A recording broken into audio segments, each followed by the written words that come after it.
Hey fam, we're back with another banger. What if Edward sacrificed his immortality to save Bella?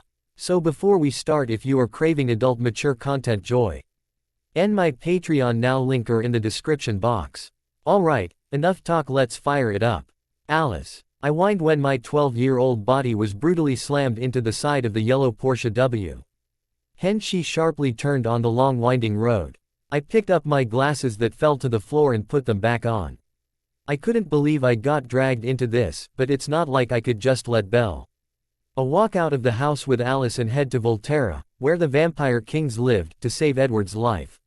Sorry, she said before taking another sharp turn, speeding past a tractor. I'm guessing you didn't rent this car? Bella asked Alice as she narrowly avoided hitting another car on the road. I figured you wouldn't be opposed to Grand Theft Auto. Not today, Bella said before Alice froze. What do you see? Bella asked desperately. They refused him, Alice gasped. So the kings refused to kill Edward. So then Edward is going to have to try and get their attention somehow else. Like breaking their laws, so they will be forced into killing him, like hunting in their territory, exposing himself to humans, or some other method that would ensure chaos and a one-way ticket to hell. Why were we trying to save him again? So, Bella encouraged. He's going to make a scene. Show himself to the humans. Alice explained as she sped up. I sighed, shaking my head at his stupidity. I hated it when I was right. No, he can't. Bella cried hysterically. When? I asked Alice as I leaned forward in my seat, placing my hand on Bella's shoulder, trying to calm her down so she wouldn't do anything rash. He's going to wait until noon, when the sun's at highest. I looked out of the window to see the sun slowly rising towards the middle of the sky. We didn't have much time left to save him, if we were going to save him. God, Alice, you gotta hurry up.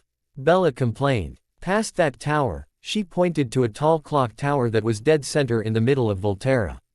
It was actually quite a beautiful city, with its stone buildings and lovely architecture. It's a pity we are only here to save Edward. It would have been nice to look around the city and see more of it. If it wasn't infested with vampires, I might have considered living here in another life. The pixie-like vampire drove straight into the city, dodging the residents who were all wearing bloody red cloaks.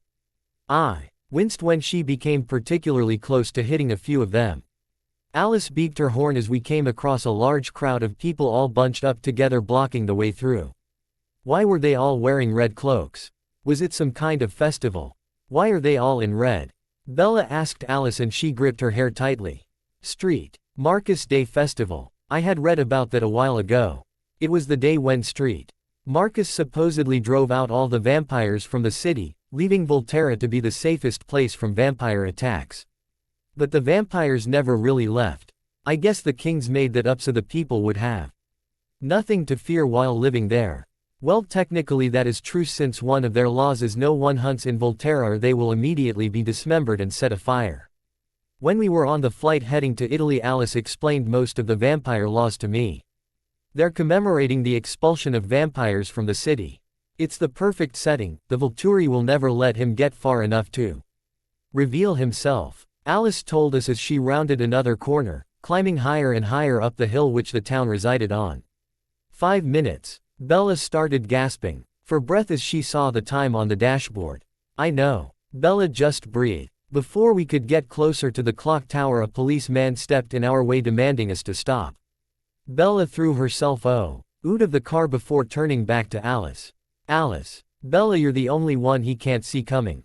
If I go, he'll read my thoughts. He'll think I'm lying. He'll rush into it. Where do I go? At the end of the clock tower. Go. Alice cried before Bella took off in a sprint and disappeared through the sea of bloody cloaks. What happens now? I asked her. She turned the car around and parked it in an abandoned alleyway. She got out of the car and opened my door, putting on a pair of sunglasses and a scarf that matches her gray long-sleeved coat. We follow her and hope for the best. Alice broke the lock on the wooden door and stepped inside, pulling me with her. Bella and a shirtless Edward were standing a few feet in front of us, and 2 gray cloaked figures up ahead. Bella appeared to have an aura of relief about her as she gazed at Edward, the two of them obviously having some kind of closure to a pressing matter that we had interrupted. Come on, guys. It's a festival. We wouldn't want to make a scene. Alice warned them as she closed the door behind her, taking off her scarf and sunglasses she used to shield herself from the sun. We wouldn't. The taller of the two agreed. Enough. A feminine voice called as I heard footsteps approach us at a rapid pace. A figure strode confidently into the room, removing her hood in one swift movement, revealing her gold hair that was pulled up into a tight neat bun. Her red eyes shining brightly in the dimly lit hallway. She looked to be only 14 years old, with a black attire, white tights, and black shoes. Fashionable yet lightly out of place for this time period. She's older than she looks and holds an aura of confidence, suggesting that she has superior fighting knowledge that she can use to defeat all and any enemy. Or a gift that allows her complete protection. All three of them wore a V-shaped pendant around their necks, signaling that they worked or the Volturi. When I became scared or frightened for Bella's or my well-being, I immediately start to overanalyze everything, taking in every detail, every expression, every action, hoping to find something useful that could help us escape or use against them to keep us alive. I was very good at making deductions, but I didn't do it often because people became very offended very easily. I swallowed hard when I realized we might not make it back to Forks, that this is where we will die. I clutched Alice's hand tightly in my own as she came closer to us. Jane, Edward sighed in resignation, letting his head drop. Arrows send me to see what's taking so long. Jane sniffed the air before she looked over at me. A soul child? She questioned as she looked into my similar red eyes. Nobody knew why, but I was born with red eyes. The doctors told my her it was an eye disease that caused my eyes to be red, but I never thought so, and neither did Bella. What is a soul child, and what does it have to do with me having a similar color or red eyes? Jane narrowed her eyes at Edward and Alice. Arrow will be most displeased with you, she told them stiffly before walking over to me. She held out her hand to me, much to my confusion. I hesitated before placing my hand in her own, not knowing what was going to happen next. With surprising gentleness, she pulled me along her side and began to walk back down the hall.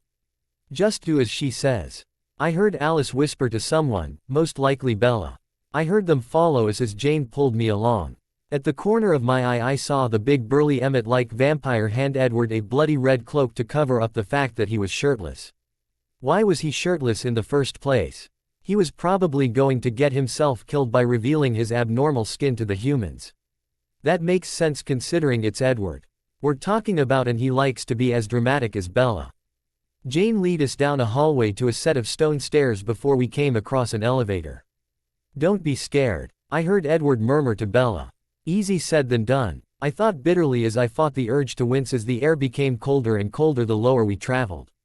Are you? Bella countered with a shaky voice, not that I could blame her. No, even I could tell he was lying. The two Volturi guards stepped in the elevator first at the back, and Bella, Edward, and Alice were in the middle while I was in the front next to Jane, with my hand still tightly connected to hers. I didn't realize how tightly I was gripping her hand until she gave me a gentle squeeze, as if she was trying to reassure me to stay calm. I still had no idea what a soul child was or why Jane was treating me so nicely, but to be honest I didn't want to question it, rather I would just pray for the best for Bella, Alice and myself.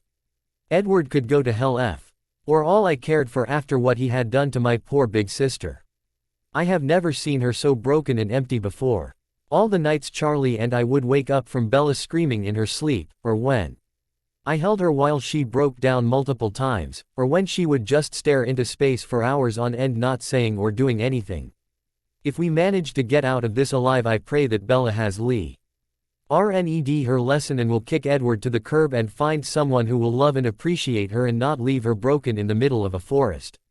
But to be fair, all the other guys that have shown interest in Bella, including Jacob, seem to be immature assholes just looking for a pretty girl to hang off their arm and use them for release. Edward, as much as he is immature, would treat Bella with more respect than Mike or Jacob ever would, besides the whole leaving her in the forest by herself thing. Opera music echoed throughout the small metal box as the doors closed and we began to descend deeper into the Volturi's home. Jane stepped out of the elevator once it had arrived, pulling me alongside her as we walked through what looked like to be a receptionist area.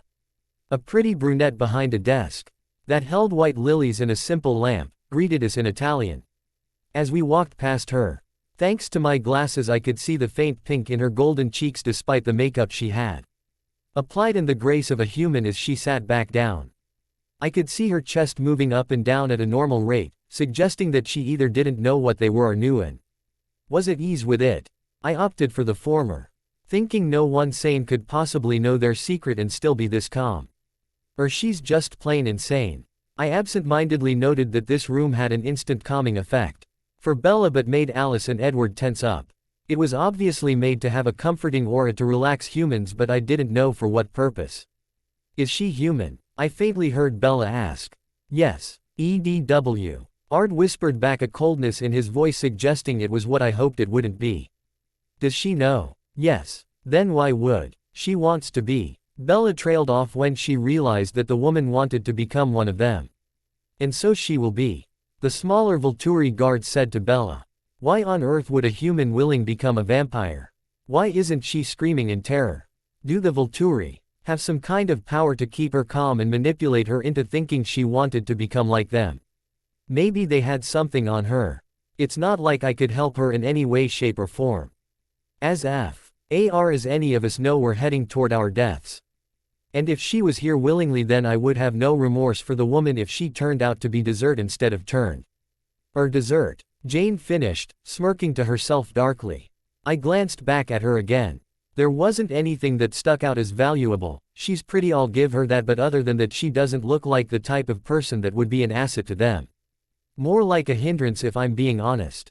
I doubt she'll last the month before she's eaten, as cruel as it is to say, but it's true.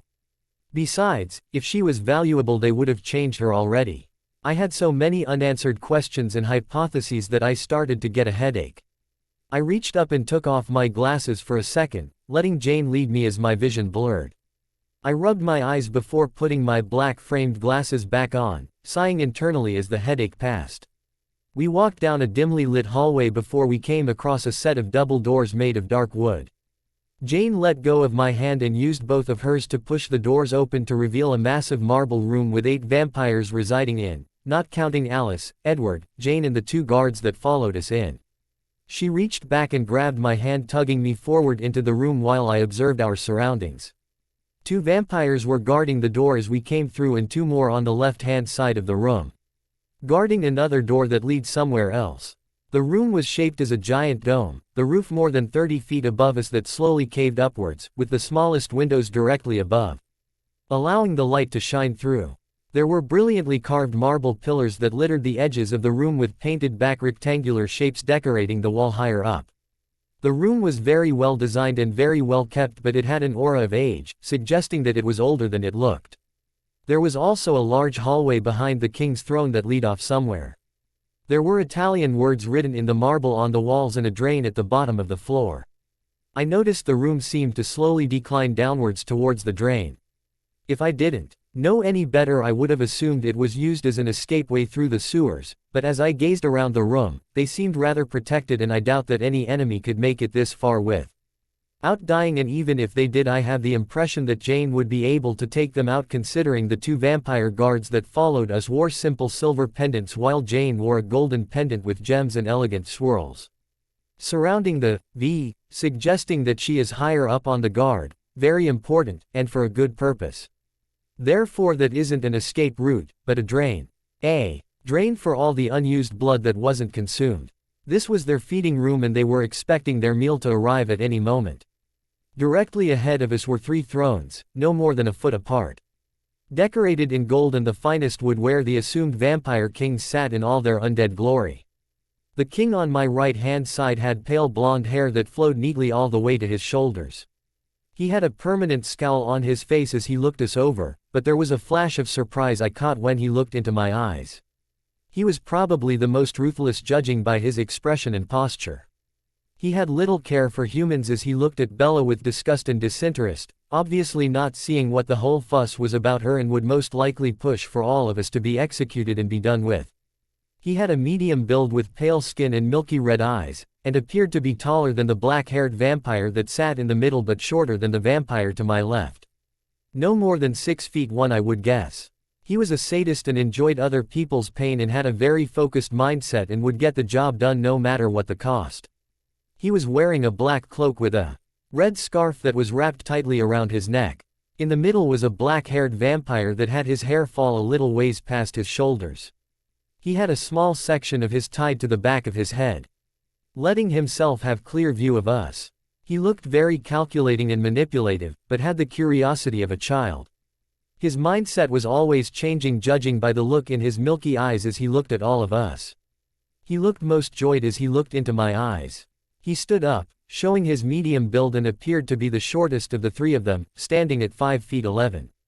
He looked at Jane fondly as she returned, proving my theory that she was rather important to him and the guard. He was curious about Bella and how she came to know of the vampire race. The way he held himself and the way the vampires, excluding the kings, would look at him. He was the official leader of the Volturi while the other two were merely co-leaders. And all three of them were wearing similar pendants to what Jane was wearing. He was wearing a designer black suit that looked well made and brand new, and was the only vampire king to not be wearing a cloak of some kind. A boy no older than 14, Who had the similar striking features as Jane, so similar in fact that I would dare say that they are brother and sister, walked towards us and interrupted my inner monologue before I had the chance to deduce the other co-leader of the Volturi. Sister, he said, proving my theory that he was the brother of Jane. Sent you out to get one and you bring back three, he said as he looked at Alice, Edward and myself, and a half. He added, glancing at Bella. Such a clever girl. Why would I be considered a whole if Bella only a half? If anything, I'm the one that should be considered the half from my size, not Bella. Maybe it has something to do with being a sole child. Jane led me into the middle of the room before she dropped my hand and made her way to her brother's side. Bella and Edward stopped by my left-hand side, with Bella the closet to me with Alice a little ways behind all of us. What a happy surprise. Bella is alive after all. The leader of the Volturi cheered as he approached us, walking down the 4 steps of white marble where their thrones were raised on a platform. Isn't that wonderful? I love a happy ending.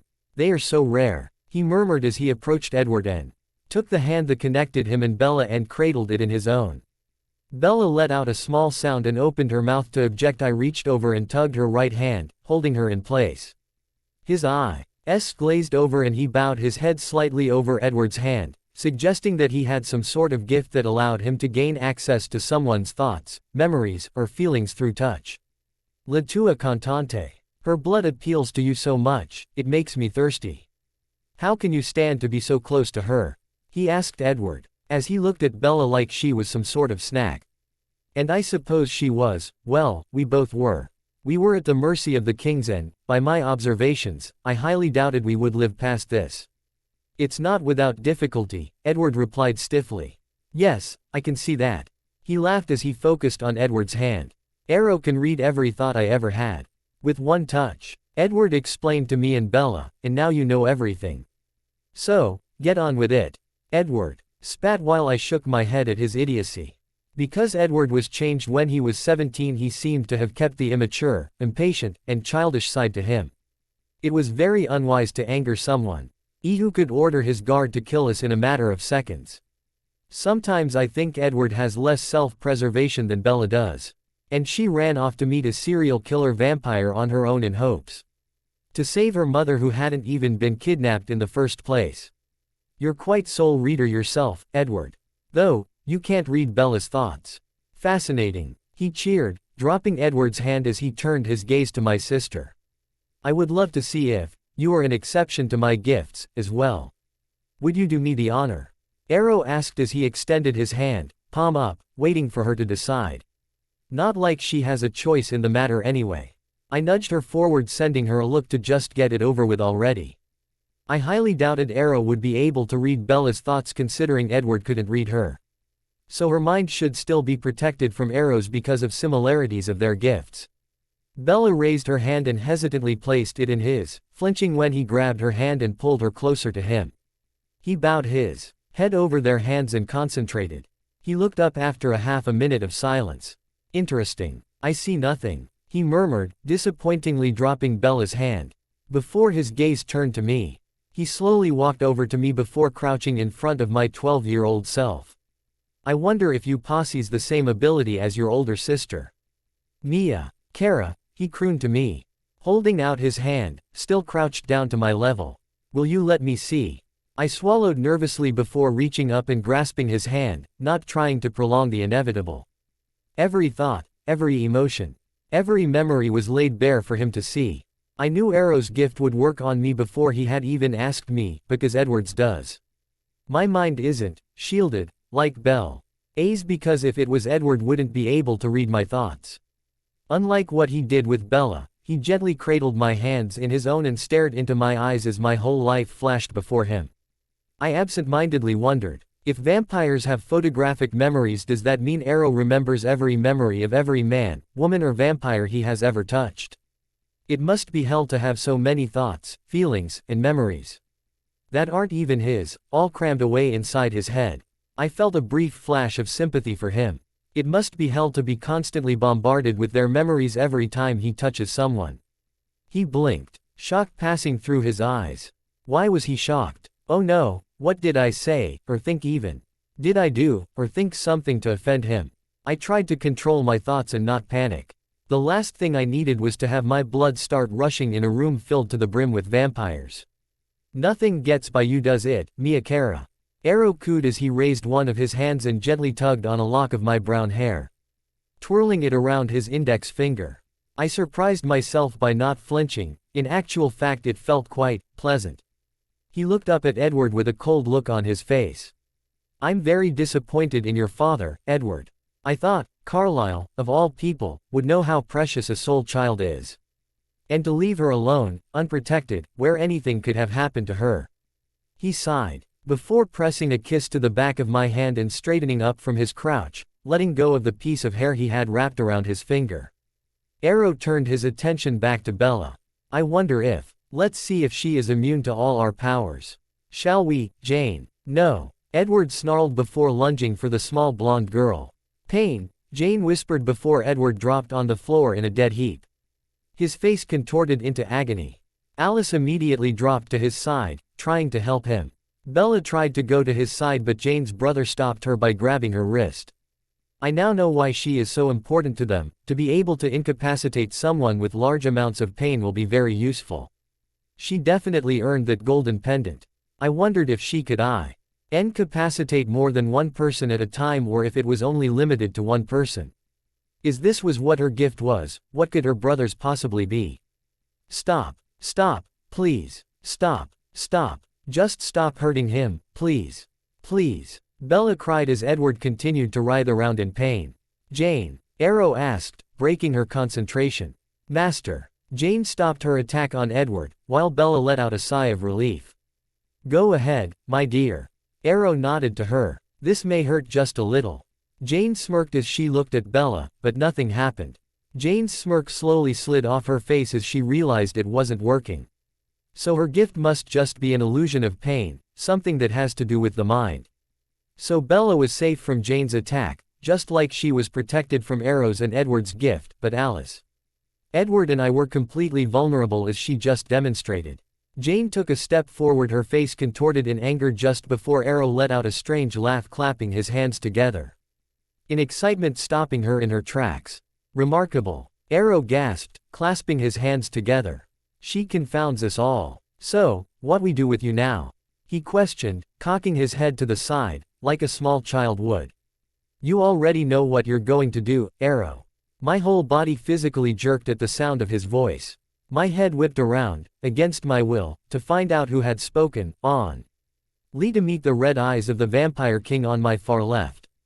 His deep red eyes held such a horrifying amount of sadness that it made my chest physically hurt for him. He had obviously suffered from a tragic loss from long ago and has never healed. His black, lifeless hair hung around his pale, chalky face, reaching past his shoulders as he stared off into the distance in an almost bored manner before turning and locking eyes with mine. He looked to be about 6'4", judging by how tall he looked as he sat there, taking note of his slouching, and still appears to be taller than Arrow and the blonde-haired king. His face seemed to droop downwards from years, no scratch that, centuries of mourning. He would have killed himself long ago, but something, probably Arrow, stopped him. I felt a tear come to my ye at the mere thought of him trying to off himself. But as my eyes locked with his, nothing happened, and then everything did. Nothing mattered, but him. Bella, Alice, Charlie, Renee, they were nothing to me compared to what he was. He was my sun, keeping me warm while I gravitated around him. He was my moon, lighting up my darkened sky, offering me light with his soft glow. He was the stars, offering me puzzles in the sky to solve. He was my sky, offering me with endless opportunities to just be free. He was my air, without him I suffocate. He was the reason my heart kept beating, for without him it would see no reason to keep me alive. He was my universe, keeping me from forever falling into the dark. And I didn't even know his name. His hands grasped the handles of the chair and lifted himself upwards. Our eyes still connected as he stood at his full height, 6 feet 5. Damn, I was off about an inch. Arrow's attention was drawn to him from that simple action. Marcus, he asked, confused before following his gaze. Which leads straight to me. Amazing, he gasped in delight as he watched Marcus slowly walk down the steps, towards my frozen figure. The room was so silent I could hear Bella's thundering heartbeat above my own. If it was any other situation I would have tried to comfort her, but she wasn't my priority now. No, it was Marcus. Marcus is and always will be my priority. As soon as he was just a foot away from me, he unexpectedly dropped down to his knees. He raised his hand and gently ran the pads of his finger over the apple of my cheek. We looked at each other there for only a few seconds before I was in his arms with my face pressed into his chest, my whole body immediately relaxing into his embrace. My glasses were crushed against my face uncomfortably, but I couldn't find it in me to care. I felt him wrap his cloak around me, pressing me more firmly against him as he stood up and carried me back to his throne, sitting down with me in his lap, his arms still securely around me waist, protecting me from danger. I barely heard Bella's protests. I could feel their stares burning my back, so I burrowed myself into Marcus, hoping they would stop looking at me. I ducked back under the cloak, blocking my view of everyone and everything. I heard a loud, shocking snarl emanate from Marcus's chest, and not a second later I could practically feel their eyes lower from us. I nuzzled my face into his chest, thanking him. She knows too much, she's a liability. I faintly heard the blonde king say. I silently thanked him for taking the attention off us as well. That's true. I heard Arrow sigh sadly. Felix. I heard Bella gasp in shock from behind the cloak. No. I heard Edward shout before everything went to hell. I could hear what sounded like boulders being crashed into each other repeatedly and a lot of snarling and snapping. I flinched when I heard the sound of marble breaking. I was too scared to look, so I kept myself hidden under Marcus's cloak, smiling a little when his hand snaked underneath the black fabric and softly stroked my cheek, calming me instantly. I grabbed his hand in fright when I heard the sound of a body being slammed into marble not a few feet away from us. Mustering up the courage, I tugged Marcus's cloak away from my face and saw Edward lying upside on the cracked marble stairs. Felix roughly pulled him to his feet, making him kneel in front of Arrow. Felix grabbed Edward's head in a vice grip, and I could hear his solid skin starting to crack as Felix began to apply more and more pressure to his head. I closed my eyes and waited for the unavoidable sound of Edward's head being decapitated. Please. No, no, please, please. Bella screamed before gasping out, kill me, kill me. Not him. My eyes snapped open. Wait, what? I gave her a look. Really, Bella? You would trade your life for Edward? ? The same guy who had completely broken you and left you in a forest all by yourself. I love my sister, truly I do. But sometimes she has the IQ of a goldfish. How extraordinary. You would give up your life, for someone like us. A vampire. A soulless monster. Arrow mused as he approached her while Felix pulled Edward to his feet and wrapped one of his hands around his neck while the other held him in place. Just get away from her. Edward cried as he watched, helplessly as Arrow walked closer to Bella. I rolled my eyes at his stupidity. Edward was in a death grip and was about to be destroyed at any given moment, and he thought he had the right to tell the king what to do. All of them are idiots. You don't know a thing about his soul. Bella said stubbornly, narrowing her eyes at Arrow. He said something in a different language, glancing between Edward and Bella. This is a sadness, Arrow sighed sadly, now only a foot away from her. He turned to address Edward, if only it be your intention to give her immortality. Arrow turned back to Bella and curled his lips back over his teeth, leaning in close. As he prepared to bite and drain my sister. I flinched again and buried my face into Marcus's chest, knowing I couldn't watch my sister die, knowing I couldn't do anything to stop it. Marcus raised one of his hands to the back of my head, trying to console me. "Wait," I heard Alice say before hesitantly looking up, sighing in relief when I saw Bella still standing and very much alive. "Bella will be one of us. I've seen it. I'll change her myself," she promised. Dimitri let go of Alice's throat and she walked forward, taking off her right red glove and lifting her hand towards his already extended one. He grabbed her hand and pulled her closer to him, bending over their clasped hands, blinking in astonishment as he read her thoughts and memories. Unable to watch my older sister go through such torment and fear alone, I very reluctantly climbed off of Marcus's lap, giving his hand an apologetic squeeze, and walked down the marble steps and over to Bella, grabbing her hand in comfort. "Mesmerizing. To see what you have seen, before it has happened." Arrow let go of Alice's hand and walked back over to Bella, who nervously gripped my hand tightly in her own when he ran the pads of his fingers down her cheek. "Your gifts will make for an intriguing immortal." "Isabella," Arrow breathed her name, sending shivers of discomfort down my sister's spine. He walked backwards away from her. "Go now. Make your preparations." Arrow gestured towards Felix to release Edward. He immediately rushed over to Bella, embracing her in his arms. "Let's be done with this. The only thing keeping me from turning around and running into Marcus's arms was Bella's death grip on my hand. Even then, I could feel the physical pull I had to him as my body tried to turn around to face him, but I knew I couldn't. I didn't know what was wrong with me. This bond I feel with him isn't right. It's not natural how in only a matter of a few minutes he's become my world. But could I really stay here with him? What about Bella? I couldn't just leave her, and Charlie. He was chief of police, for crying out loud. If I went missing, my face would be plastered all over the news. How could I have even considered staying here with them? They were kings and I was nothing but a speck of dirt on their shoes. "Heidi will arrive any moment. Thank you for your visit." I didn't even have to turn around to know he was looking at me. I could feel his gaze on my back, burning into me, and as much as I wanted to, I couldn't turn around, or everything that's holding me back won't be able to anymore. "We'll return the favor. I would advise that you follow through on your promise soon. We do not offer second chances." I heard the blonde king hiss at us. "Goodbye, my young friends," Arrow whispered, approaching me and taking my hand in his one last time. He seemed very saddened when he heard my thoughts. He gently brushed his index finger against my red cheek, as though he was reluctant to let me leave with my older sister and her suicidal ex-boyfriend. No one noticed when he pressed an object into my palm before releasing my hand. Arrow didn't take his eyes off me as Bella forcefully dragged me out of the room. Before I had a chance to change my mind and run back to Marcus. Dimitri led us back down the hall, and while Bella and Edward were distracted, I opened up my hand to see a beautiful, V-shaped pendant. It was just as elegant, if not more, than the ones the kings were wearing, with a shining bloody ruby that rested at the very top. "Why would he give me this? What is the matter with you, Anastasia?" Bella hissed at me as she tried to push me forward. I hadn't even realized I had stopped moving until Bella began to drag me along.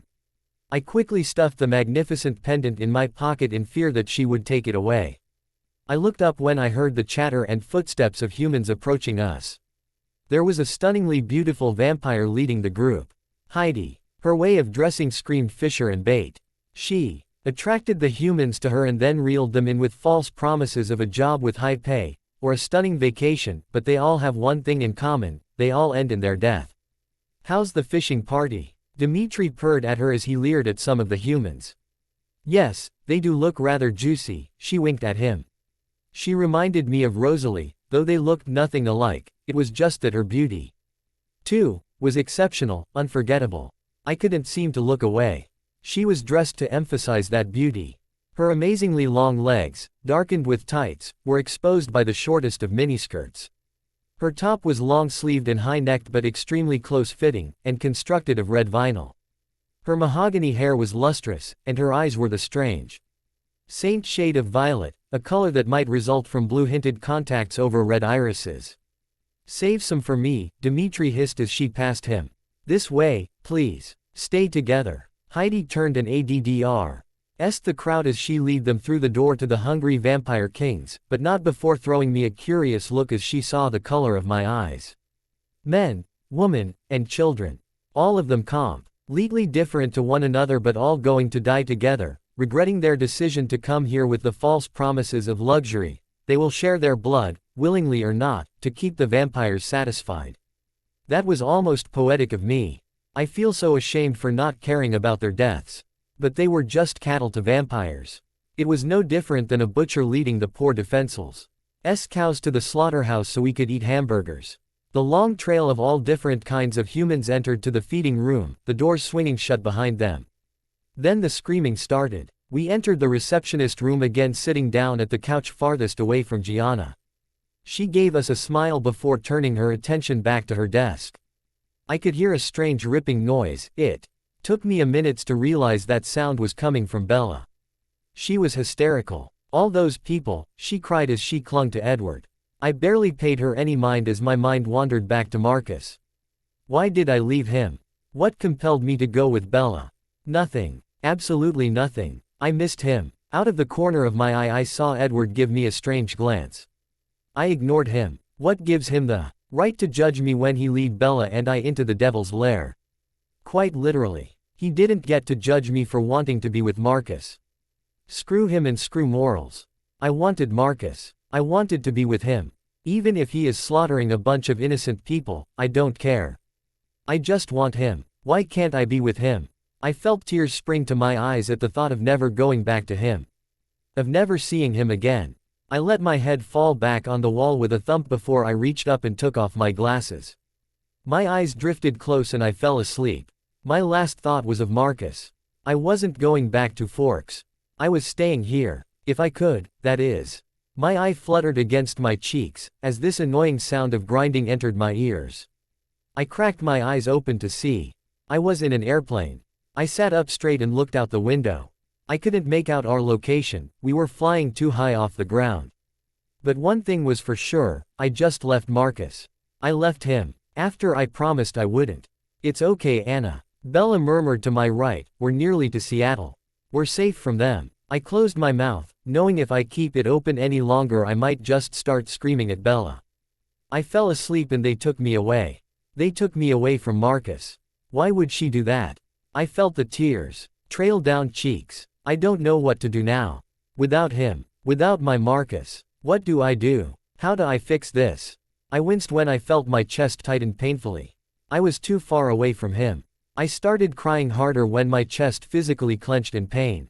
Out of the corner of my eye, I saw Edward exchange a nervous glance with Alice. I didn't care. Nothing could possibly worse than being separated from him. I let my head fall on the window with a thwack. Nothing mattered anymore. No one mattered anymore. I barely noticed when we landed, or when Bella dragged me behind her as we left the plane and headed towards security, where the rest of the Cullen family was. While they were busy with their welcomes, I put my hand in my right pocket and grasped the Volturi pendant in a tight death grip. This was my only reminder that they were real. This pendant was my safe haven now. Tears fell off my face and splashed onto the tiled floor. I'll never see him again. My Marcus. Gone. My knees trembled and I felt so weak. Anastasia. I heard someone call my name. Rage coursed through me for no reason. What? I snapped as I looked up at my sister. We're going now, she frowned at my snapping at her. I rudely shoved past her and walked beside Carlisle, the only person that I was tempted to punch the least. I heard their quiet murmurs. When we, Arrow, Soul, Anastasia is, Soul Child, I heard Edward speak behind me to Carlisle. But I didn't care. I just wanted my Marcus back. Why did I leave his arms? For Bella. I regret it. Anna's Marcus's Soul Child. Esme gasped behind me. I sighed in aggravation, before marching forward, determined to ignore them talking about me behind my back. I took the car with Carlisle, Esme, Alice and Jasper. I sat on the far right next to Alice. I didn't make a sound the whole car ride home. To be fair, I don't remember the car ride home. All I remember is getting into the car and the next second we were pulling up to Charlie's house. I opened the door and stepped out, marching past a screaming Charlie and into my room. I could feel the pain in chest. It was worse than it was before. The farther I got away from him, the more it hurt. 5,560 miles. That's how far away my Marcus was. An unbearable amount of anger hit me for no reason. I screamed as I trashed my room. I kicked over my chair and shoved my dressing cabinet in front of the door. I cried and screamed till my heart was semi-content. I collapsed on the floor of my broken room. I curled into a ball and wept. I reached inside my pocket and pulled out the Volturi pendant. This was my only connection to Marcus. No one would take this away from me. I will die first. I could still hear Charlie screaming at Edward and Bella after I was finished with my temper tantrum. Charlie screamed at Edward and told him he could never set foot in his house again. He never saw anything about going through the window, which was how Edward was going to sneak back in. I heard the front door slam shut before there was nothing but beautiful silence. I heard Charlie grumble to himself before stomping over to the living room and turning on the TV to some sports channel. So there I sat on the floor, surrounded by my broken belongings. Seconds flew by, then minutes, hours, a day. Then I heard a knock on my door. Timid, unsure. It was Bella. Charlie knocks with force. Bella barely makes a sound. I heaved myself upwards, grasping at the wall to steady me. I walk over to he door and with all my strength I shove the dresser out of the way, creating a horrible screeching noise. After the dresser had been moved, I opened the door and saw Bella standing there. "Come on, Anna." She grabbed my hand and pulled me down the stairs towards the front door. "We're going to the Cullens." And yet again, I have no say in it. I walked up the steps, dragging my tired body past the front door. Bella walked past me and onto the platform where the stairs conjoined. All the Cullens appeared. Carlisle and Esme, Jasper and Alice, Rosalie and Emmett, and Edward, who stood at the top of the stairs. Silently dreading the conversation. "You all know what I want, and I know how much I'm asking for. The only thing that I can think of for it to be fair, is to just vote," Bella said, nervously shifting her weight from foot to foot. "You don't know what you're talking about," Edward saw it only to be interrupted. "Shut up," Bella told him, exasperated with his constant nagging of her ignorance. I rolled my eyes. This is what she dragged me here for. This is a waste of my time. I couldn't see the future, but I could tell Juliet is going to get her wish of immortality and Romeo W. is going to throw a temper tantrum over it. "Alice, I already consider you my sister," she cheered as she left Jasper's side and walked over to Bella, giving her a hug. "Yes, thank you. I vote yes," Jasper spoke up. "It would be nice to not want to kill you all the time." I honestly couldn't tell if he was joking or not. "I'm sorry," Rosalie said to Bella, her face apologetic. "I'm really sorry to both of you, for how I've acted. And I'm really grateful that you were brave enough to go and save my brother, but this isn't a life I would have chosen for myself. And I wish that there had been someone to vote no for me. So no. Quote, I vote hell yeah." Emmett cheered, breaking the awkward silence. He lifted her up and spun her around, before plopping her back on her feet. "We can pick a fight with these Volturi some other way. I already consider you a part of the family." "Yes," Esme nodded. "How touching. Why are you doing this to me?" Edward asked in grief. "You know what, Edward? The world doesn't revolve around you. If Bella's stupid enough to willingly be changed into a vampire without the knowing the consequences because you wouldn't tell her, then you have no one to blame but yourself." He shot me a glare. I gave him one right back. "You've chosen not to live without her, which leaves me no choice." "I won't lose my son," Carlisle said, interrupting our little glare contest. I turned around to walk back to the truck, thinking this was over. "Anna," Bella called to me. I sighed before slowly turning around. "Yes, sister dear, I want to know what you think about this," she gestured towards the Cullens. "Bella. Quote. I hesitated, knowing full well she does not want to hear what I have to say to her. "Look me in the eye and tell me if my opinion would change anything." Of course it would. I took a deep breath in an attempt to tone down my annoyance. "You always were a shitty liar. I'll be waiting in the truck." I didn't stick around long enough for her to digest my words. For I was already exiting the house, making my way over to the orange truck. I quickly climbed in and shut the door behind me. I sat there for a few minutes in absolute silence, not thinking anything, just letting go. Without my permission, my hand sneaked into my pocket and pulled out the pendant. I caressed the gold swirls with my pinky finger, gently tugging on the heavy golden chain. I took a deep breath before I undid the clasp and put it on. It felt so weird, having this heavy metal object hanging around me. But it felt comforting, like this pendant could protect me. Like I was Hat much closer to Marcus by wearing this. The gold sparkled when one of the lights inside the house caught it at the right moment. It was so gorgeous. But why did Arrow give it to me? That's the question. That is going to haunt me until I see him again. Looking up, my eyes widened in shock when I saw Bella approaching the truck with Edward on her heels. I quickly, regretfully, shoved my pendant into shirt. I would never let Bella know I have it, or for sure she would take it away from me. The ride home was silent. No one said a word. As soon as she cut the engine off, I was out of there. I fled up the stairs toward my destroyed room. I locked the door behind me before climbing onto my bed and taking the Volturi necklace off. I held it in my hand and studied the magnificent ruby that rested at the top of the V. What happens if I go back to Italy, and Arrow wants it back? Then, I'll have to give it back to him, won't I? I felt like this belonged to me, like this was made to be mine, and to give it back was like a kick in the gut. I couldn't give it back, could I? Though if it was a choice between Marcus and this pendant, I wouldn't hesitate to give it up for him. So, there I laid for a few more hours, staring at my only connection to Marcus through my glasses, until sleep claimed my stress-filled body. Weeks passed and my need for Marcus only got worse. The pain in my chest never went away, if anything it got worse. Sometimes I struggled to breathe while I laid in bed. I haven't told anyone because I was scared. I was scared that they would somehow break the connection I had to Marcus. I would rather deal with this pain, and keep that connection alive, than kill it, for then I would have lost Marcus forever. I knew I needed to talk to one of the Cullens about what a soul child is, what I am. The first day I walked into their house with Bella at my side, the first thing Carlisle said to me was, "Soul child." They never told me what that meant and I could never figure it out on my own. But I think it has to do something with this connection I have to Marcus. I had to see Carlisle. He would help me, right? He is the most compassionate man I've ever met in my life. Hopefully he'll tell me what I am.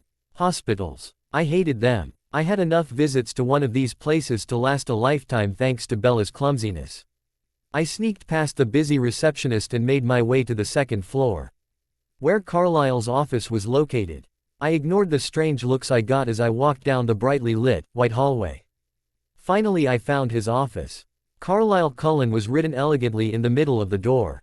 Without giving myself a chance to back down, I opened the door and stepped inside. "What's a soul child?" I asked the blonde-haired man sitting at his desk with a stack papers in front of him, writing something in a vanilla folder. He looked up in shock when he heard me. "Anastasia, what's a soul child?" I repeated more firmly. I was done with them hiding this from me. This affected my life, they have no right to keep me in the dark. Not anymore, not since I met Marcus. He sighed, setting his pen down. He glanced at his wristwatch, checking the time. "My shift ends in 15 minutes. After I'm done I'll take you back to my house and I'll tell you what you want to know, okay?" Carlisle said gently, standing up and walking around his desk towards me. "Okay," I whispered. I knew I was being rude, barging in here, demanding an explanation. But god damn it, I was tired of not knowing what this pain in my chest is. "I'm sorry," I whispered, ashamed of myself, but still. If this is what it took to get a few answers, then I was all for it. "I just want to know what I am." "I know," he replied gently. He looked at his wristwatch again. "Wait here, I'll be right back." So I sat on his couch and waited for him to come back. I took off my glasses and cleaned the lenses for something to do. After a few minutes, I reached inside my shirt and pulled out the Volturi crest. I don't know why, but it always calms me down, looking at it. I took it off my neck to look at it better. A few minutes flew by and the office door opened suddenly. I umped in shock and hurriedly stuffed the pendant into my pants pocket. Before Carlisle stepped through the door. "Are you ready?" Carlisle asked as he gracefully shrugged on his coat. I just stood up, and awkwardly waited for him by the door. I still felt bad about my behavior from earlier. We walked out of the hospital into his black sleek car. I hadn't even realized we had arrived until Carlyle gently put his hand on my shoulder. I jumped and looked at him. "We're here." I looked out confused to see we were parked in front of their 3-story house. I stepped out of the car and followed Carlyle up to his house. I watched him as he greeted Esme with a kiss on her cheek. The amount of love they had in their eyes as they looked at each other was staggering. I followed him into the living room. Sitting down on the first available seat, just wanting to get this over with already. Carlyle sat down across from me. Then there was silence. I tried to be patient and let him gather his train of thought. But it was extremely difficult. I had to repeatedly stop my leg from bouncing, it was only making me more nervous. I was faintly aware that Bella had come into the room and sat a few seats down from me. Then Alice showed up, with Jasper in tow. "A soul child is the rarest thing that could ever happen to vampire," Carlyle began. "A soul child is a child that is born with the soul of 2 vampires. A male and a female. These 2 vampires are always mated to each other. If you ever find your soul child, it has been described as a blind man seeing the sun for the first time. A soul child makes you feel complete. Like when someone finds their other half, but even better. To have a soul child is the highest honor among vampires. They are so precious and wonderfully gifted that to have one is all you'll ever need. Even if you don't find your other match and just have a soul child, then you will feel complete. They have red eyes to match the eyes of their soul parents, and they have a particular scent. One that doesn't smell appealing in a food sense, but has a very distinct smell to it so they can be identified. Soul children aren't immortal though. They can be killed just like any other human.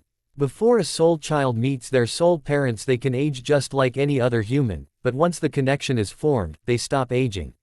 The oldest soul child on record is 15 years old. And the youngest is but 3.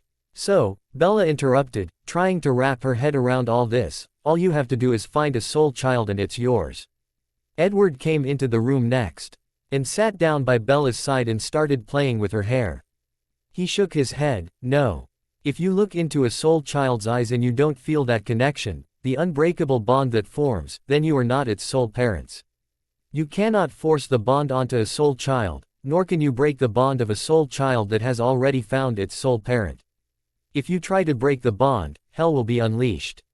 Carlyle told her firmly. "Soul parents are so protective over their soul children, that if you even think of hurting one, they will not hesitate to destroy you. If you're lucky enough to be blessed with one, that is the only soul child you will receive. Like mates, for example, once your mate is gone, you will never move on because our emotions are frozen. Once you fall in love, that's it.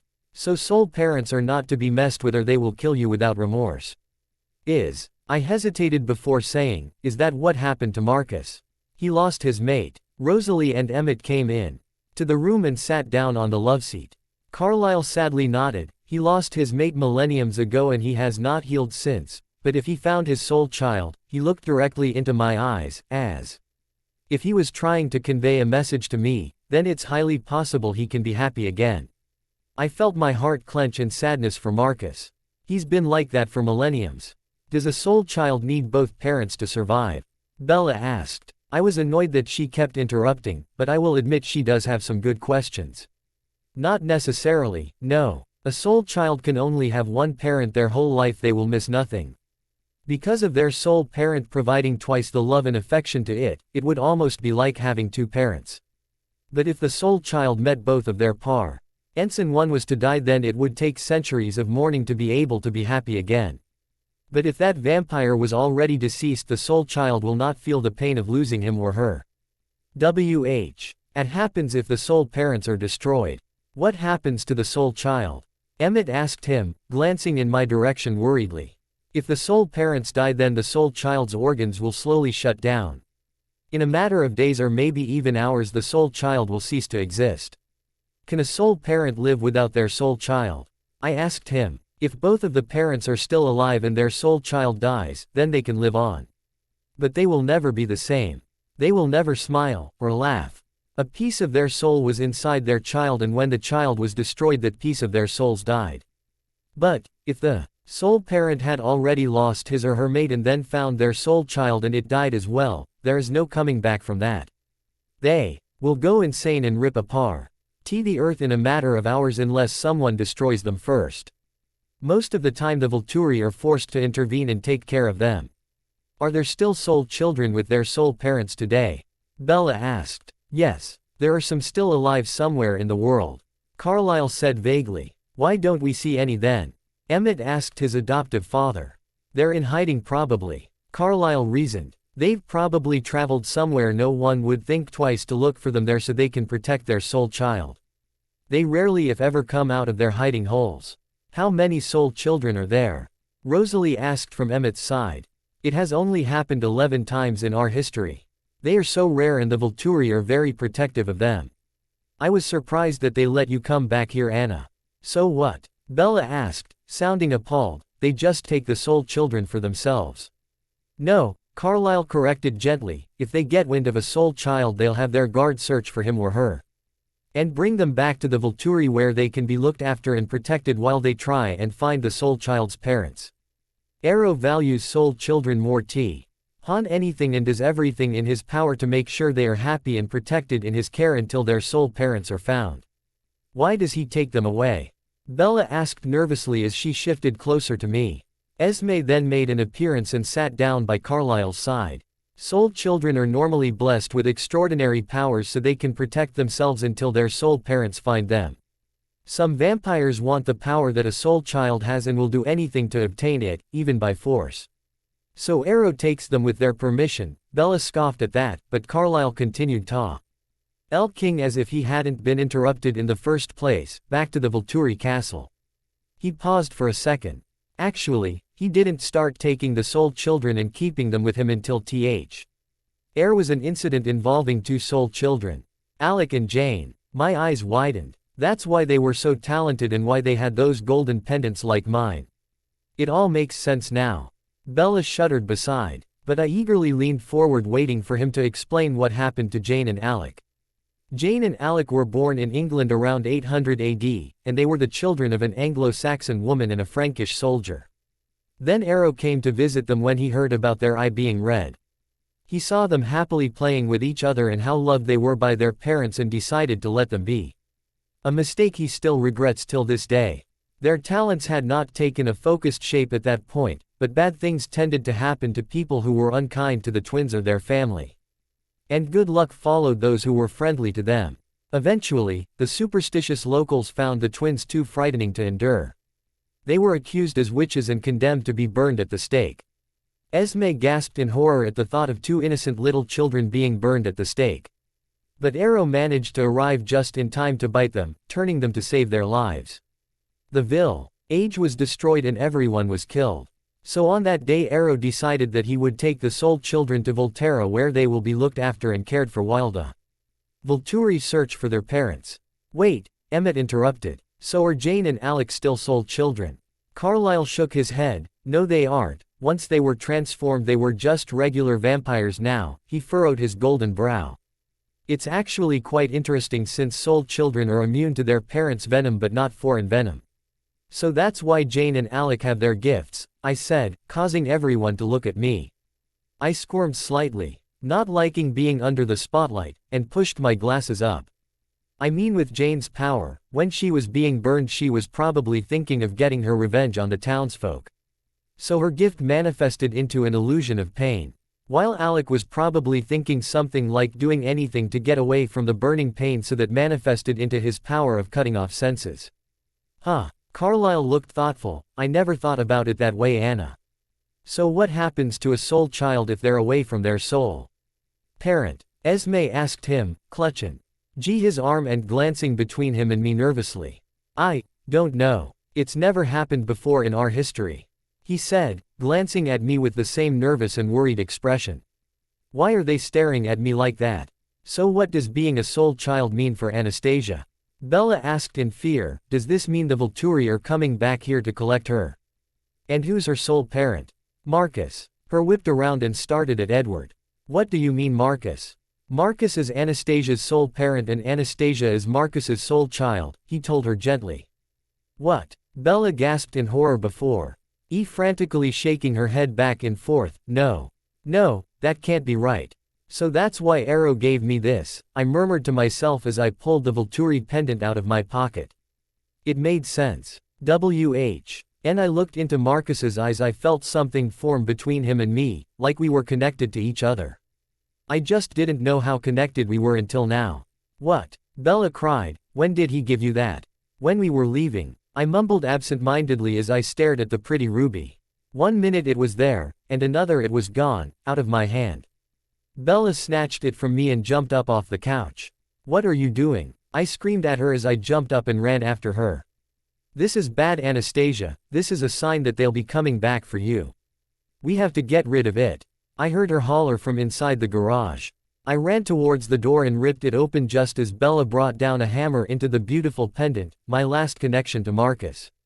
Smash! I screamed when all that remained was a bunch of smashed gold and red pieces. I stumbled towards it and reached a hand out towards the pile of gold. I gently picked up the broken shards and promptly burst into tears. My last connection to Marcus. Gone. Forever. I wailed, letting my back hit the wall, sliding down it until I sitting on the floor. I cradled the broken pieces to me as I continued crying. Anna, Bella tried to say something but was cut off. Bella, what did you do? Alice gasped in horror. I didn't mean to. I wanted to get rid of it. I heard more footsteps approaching us, but I didn't care anymore. I didn't care about anything anymore. Not since she crushed my only hope of going back to Marcus. I can't even go back to Volterra now. I let her break my pendant. Arrow will be so mad if he ever finds out. The tears started rushing out of my eyes faster at the thought of never being able to go back, now that the crest was ruined. I buried my face in my bent knees and started crying harder. How could she do this to me? Loud, broken wails escaped my mouth as I did nothing to try and stop them. What did you do? What did you do to her? I heard Rosalie scream at Bella. I didn't mean to.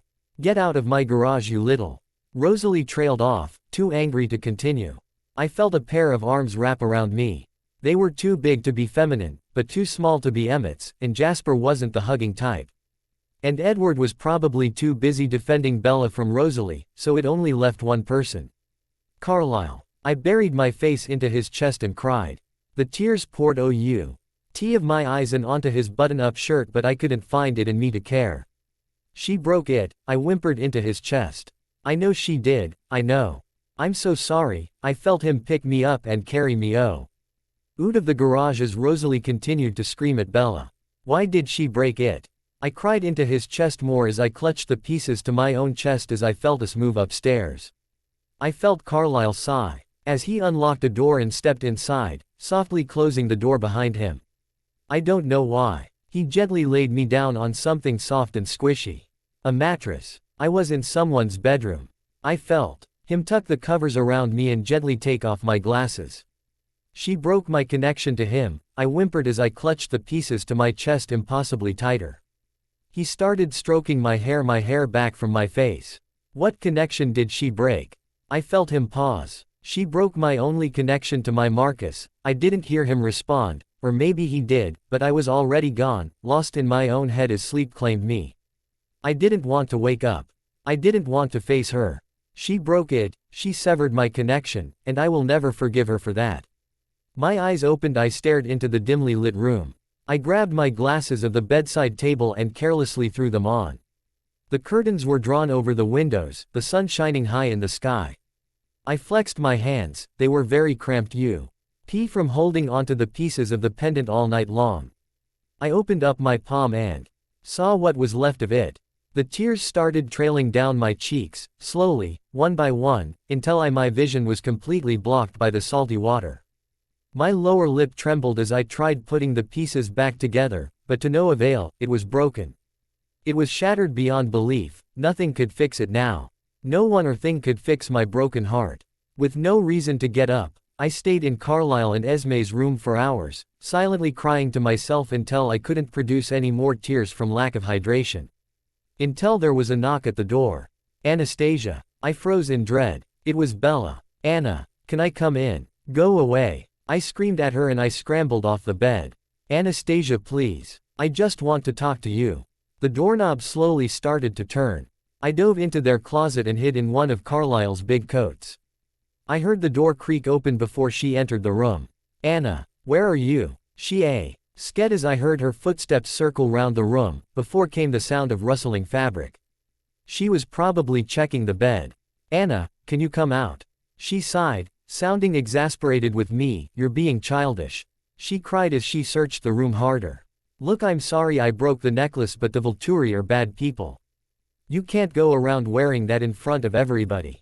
Who gave her the right to tell me what to do and what not to do, to wear and not to wear, to speak and not to speak? She doesn't own me. She can't control me like I'm some disobedient dog. Screw her. I don't know why you're so upset. It was just a stupid necklace anyway. I have never, in my life, wanted to kill someone so badly as I do now. How dare she say it was just a stupid necklace? She doesn't know, she doesn't understand.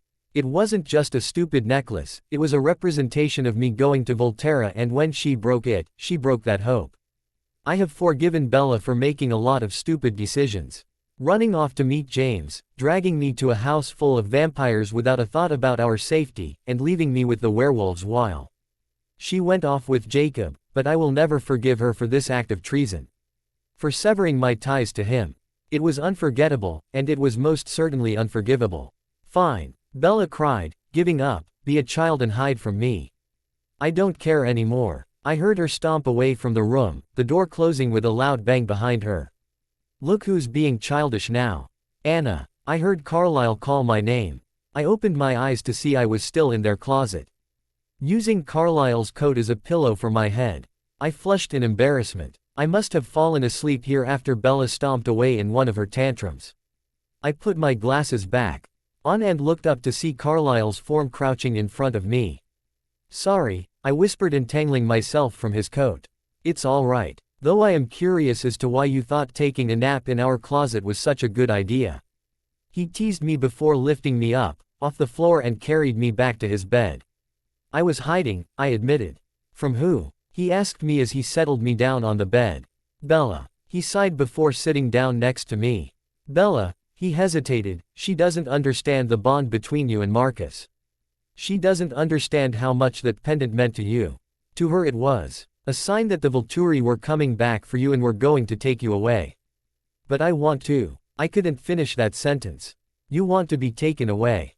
Carlisle stated, finishing it for me.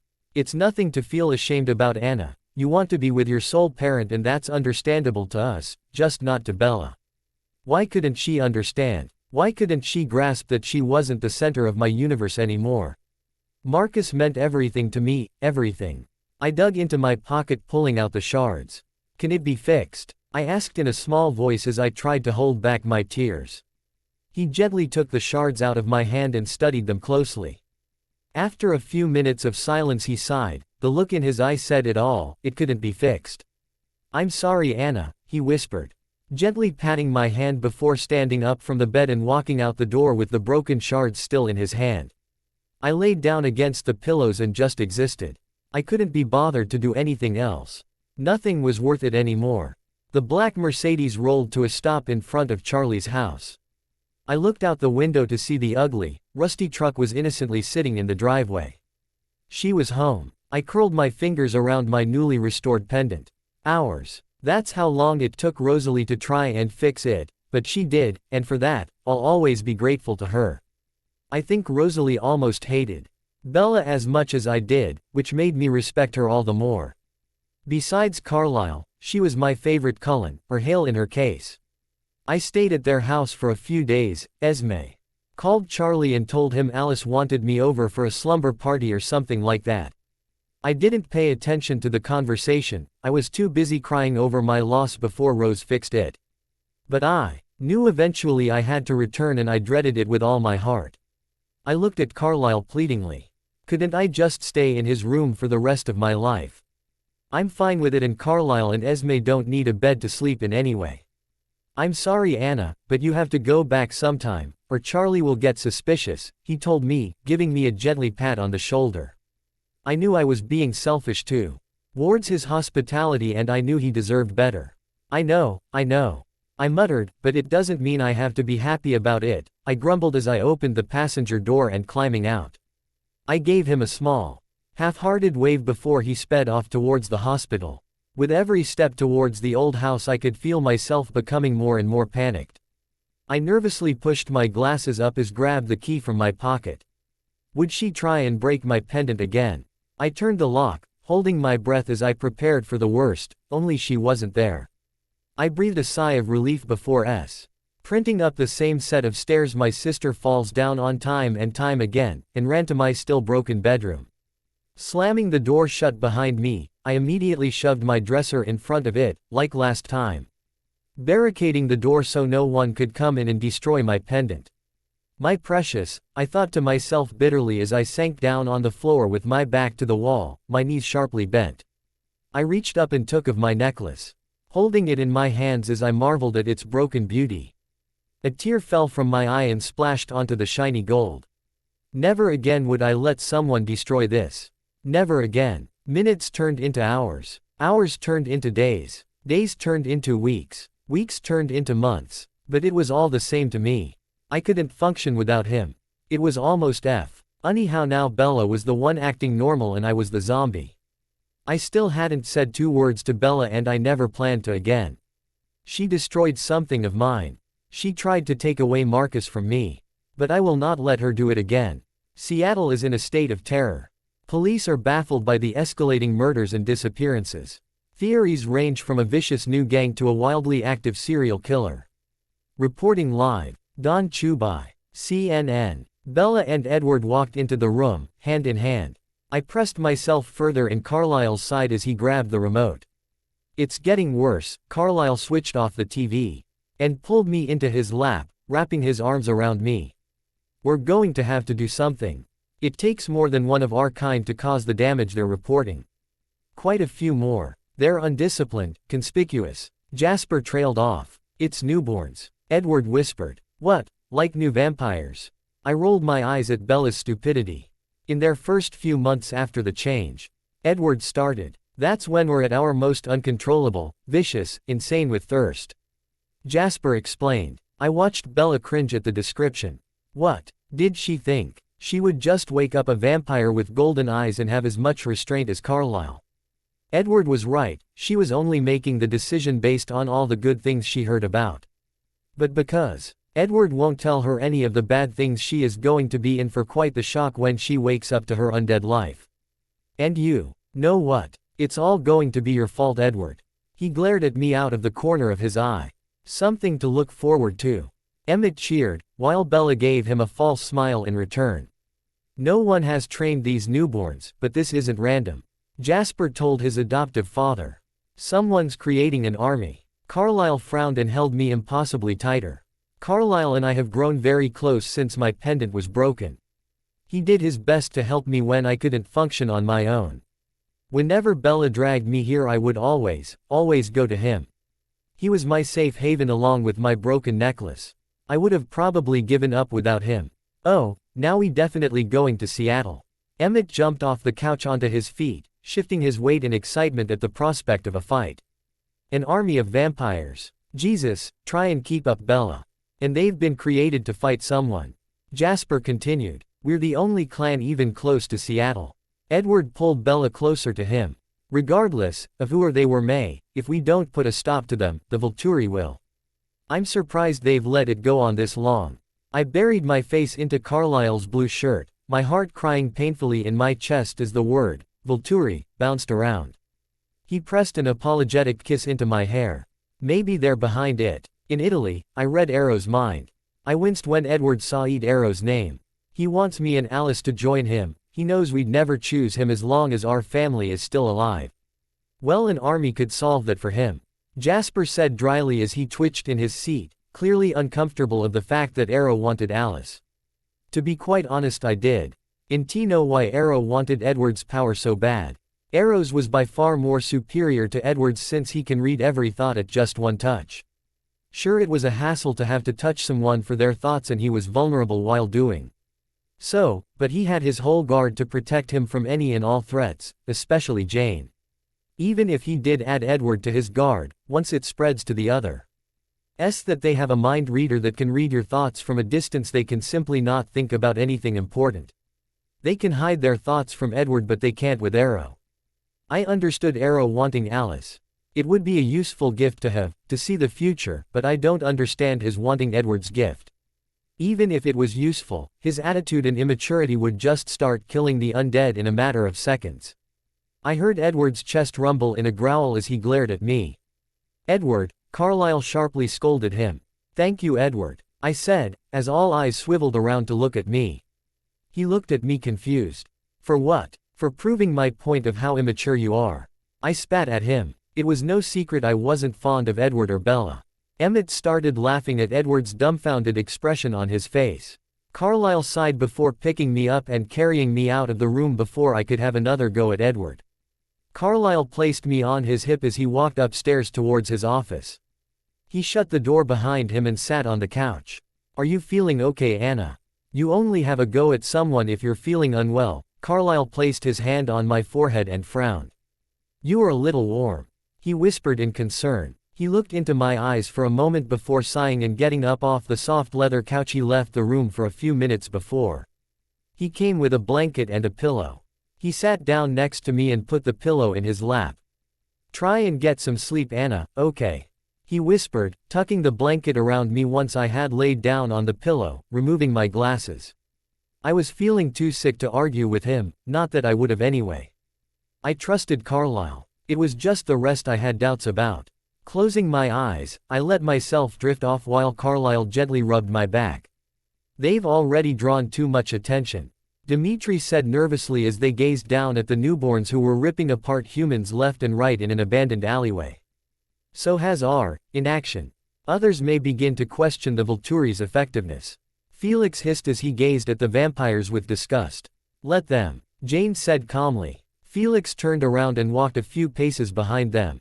Maybe we should consult with Arrow, he said before a blinding pain hit him, making him arch his back in pure, unrated agony before he collapsed on the ground. Arrow's decisions are being watched, she reminded him, turning around to just in time to see him crumble to the ground. We must decide. Then decide, sister. It's time, Alex said, placing his hand on her shoulder. Yes, it is. Jane turned back to watch the newborns as Felix stood up. Either we let them do what they were created for, or we end them. Decisions, decisions. They disappeared into the dark end. Just before Riley looked up on the ledge. He narrowed his eyes. He could have sworn he saw someone up there. When we were 5, they asked us what we wanted to be when we grew up. Our answers were things like astronaut, president, or in my case, a princess. When we were 10, they asked again, and we answered, rock star, cowboy, or in my case, a gold medalist. But now that we've grown up, they want a serious answer. Well, how about this? Who the hell knows? This isn't the time to make hard and fast decisions, this is the time to make mistakes. Take the wrong train and get stuck somewhere. Fall in love, a lot. Major in philosophy, because there's no way to make a career out of that. Change your mind, and change it again, because nothing is permanent. So, make as many mistakes as you can. That way, someday, when they ask what we wanna be, we won't have to guess. We'll know. Everyone clapped as Jessica finished her speech, well, everyone but me. I was sitting next to Carlyle A.S. We watched all the seniors graduate high school so they could go off to college and get into a massive amount of debt before dropping out and working as a waitress in a crummy restaurant and go nowhere in life. Yes, how lovely for them. I had already dropped out of school weeks ago. All I did was just sit there and piss off the teachers, so Carlyle pulled a few strings and got me out and decided to homeschool me. Mainly I just sat in his office and read the textbooks, but it was nice and I appreciated what he did for me so I wouldn't have to suffer any more than necessary. Esme batted her eyelashes at Charlie and he was fine with the Cullens homeschooling me. I watched as Bella walked across the stage to shake the principal's sweaty hand and get her piece of paper. I was disappointed when she didn't trip. I had a bet with Emmett and I just lost $20.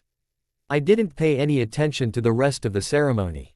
I hadn't even realized it ended until Carlyle picked me up and started carrying me towards his black Mercedes.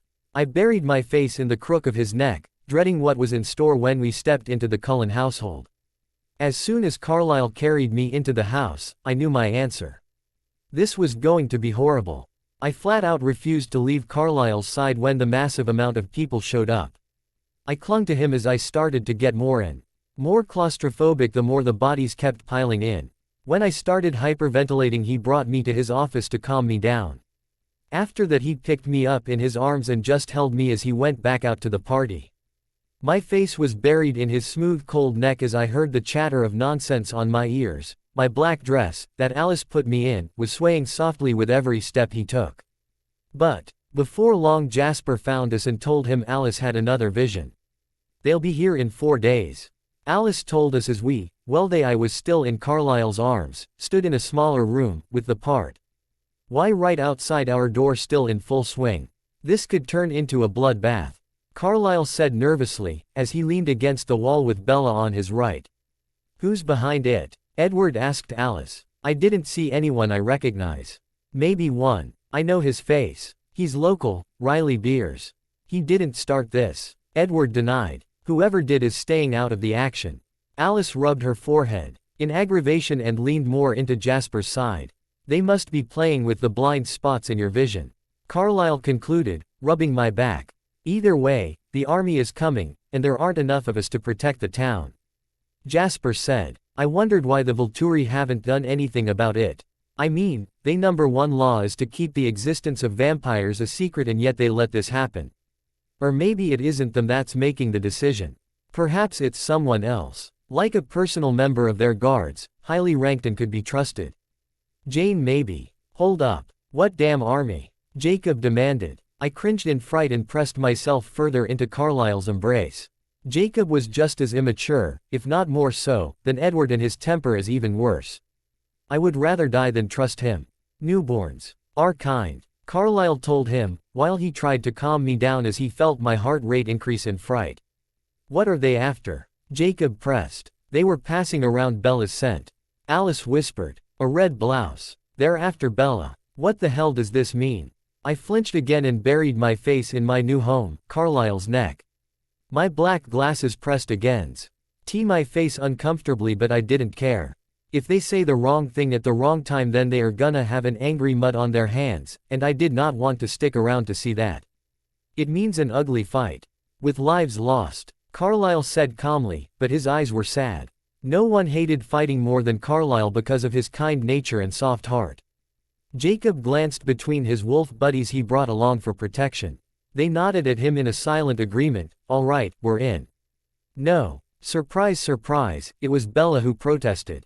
"You'll get yourselves killed." "No way. I wasn't asking for permission," Jacob told her dryly. "Edward." Bella glanced at Edward to help her, but he hesitated. "It means more protection for you," Edward finally said. "Jacob, do you believe Sam will agree to an understanding?" Carlisle asked him. "As long as we get to kill some vampires." Jacob smirked in cockiness. He was so going to die. "Jasper," Carlisle asked his newest son. "They'll give us the numbers. And the newborns won't know they even exist. That'll give us an edge. We'll need to coordinate." "Carlisle, they'll gonna get hurt." Bella protested again. "Oh come on Bella, just the little doggies fight, and when some of them die then they'll realize how their cockiness got them killed." I saw Edward smirk out of the corner of my eye. He obviously agrees with me. We'll all need some training. Fighting newborns requires knowledge that Jasper has. You're welcome to join us. Carlisle invited them. All right, name the time and place. Jacob stepped forward. Jake, you don't know what you're getting yourself into. Bella pleaded with him. Bella, this is what we do. You should be happy. Look at us, working together. You're the one who wanted us to get along, remember? I almost laughed as Jacob threw that back in Bella's face, almost. All Bella was trying to do nowadays was get the wolves and the Cullens to be civil towards each other, but it was just as Imp. Os Cybele is trying to get a cougar to have a tea party with a gazelle. I watched as Emmett flew in the air before he slammed down to the ground, a bunch of dirt flying everywhere as his massive body collided with it. I was sitting on top of a small flat boulder Emmett had found a few 100 feet away and brought it here so I could sit down. I appreciated that he would take the time to do something nice for me. Again, he growled at Jasper as he hopped up from the ground. A jeep came to a stop a few yards away from us and Edward and Bella stepped out. They walked over to us just as we saw the wolves appear from the trees. Their massive forms making me tremble slightly. I could still remember Emily's face, the horrible scars that went from her hairline all the way to her chin. I shuddered. Before Carlyle stood next to me and grasped my hand, assuring me that I was safe. They don't trust us enough to be in their human forms. Edward told him. They came. That's what matters. Will you translate? Carlyle let go of my hand after giving it a quick squeeze and stepped forward to address the mutts. Welcome. Jasper has experience with newborns. He'll teach us how to defeat them. They want to know how the newborns differ from us. Edward sighed to Carlyle. They're a great deal stronger than us, because their own human blood lingers in their tissues. Carlyle explained. Our kind is never more physically powerful than in our first several months of this life. Carlyle stepped down and let Jasper take the lead, and coming back to my side and grabbing hold of my hand again. Carlyle's right. That's why they are created. A newborn army doesn't need thousands like a human army. And no human army could stand against them. The two most important things to remember are, first, never let them get their arms around you. They'll crush you instantly. The second, never go for the obvious kill. They'll be expecting that, and you will lose. Jasper turned around to face us. Emmett, don't hold back, Jasper warned him as they took their fighting stances. Not in my nature. Emmett grinned before charging at him. It only took a few minutes before Emmett was on his back and Jasper was standing over him. Never lose focus, Jasper told him before walking off. Next up was Carlyle and Edward. I was rooting for Carlyle, obviously. I frowned when Edward slammed the gentle blonde to the ground, but when Edward looked away, Carlyle tackled him to the ground. I quickly got bored of watching them fight, so I took off my glasses. I brought up my knees and laid my head down. Veer, since I had a go at Edward the first, had been feeling worse and worse. I didn't know what was going to happen to me, but I couldn't find it in myself to care. I could feel a familiar pair of arms pick me up and hold me against them. I laid my head on Carlyle's shoulder and promptly fell asleep. I stumbled down the stairs and headed towards the kitchen. God, my head was pounding and my heart was racing. I stumbled past the living room where Charlie was watching some baseball. I grabbed the counter when I started to sway. My breathing came out in short gasps as I tried to catch my breath. My glasses fell off my face with a clang. Oh God, I can't breathe, why can't I breathe? Carlyle, he'll know what's wrong with me, right? I clumsily grabbed the phone off the wall but paused when my fingers rested over the numbers. What was his phone number again? Oh no, don't tell me I don't have it. Wait, it's in my cell phone. I put the phone back into the cradle. I literally crawled back upstairs to RDS my room since I couldn't see anything. I snatched my cell phone of my nightstand and dialed Carlyle's cell number. Hello. His honey voice echoed through my head and pounded in synchronization with my headache. I tried to speak, but the world around me started to spin. Anastasia, are you all right? Anna. Carlyle, I whimpered before my legs gave out and my body crashed to the ground before my vision went black. The black Mercedes sped down the highway, ignoring the sound of horns being blasted in his direction as he zoomed back to his house with an unconscious and barely breathing Anastasia in the passenger's seat. He screeched to a stop in front of the house and picked Anna up and swiftly ran to the medical room he had set up a while ago after it was revealed that Bella was as clumsy as they come.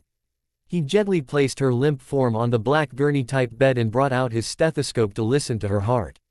His eyes widened when he pressed the cold metal to her chest. Her heart was slowing down. Edward, he hollered, he needed his son's help if he had a chance at saving Anna. Please Anna, he begged as he quickly set everything up. Please just hold on, sweetheart. He knew if he didn't save Anna, not only would the rest of his family be devastated, but they and him would be torn apart in seconds by Marcus when he felt the bond snap. If he didn't save Anna, all of them were doomed. Impressive. I've never seen a coven escape an assault of this magnitude intact. Jane said as she looked at the fire that was burning all the vampire newborns. We were lucky, Carlyle W. whispered as he wrapped his arms around his wife's waist. I doubt that. Jane scanned the area and saw no sign of Anastasia. She frowned. Marcus had almost gone mad and he needed her with him.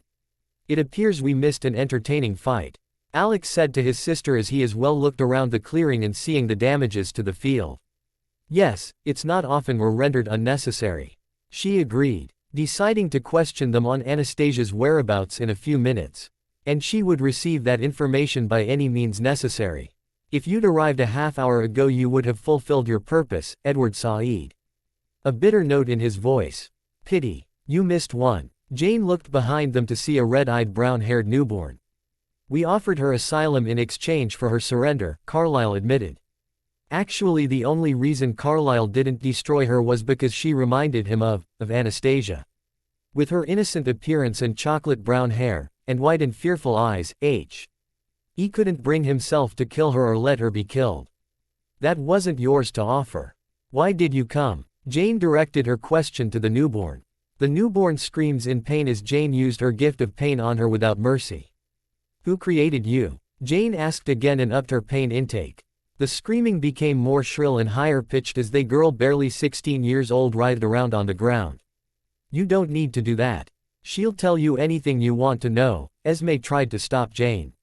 Her gentle soul couldn't handle the poor girl's screams anymore. I know, Jane smiled cruelly. I don't know. Riley wouldn't tell us. He said our thoughts weren't safe. The newborn rushed out hoping she wouldn't have to go through that again. Her name was Victoria. Perhaps you knew her. Edward spat as he pulled Bella closer to him. Edward. Carlyle lightly scolded him. If the Volturi had any knowledge of Victoria they would have stopped her. Isn't that right, Jane? Of course. Felix. Jane nodded towards the girl on the ground, but Esme spoke up. She didn't know what she was doing. Jane put her arm up and stopped Felix from passing. We'll take responsibility for her, Esme offered. Give her a chance. Carlyle pleaded with them even though he knew it was almost useless. The Volturi don't give second chances. Keep that in mind. Keyes would be interested to know that she's still human. Jane scowled at her. She was still upset over the fact that Bella couldn't be affected by her power. She was oh so very tempted to try and use it on her. No, but she needed to find Anastasia first, and they knew where she was. The date is set. Bella shrank slightly under Jane's glare. Take care of that, Felix. I'd like to go home. Felix brushed past Carlyle and made his way to the scared girl. Carlyle closed his eye when he heard the poor girl's scream cut off abruptly. Her limbs were thrown in the fire with the rest of her coven. Jane sniffed. Where is Anastasia? She demanded as she glared at Carlyle. Arrow had given her strict instructions to find Anastasia and do whatever possible to convince her to come back to Volterra, to bring her back to Marcus. And shish. He wasn't going to upset her masters now, was she? When Carlyle looked into Jane's eyes, he knew he had no choice in the matter. When Jane saw the little frail girl in the middle of the room on a blah CK medical bed with an oxygen mask over her mouth and nose with an IV drip attached to her bony little wrist, she felt so incredibly angry. Jane always had a soft spot for soul children, considering he and Alec were once soul children themselves. They were so magnificent creatures who were very talented and had extraordinary gifts. But to see one looking so helpless and filled with pain made a rage burn through her. She approached the bed to take a better look at her, only to see her hand clenched around something so tightly her knuckles were white. Jane gently lifted her hand and turned her palm over to see the Volturi pendant clutched in her grasp with all her might. But as she looked closer she could see cracks along the pendant, as if someone had smashed it to pieces and it had been put back together. She had a pretty good idea of who that might be. She could still hear the human pest demanding that the Volturi leave Anastasia alone. She was so tempted to just go downstairs and rip out her throat, but she had other pressing matters to attend to. Felix, she murmured, and the big giant stepped into the room. Jane took out Anna's IV and gently lifted the oxygen mask off of her and let Felix gently pick her up bridal style and tuck his gray cloak around her. Jane picked up Anna's forgotten glasses off of the table next to her, before putting them in Anna's pocket, thinking if she woke up she'd like to be able to see. She followed Felix outside the room and intertwined her fingers with her brother's and started tugging him downstairs. The sooner they arrived at Volterra and got Anastasia in Marcus's arms the better. They could already hear a strain on her breathing. What are they doing with Anastasia? Bella demanded as she saw the big giant carry Anastasia in his arms. Felix looked up at Bella and glared at her and tightened his grip on Anastasia. Where are you taking her? Bella demanded as she looked at Jane. Big mistake. Her dark red eyes snapped to Bella's face, and immediately she tried to use her gift on her, but to no avail. The little human pest still stood there demanding answers from her. She gave a loud snarl in warning, they didn't have time to deal with this. She could clearly hear Anastasia's heart slowing down, and she swore on her loyalty to her kings she would bring Anna back alive. Bella, Carlyle grabbed her arm, pulling her back and away from the angry vampire. Enough. Anastasia's going back to Volterra. What? She cried in outrage. No, she isn't. She has to stay here with us. Bella, she's dying, Rosalie growled in Bella's face as she pointed one of her perfect fingers at Anastasia's unmoving body. No, she isn't. She's fine, Bella denied. Look at her, Rosalie screeched, finally fed up with her and her constant state of denial when things don't go her way. The longer you hold them up, the less of a chance she has to get to Marcus. Now so help me God, if you don't shut up and let her go, I'll make you. Bella sat down on the couch, stunned into silence. We'll be back, Jane warned them, and if she's not immortal by then. She trailed off. She didn't need to finish that sentence for them to get the message. She ripped the front door open, its frame cracking from the amount of strength she put behind it, and ushered Felix and the rest out of their house. As soon as their feet touched the soft grass, they started running towards their private plane, hoping that they weren't too late to save Anastasia. If she died, then Marcus would lose it and they would be forced to put their master down. None of them wanted that. I could feel the wind rushing past my face. I felt like I was flying, or sticking my head out of an airplane while in flight. I just managed to crack one of my red eyes open to see the world rushing past me in a blur.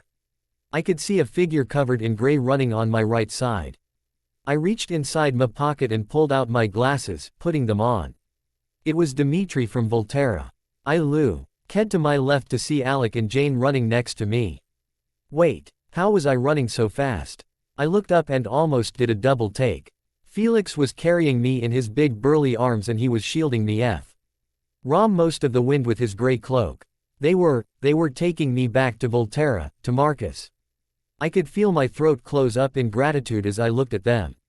I didn't care about where Bella was or if they'd killed her. I didn't care about Charlie, or Renee, or even Carlyle anymore.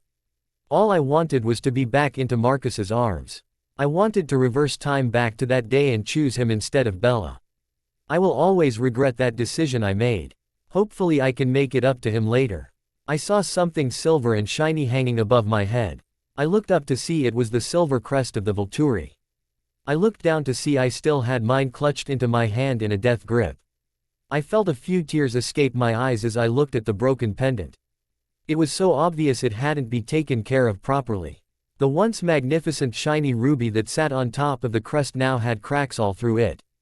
The elegant swirls that surrounded the crest were wonky and bent and had cracks running through every single inch. God, what is Arrow going to say when he sees this? If it was anybody else I probably would have tried to hide it, but because of Arrow's gift, there was just no way. Oh God, he's going to be so mad at me for not taking care of his pretty crest. I buried my face in Felix's chest in utter shame and humiliation. I felt Felix's body flex underneath me and one of his hands came up to the back of my head. His thumb rubbing the base of my neck, where my spine connected with my skull.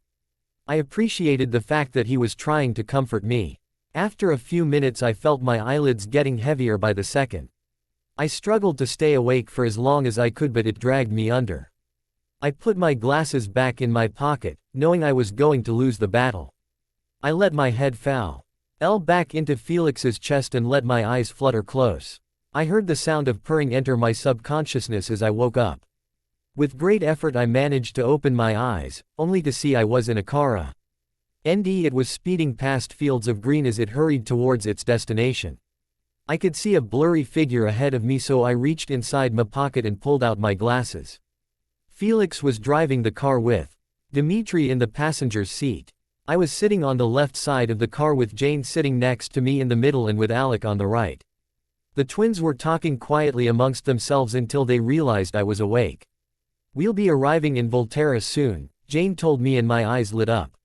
My chest had stopped its painful throbbing and was now just a gentle pressure. With every eel that flew under the car, the more I could breathe. I was that much closer to him and I couldn't be happier. I started to fidget in my seat as the minutes ticked by. My need for Marcus only grew as we became that much closer. I recognized the road we were traveling on, It was the same road Alice, Bella, and I were traveling on in a yellow Porsche a few months ago to save Edward's ass. We were almost there. The lovely stones and architecture were the same the last time I was here, but for the life of me I couldn't focus on them or the beautiful clock tower. My thoughts were too consumed by my Marcus. My Marcus. I want my Marcus so bad. How the hell have I stood this shit for months? Why did I fall asleep? If only I stayed awake, then I would still be with him. Stop it. I mentally slapped myself. What's done is done. I just hope Marcus can forgive me for all the pain I've caused him. Pain. Pain. Oh no. The connection went two ways. So when I was suffering, so was he. I could feel the tears started to build up behind my eyelids. Oh my god, I caused this. I should have hopped on the first flight back to Volterra as soon as the plane landed, but no. Bella needed me. Huh. She does. And T need anybody except her precious Edward. Why did she have to be so idiotic? If I never see my sister again, it'll be too soon. Because I didn't listen to my gut, which hadn't steered me wrong yet, I caused Marcus pain. Oh my god, how will he ever forgive me? Even if he does, I'll never forgive myself for it. No, never. I'm a terrible soul child. I watched as the buildings flew by Thrug. The dark tinted windows as Felix expertly drove the narrow lanes. I started biting my fingernails and tried to keep myself calm, but taking deep breaths, only for that to fly out the window as soon as the car stopped. My heart thudded loudly in my chest as Felix opened the car door and swept me up in his arms. Then suddenly we were flying again. I didn't start paying attention to where we were going until the temperature dropped unexpectedly and Felix slowed down. I shivered and snuggled close to Felix while I gazed at the stone hallway. They have appeared to redecorated. The walls were made of stone and had small, rectangular shafts of light coming through at the very top of the wall. There were hanging chandeliers in the shape of a cone that elegantly swung from the top of each archway. There was a piece of furniture in between the pillars that rested on either side of the shaft of light.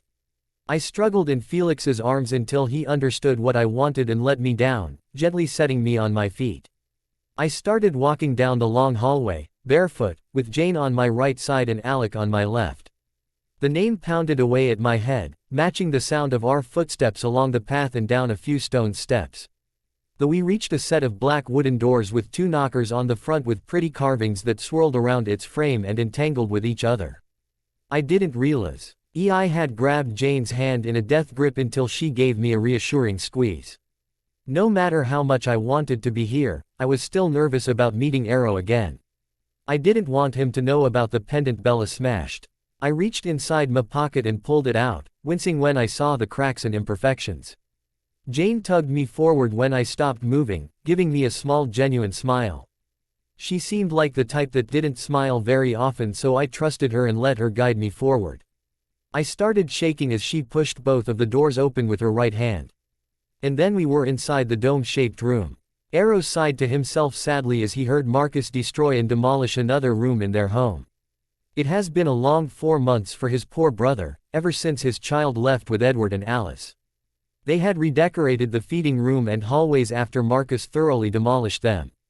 He desperately hoped Jane managed to convince Anastasia to come back here, for there wasn't much left of Marcus's sanity. He sighed again as he looked at the newly decorated feeding. The drain on the floor was much larger than the previous one and the floor of the room was angled towards it with the little circles inside the big circles, creating a smooth incline towards the black drain. On his left they had set up a table with 4 chairs and a few books they used to read to pass the boredom. Their chairs had been improved and instead of the marble they used very fine dark wood that had beautiful carvings engraved in them. There were statues inside of little pockets on the sides on the room. Some made of marble, others stone. It was nicely done. If he was being honest, he was kind of glad Marcus's destroyed the old one. This one was much better. The doors swung open, interrupting his inner monologue. He turned towards the door, bored, only for his eyes to widen in surprise. There stood a shaking Anastasia, clutching Jane's hand in her right while gripping something tightly in her left.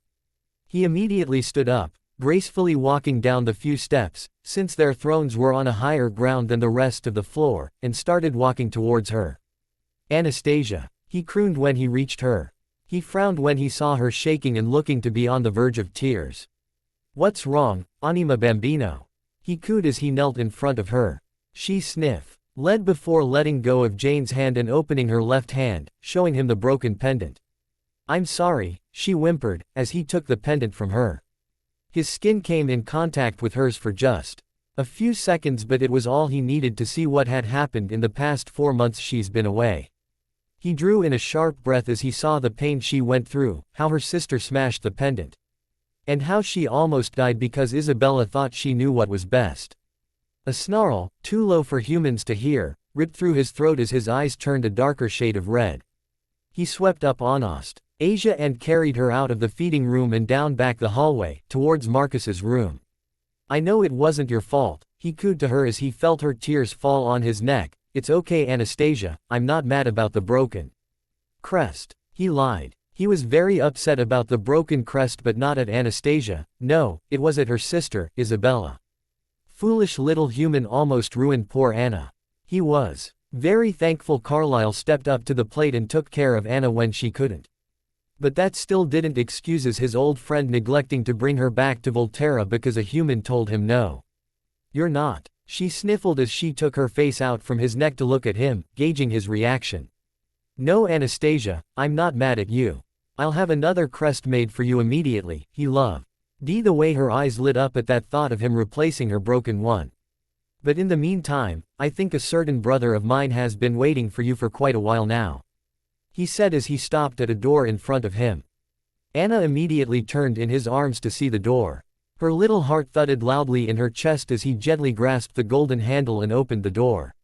There he stood in the end of the room, his back to us as he leaned over a desk, both his arms supporting him as his head remained bowed, as if the weight of the world was resting on him. I wiggled and struggled in Arrow's arms until he put me down. As soon as my bare feet slapped against the floor, his head whipped around to face me. I couldn't help myself. As soon as I saw his tired face, I was running towards him. He dropped to his knees and held out his arms for me. Then I was in his embrace and all was right in the world. I faintly heard the sound of the door closing behind me, but I didn't care. I buried my face into his chest as I felt him pick me up and carry me to his bed. He laid on the covers, with me still firmly pressed against his chest, and wrapped a blanket around me, protecting me from the cold temperature of the room and his skin. And there we stayed, maybe for minutes, hours, days, years. I didn't care for the time that flew by us uncaring, for he was finally with me. After all the pain we suffered, the loss, the depression, the anger, we had each other. I swore right then and there, that I will never put anybody, especially Bella, over Marcus again. Do you miss her? Marcus looked up from the book he was reading to me and followed my gaze. Every day, he murmured as his eyes softened. I gazed up at the painting. Her soft red eyes gazed back at me. Her billows of soft brown hair fell down her shoulders. Her facial features were very similar to her brother's. Her smile lit up the entire portrait. My heart clenched in my chest. Does it still hurt? I whispered as I looked at Marcus. He closed the old book and set it on the table in front of us. When you lose your other half, the pain never really stops. Every day I am reminded of her absence from my life. I frowned, letting my head drop until my eyes met the floor, regretting asking him if it caused him pain to think about her. Marcus had been dead for centuries after Didymus was murdered. He only got worse after he gave up trying to find her killer. He had been suicidal for such a long time now, and I wondered if that feeling would never go away fully. The thought of losing him made me want to rip myself apart. I had been here for only a few days, but I already loved Marcus like the father he was to me. I just hoped that I could help heal his damaged heart, or at least lessen his pain. But, I felt his fingers lift my head until I was looking in his warm red eyes. Now I have you, and you, my darling Anastasia, make it all worth the pain. He leaned forward and kissed my cheek before pulling me into his lap, where we sat in silence for a few minutes, just enjoying each other. Arrow watched from the other side of the enormous library as Marcus held his soul child in his arms. A flash of envy ran through his cold body. He narrowed his eyes when he saw Marcus lean down and place a kiss on Anastasia's head, before sighing to himself. He too was still pained after his sister's death, even though he himself was the one to murder her. But it had to be done in order for him to conquer the vampire race and rule above them, ensuring their survival as the humans grew more and more advanced as the centuries passed. He did regret what he had done to her, his own flesh and blood, but only to an extent. He did love her, but she was bored and wanted to travel the world and take Marcus with her, something that was unacceptable. He froze in dread when a thought occurred to him. What if Anastasia wanted to one day leave here in favor of a quieter lifestyle? He couldn't destroy her for it. Was against the very law he created, and even if he did, it would only drive Marcus to absolute madness and rip everything apart. Marcus couldn't leave the Volturi. So he just had to make sure to check Anastasia's thoughts regularly to make sure she was content here. If not, then he would have to do everything in his power to make her as happy as possible, or use Corin if all else failed. Corin was a very special member of the Guard. She had the power to make someone content with their situation for however long she pleased, but the downside was that it was very addictive. When exposed to her gift for long periods of time, it can make others feel physically uncomfortable when they are not exposed to it. Corin spends most of her time associating with Sulpicia and Athenadora, and is also the reason as to why they never leave their tower. He would go to any lengths to make sure his wife was completely safe even in their own home. He couldn't risk what happened to Marcus happening to him as well. He had to keep the vampire laws upheld, or the humans would discover them and all hell would break loose. He looked up when he heard laughter, only to see that Marcus had swept Anna in his arms. ND was currently heading out of the library. Arrow watched them go with his calculating eyes. Another flash of envy ran through him as Anna reached up and kissed Marcus's cheek. He frowned at the oh-so-who man emotion he was currently experiencing. To have a soul child of his own. A child full of so much power that could be unleashed. He had found quite a few soul children in the millenniums he has been alive. But he never found himself envious when the children found their parents, until now. He always did have a habit of wanting things that weren't his to own. Make no mistake, he didn't want to take away Anna from Marcus. But he did wonder what would have happened if Anastasia was his and Sulpicia's instead. All that undiscovered power that flowed through her veins. But no matter. He had forever to find his soul child. There was no rush. For now at least. Where are we going? I laughed as Marcus tickled my stomach as he walked along the stone corridors with me resting comfortably on his hip. If I told you, it wouldn't be much of a surprise, now would it? He said, chuckling at my pouting at him. I poked my tongue at him, feeling a little playful. I squealed when he turned me upside down for a few minutes in retribution. I had to hold onto my glasses so they wouldn't fall off before he righted me. After a few more minutes we reached a set of dark oak doors, the same as all the other doors. With one push his pale hand opened the door to reveal their gardens. My mouth dropped open in surprise as I took in all its beauty as Marcus gently set me down on my feet. The undead sure know how to make a perfectly exquisite garden. Every flower I could think of resided in here. Gorgeous trees scattered the place in a random, yet organized manner, their leaves perfectly kept, each and every one of them. And to top it all off, there was a magnificent fountain that had crystal clear water flowing from the top and ending in the small pool below. It was perhaps one of the most gorgeous things I had ever seen. I laughed and turned around, grabbing Marcus's hand and tugged him further into the gardens. This is amazing, I gasped as I looked round, taking it all in. It's so pretty, Marcus. I turned around and saw him holding a pink orchid. He reached out and gently placed it in my hair, giving me a bright smile when my cheeks heated up. He brushed his fingertips over my Ted cheeks lovingly before he nudged me further into the gardens. Come, little one, let us explore it together, I let out a soft hum as the sun warmed my face, my eyes closed, and my head tilted back. It was so peaceful here.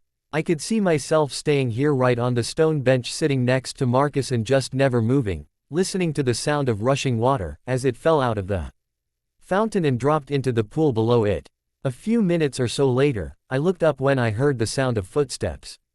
The familiar black raven-haired king elegantly floated towards us, a black box in his right hand. Ah, Anastasia, how lovely to see my darling. Arrow crooned in his silky voice as he approached us. Hi, I said shyly as I looked up at him. I looked at the black box in his hand, wondering what it was for. I thought I would find you here. I came to give you this." He handed over the black box to Marcus, who in turn, passed it to me. I frowned at him in confusion before carefully opening the lid. My eyes widened in surprise. It was a brand new Volturi pendant. It didn't know how Arrow did it, but he made this one even more beautiful than the last one. It was enhanced beyond its original beauty. An even bigger and brighter ruby was placed at the top of the golden V. Before I could continue to take in the necklace, a pale hand reached in the box and took it out by the gold chain. The same pale hand undid the clasp and wrapped it around my neck. I looked up and smiled at Arrow as he finished putting it on me. "Thank you," I whispered to him, as my eyes slightly watered up. "You're welcome, my dear," he whispered before he grasped my right hand and pressed a kiss on my palm before straightening up. He said something to Marcus in Italian before walking back where he came from. I was too busy studying my new necklace to try and figure out what he had said. Besides, if it was meant for my ears, he would have said it in English. We spent a few more hours just roaming the gardens before heading back inside. My reformed and enhanced pendant sat proudly at the base of my throat. "I don't believe it," I said to him as he poured some shampoo in his hand before massaging it through my skull. "Were you actually the cause of the great fire at the Alexandria Library?" He laughed at my astonished tone, making me smile. "Yes, it was rather unfortunate." Arrow was most displeased with Felix. He enjoyed reading the works of literature before it was destroyed. We did try and save as many books and scrolls as we could, but not even with our vampire speed were we able to gather all of them in time. He reached behind me to grab a plastic cup that was left to the side and dunked it under water, before pouring it over my head, washing away the bubbles and remaining soap. "I would imagine so," I agreed as Marcus lifted up my arms, gently scrubbing the dirt from my skin. Thousands upon thousands of books and scrolls were lost in that fire, and it was all because of Felix. I deadpanned. A burst of laughter escaped my lips when Marcus hit a ticklish spot with the washcloth. "I've been meaning to ask you something," I started as Marcus finished cleaning my hair. He hummed as he got up and grabbed a big velvet red towel for me to dry off with, holding it up, waiting for me to step out of the bath. "Is there anything I should know?" I asked him curio. Usly as I stepped out of the tub that was filled to the brim with bubbles and water and right into the fluffy towel. He handed me my glasses before he picked me up and carried me towards the bedroom. "Like what?" he asked as he sat me on the massive, blue bed before crouching down to my level. "Is there any place I'm not allowed to go?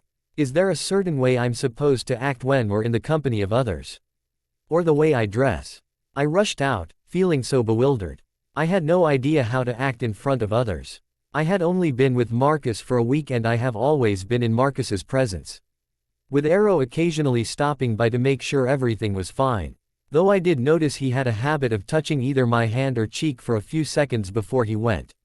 Marcus gently brushed my dripping hair away from my face. "Anna.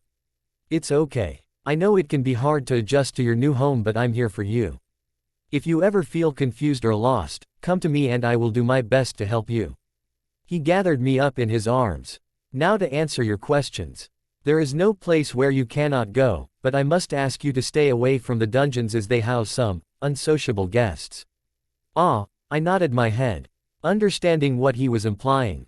"As for the way you act, you can just be yourself. Because of our bond," he leaned his forehead against mine, "you will always be treated with the utmost respect by everyone here. No matter what their rank is, it will be no match to yours. How you dress is fine, my darling." Speaking of which, Marcus assured me before picking me up and walking over to our closet. He set me on my feet and let me pick out what I wanted to wear. That was what I loved about Marcus. He took care of me, but he also let me still have my independence on things like what I wear and eat and what I read. He didn't control me. He guided me. I was in control of my own body, my own needs, and my own wants.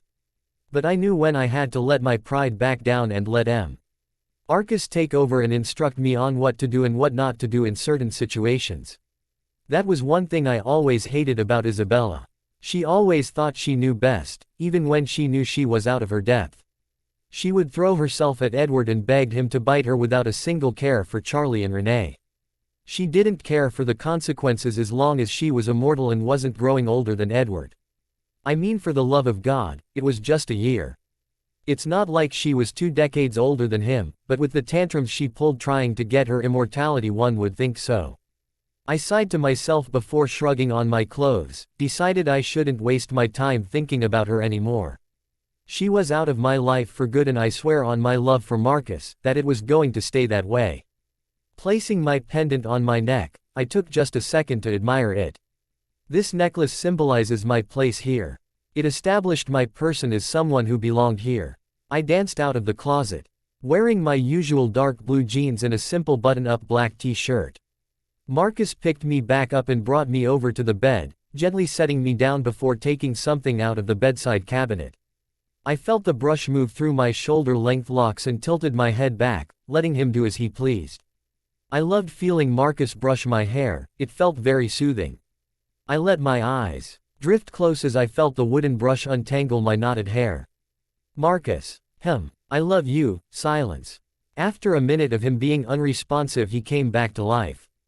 I love you too, my darling Anastasia.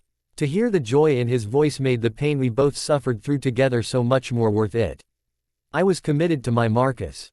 I was committed to making sure he never felt pain again, pain that was caused by myself, or Bella. Or anyone. My life revolved around him. I was completely dependent on him as he was to me. Committed didn't even cover the emotion behind my words. It was ineffable, but it would have to do for now. After all, I had thousands of years to express my devotion to Marcus and his happiness. A smile spread across my face as it finally hit me. Thousands of years. That's how long, if not longer, that I will spend by his side. It was perfect. Are you sure you'll be fine? Marcus asked for the 10th time as he nervously stroked my hair back from my face. We hadn't ever spent a second apart since we were reunited. But Heidi had come back and I could see the dark circles underneath his eyes. The once bright milky red was now dull with blackness. He was hungry. He started to doubt himself. Maybe I should forego this feeding and wait for the next one. No, I insisted stubbornly.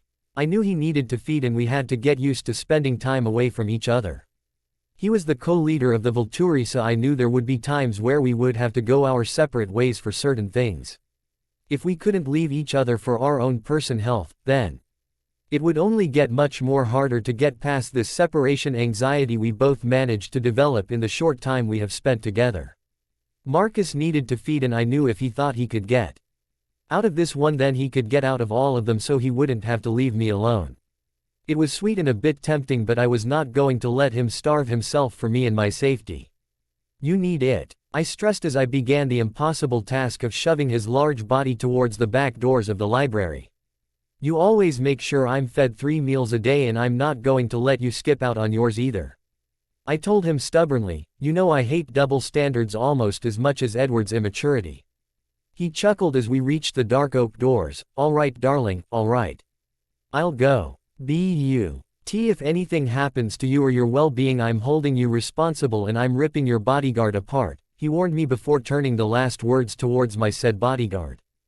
Being babysat. While Marcus was going feeding oh so annoying but I wasn't going to argue with Marcus because I knew I would lose instantly and I knew I needed the protection. I was just a 12-year-old still. I couldn't exactly do much could I? Dimitri gave my Marcus a sharp nod. Yes master. Marcus gave him a hard look before turning back to me. Any problems, just scream for me and I'll come running, I nodded, giggling when he kissed my cheek, tickling me with his long hair by dragging it across my red cheeks. He embraced me one last time. I love you. Ever since I first said the words to him, it seemed I couldn't stop, not that he minded. I love you too darling. He stood up, gave me one last smile, opened the door and disappeared down the dark and cold hall in a blur. As soon as he left I could feel just the gentlest strain on the bond, nowhere near as intense when I was halfway across the world. I could deal with it until Marcus comes back. I wandered away from the doors and further into the library looking at all the old and new books. Marcus had even pointed out the section that held all the books and scrolls from the Alexandria library. I swore to never go near them in case I accidentally destroyed them. Marcus just laughed and brought me to another part of the library. With every step I took I could hear him match mine, remaining a respectful distance away from me, but near enough to help at a moment's notice if necessary. Eventually I grew bored and my legs started aching, so I sat down on the couch and let the fireplace warm me. This place was so fascinating but so very cold. It wasn't like they needed to have the heat on anyway.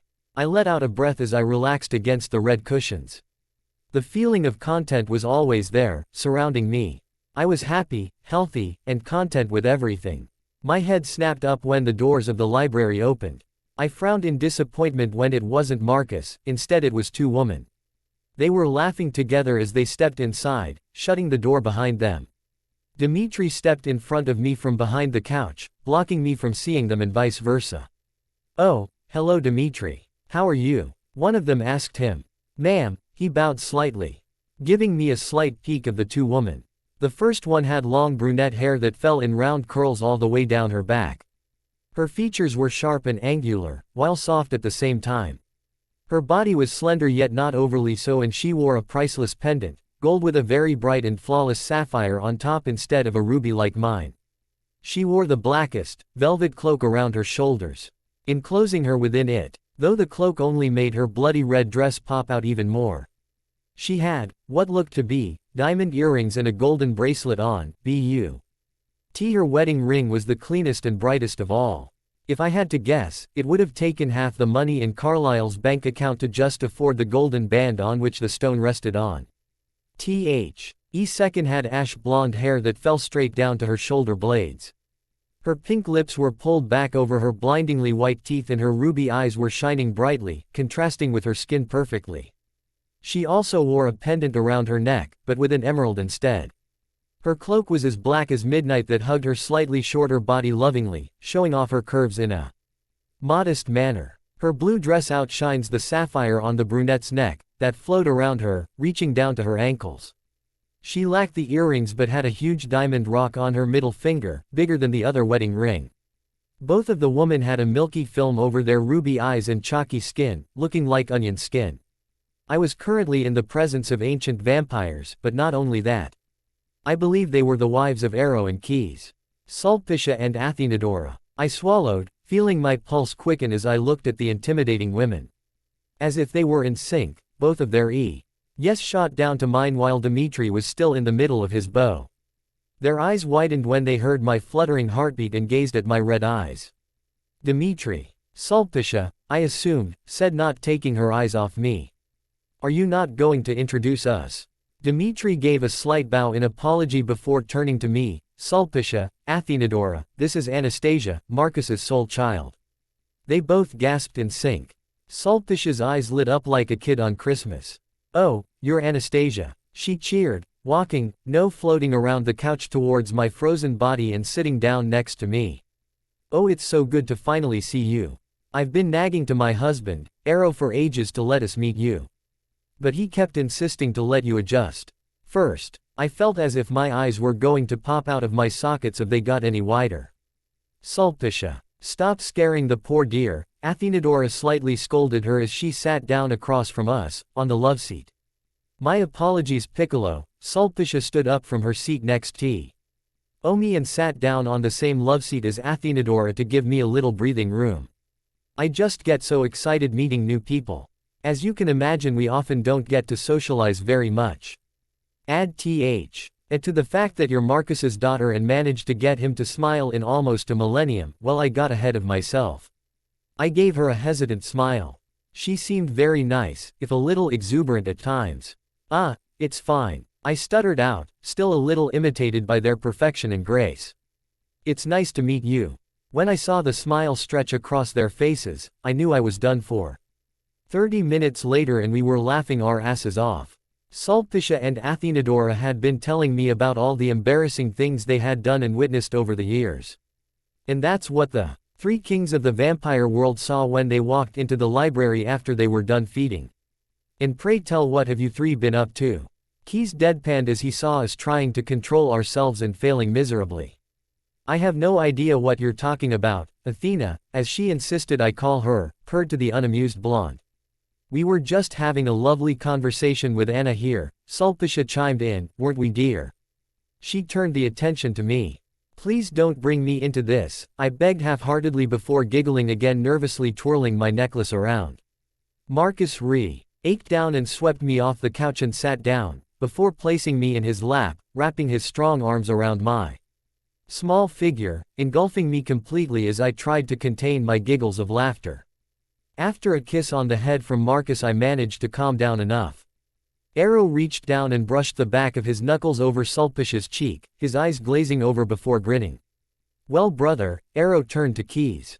His lips pulled back over his teeth. "I, for one, still think you looked rather dapper in that powdered wig." I promptly burst out laughing again along with Athena and Sulpicia. Marcus's chest started to shake underneath me and it only made me smile wider. I loved nothing more than to hear the sound of Marcus's laughter. "This place is nuts," I giggled as I buried myself further into my Marcus. The castle was crazy, filled with insane people and the undead, but it was my home. I was content to live here, within these 4 brick walls for the rest of my life, just with them. I was completely committed to this strange family I had found myself tangled in. A snarl ripped through the sound barrier, breaking my peaceful silence as I whirled around in fright, my heart pounding in my chest from the sudden noise. "What the hell?" I froze in shock as I stared him down. His back was coiled and ready to spring. He looked me up and down, pulling his thin lips over his mouth, revealing his razor-sharp teeth. His dirty and ragged shirt and pants hung around his frame loosely. There were rips and tears scattered on the button-down shirt. A piece of his so dirty blonde hair, that it almost looked brown, fell in front of his face. He was a nomadic vampire that's been away from society a bit too long from the looks of it. I took a single step back. That was a mistake. Almo Saint instantaneously his eyes darted down to my feet before looking back up at me, his crazed red eyes gleaming proudly in the dimly lit hallway. My eyes widened when I saw him shift his position into a crouch. Oh God, no. With one smooth movement he propelled himself forward, his hands outstretched towards me, his teeth lunging for my jugular, aiming for my pulse point. I have never felt such a vast amount of terror pump through my body than at that moment. Every atom in my body seemed to freeze as he closed in on me, sailing through the air like a hawk, going in for the kill. My eyes widened. Then I heard a blood-curdling screech echo all along the hall. The sound was so high-pitched that it actually made my eardrums shake and vibrate from the force behind it. It took me only a single second to realize that sound was coming from my wide mouth. My body reacted instantly. I ducked my head down and curled into myself, trying desperately to protect every bone and organ that was vital to my existence. I refused to allow it to end like this. I had gone through too much to just die now. Marcus had lost too much to lose me as well as his mate and my soul mother. It will not end like this. I could feel a heavy force pressing against my chest, almost suffocating me. With every frantic puff of air that left my mouth, it only grew bigger and bigger, expanding inside me like a balloon. Until with one last breath, it popped inside me, bursting through every cell in my body. I could feel it wrap around my body like a second skin, containing me, protecting me from the unknown force trying to hurt me. I took another breath and it expanded again, only much bigger, growing beyond my own body. Then I felt something slam into it. I cried out in shock as it rippled around me. The force behind it was that of a truck. It flexed and bent around me, though it did not break. My chest heaved up and down as the ripples finally calmed after what felt like hours. I was too scared to look up. Footsteps. Multiple footsteps echoed around me. Rushing. Running somewhere. But where? I heard the snarls of an angry vampire in front of me before I felt the same force slam into me again. I screamed, though it did not hurt. The thing protecting me wavered slightly before growing even bigger, as if it was determined to keep me safe from the hungry, crazed vampire. It slammed into me again, it held very little force from the previous attempts. I gathered my courage and lifted my head, opening my eyes. I blinked in shock. I was surrounded by a blue physical shield of some sorts. The blue bubble was completely wrapped around me and then some. I was dead center inside of it, the walls of the bubble encasing me, ensuring my survival. The nomadic vampire howled in rage as he lunged at me one last time, only to bounce off me again and slam into the brick wall. The shield flexed and rippled but didn't move an inch from its original position. What was this thing? What did it do? Well, obviously keep hungry vampires away from me. I heard a ferocious, spine-tingling, fear-inducing, roar of complete and utter rage. I smiled. Marcus. He was nothing more than a blur as he rushed towards the man trying to kill me, and he ripped into the nomad before he had the chance to even blink. It took approximately 2 seconds before he was nothing but a pile of moving limbs. I cringed in disgust as they tried to reattach themselves. The still seething Vampire King turned and ran straight for me. I opened my mouth to warn him about the shield around me, but to my astonishment, he simply passed through like it wasn't even there. I was in his arms within moments, cradled against him as he checked to make sure I was all right. I closed my eyes and buried myself into him, my heart finally slowing down now that I was in his arms. I heard more footsteps. They grew closer and closer before I could hear them talking. I paid them no mind as I tangled my hand in Marcus's hair, needing the comfort. Dimitri, Felix, take our friend here and burn him alive, Keys sneered. Master, what is that? I heard Jane ask. I heard a sharp, stunned gasp. I heard a rustle of fabric as someone stepped closer to us. It looks to be a shield, Arrow said, his voice closer than before. Then I felt an uncomfortable flutter against me. Startled, I reacted without thought. My eyes snapped open, my body gave a jerk, and my hand thrust out automatically. There were 3 things that happened at once. 1. I realized that the shield around me had grown to accommodate Marcus's size. 2. I realized that uncomfortable flutter that startled me was in fact Arrow's hand resting on the shield. 3. When I thrust out my hand, the bubble moved with it and it crashed into Arrow, sending him flying backwards. I reacted instantly again. I somehow manipulated the shield, by reaching my hands out, to expand and catch Arrow mid-flight. So he was frozen in the air, with the shield wrapped around his entire body. Veer so slowly I gently began to lower my hands and Arrow's body followed my hand movement until both his feet were planted firmly on the ground. Letting my hands drop, the clear bubble shield retracted. Until it was just surrounding me and Marcus again. I have no idea what just happened, I admitted, my eyes drooping in exhaustion. I tiredly rested my head on Marcus's shoulder, burying my nose in his neck. I could hear Arrow in the background babbling about my shield and the possibilities that could unfold. Arrow stepped closer to us and Marcus snarled at him in warning, his body tensing up. I apologize, brother. Arrow backed away. His hands in the air. I forgot myself. I struggled to stay awake, but my eyelids kept slipping shut without my permission. I could feel the pressure against my chest. Again, only instead of expanding outwards, it was inwards. I could physically feel the shield retracting until there was nothing left between us and the rest of the world. My slipped closed for the last time and I fell unconscious with my hands still firmly tangled into Marcus's hair, keeping him close for both our peace of minds. Ah, Valentina has brought us something, Arrow crooned in his deep, rich voice as he stood up fluently from his throne, watching the nervous human approach him. She should not have interrupted, Keys scowled at her. She's new, Arrow defended her slightly. Aren't they all? Said Marcus, looking bored. Keys smirked in amusement. The pile of dead human bodies in the corner of the room slowly leaked excess blood from their open wounds, dripping down until it pooled at the sewer opening. Slipping inside, she approached the 3 men, Felix following behind her, stopping at the bottom of the 3 steps that lead to the platform they were sitting, looking very hesitant as she stood before Arrow, who looked dapper in his fine-tailored suit. He quickly grew impatient and motioned her with his index finger to come closer. She swallowed before climbing up the RST step and thrust her silver platter towards him. A wide smile stretched across his face, showing Valentine his sharp teeth as he reached out and grasped the letter with his pale, long digest. He swiftly opened it and read the card. L'amore si maintient Giovanni. Edward and Bella are to be married, he cheered, looking back at his companions.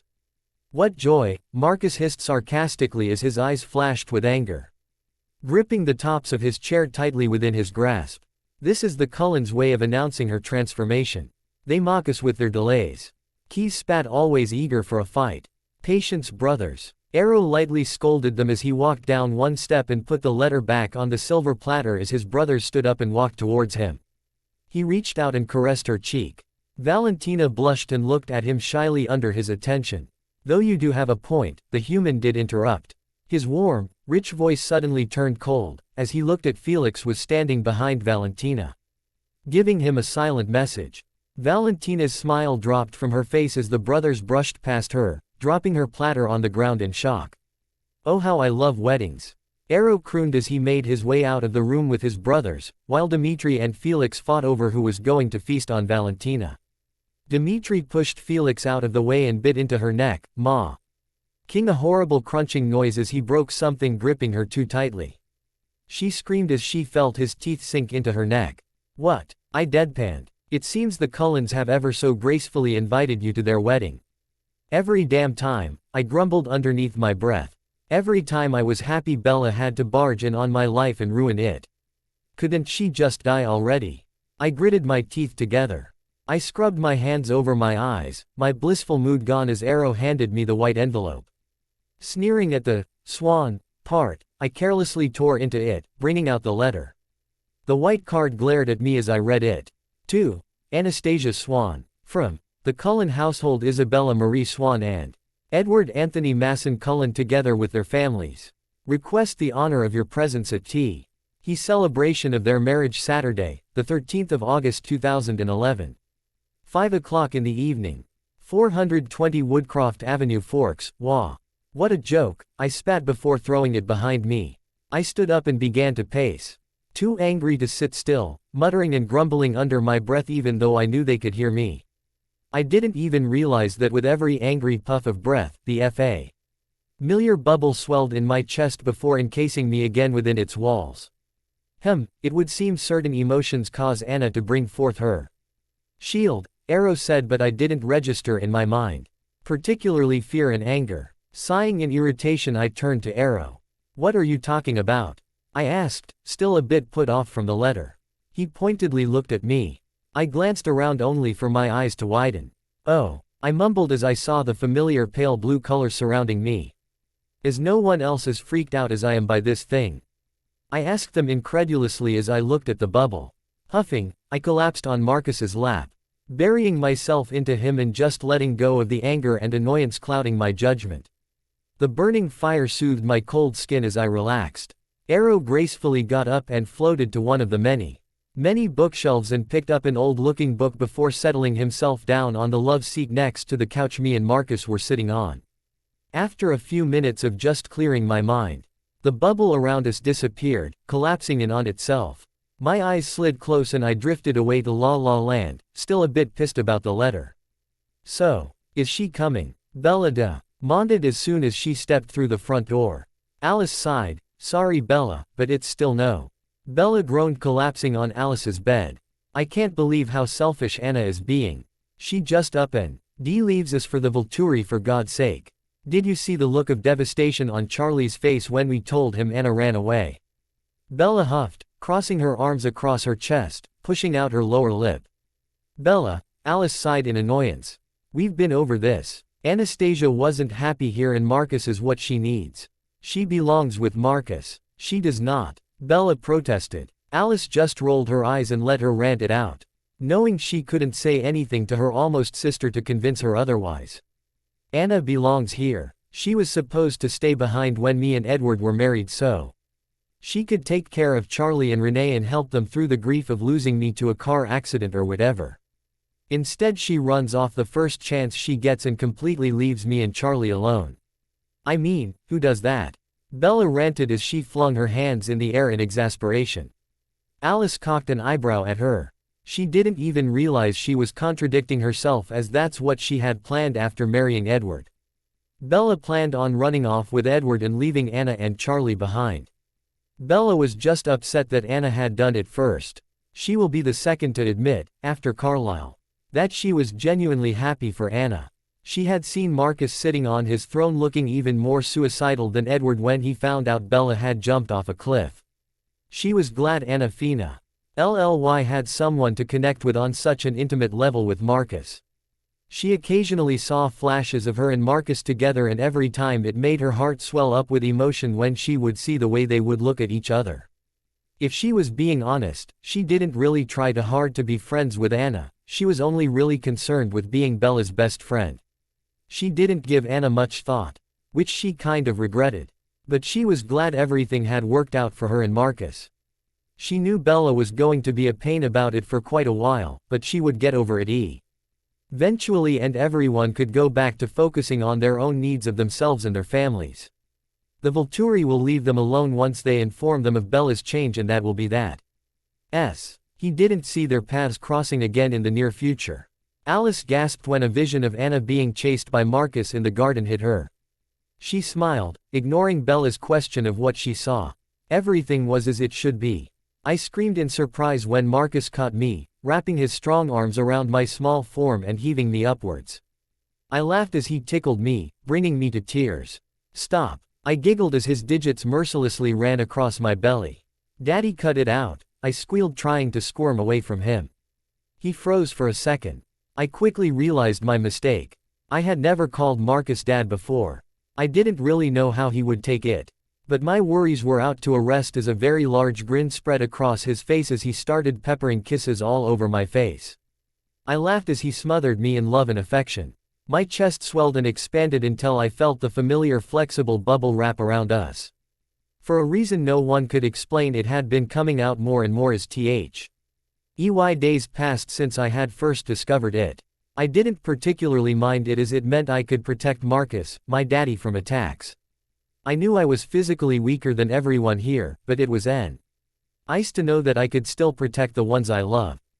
Arrow had been completely enthralled with my new power, immediately wanting to test it out and study it, but Marcus wouldn't let him. I think he was scared Arrow would push me too far and I would get hurt. I knew if the roles were reversed I would feel the same, so I didn't argue with him. I love you. Never have I gotten tired of saying that.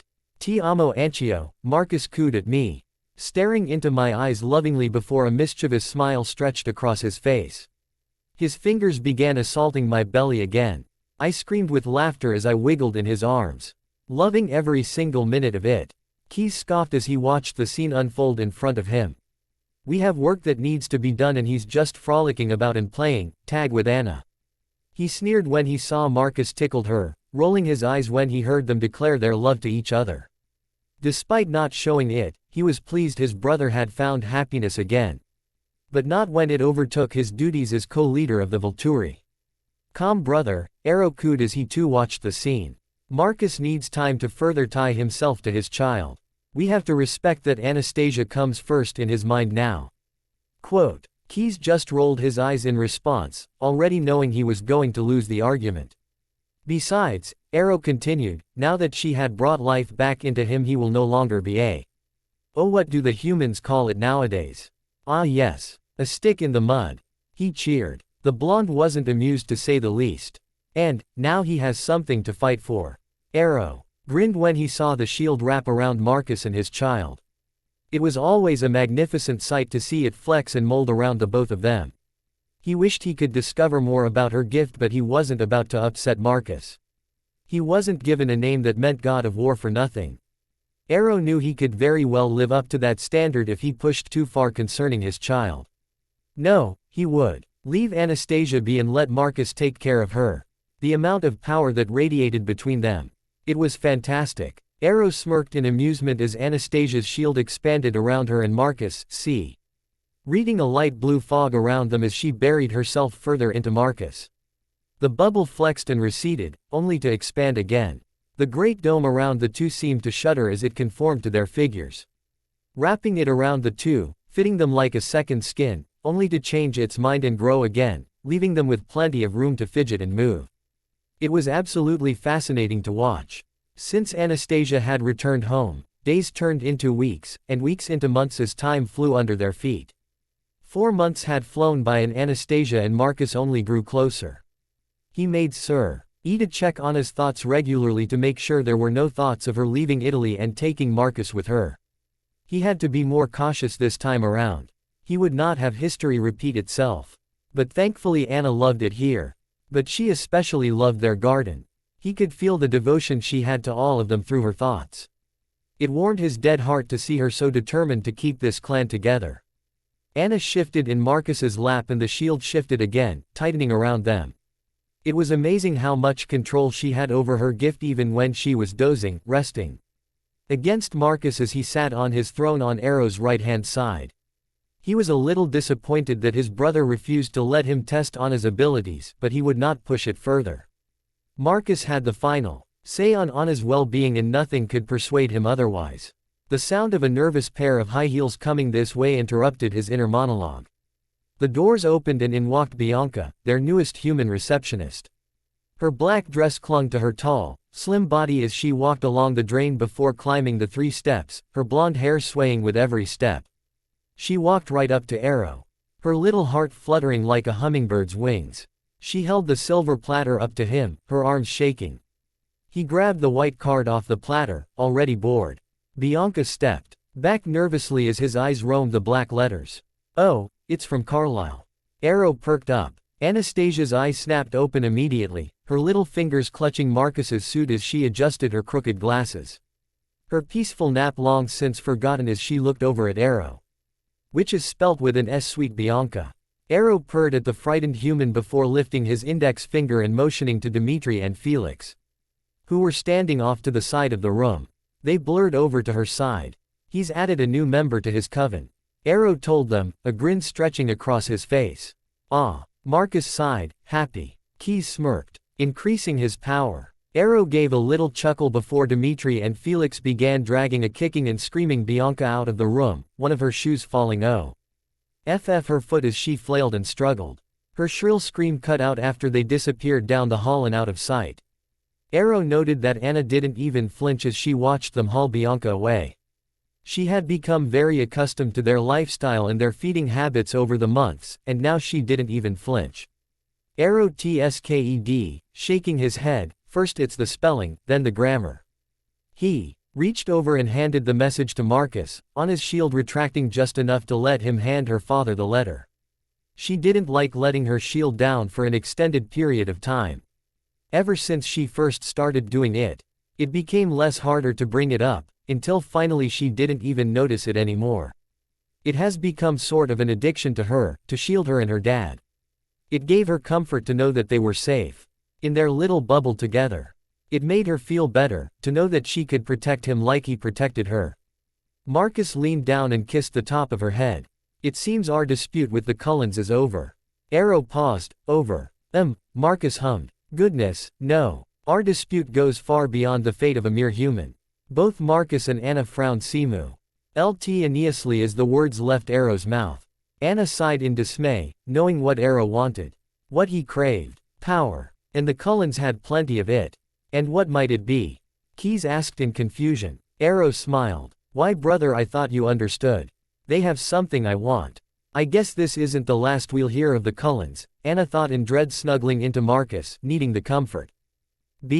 Ella lovingly cooed to her daughter as she rocked back and forth. Her little Renesmee. All the pain and suffering she went through was worth 1,000 times over just to hold her daughter in her arms. She sighed looking out the window, holding her child in her arms. Carlisle had just rung up the Volturi and informed them of her transformation. She knew they would want proof eventually. Arrow was even kind enough to send over a priceless necklace from his collection. Just a little something he had laying around, he said. She hoped Anna was okay.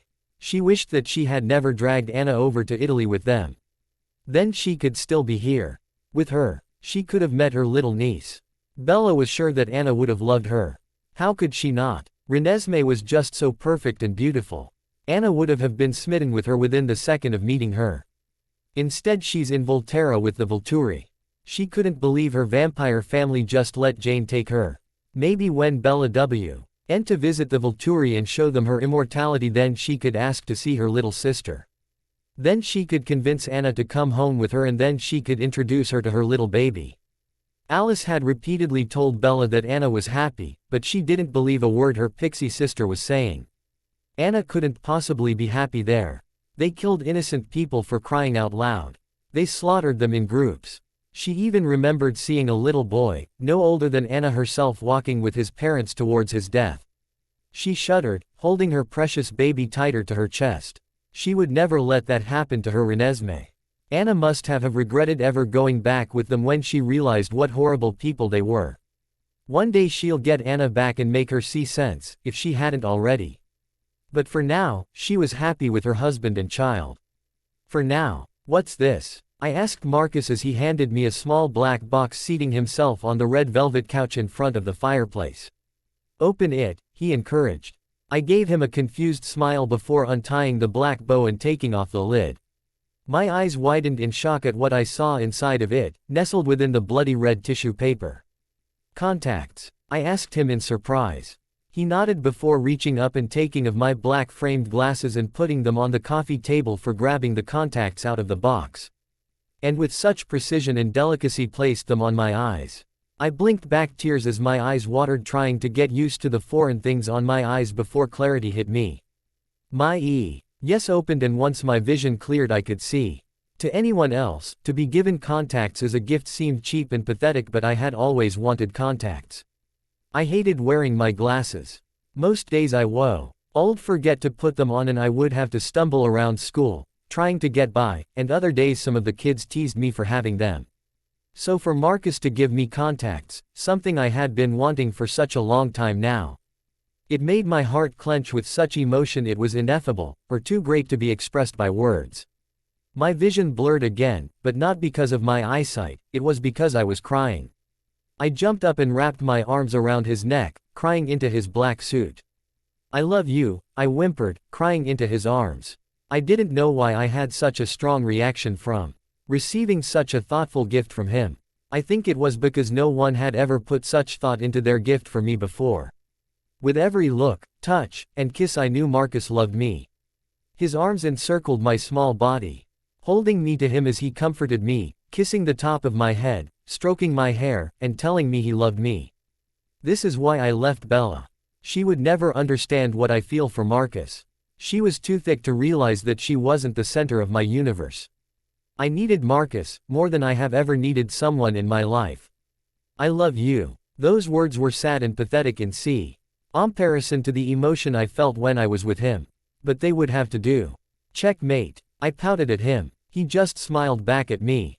I looked at the board again. He had my king cornered with his queen. I pouted some more before an idea hit me. Grabbing his queen, I childishly chucked it over my head. I win, I declared with a bright, false smile. He just snickered at my attempts to salvage my pride. I started pouting again as Marcus set up the pieces once more, fetching his black queen and putting it back in its proper place.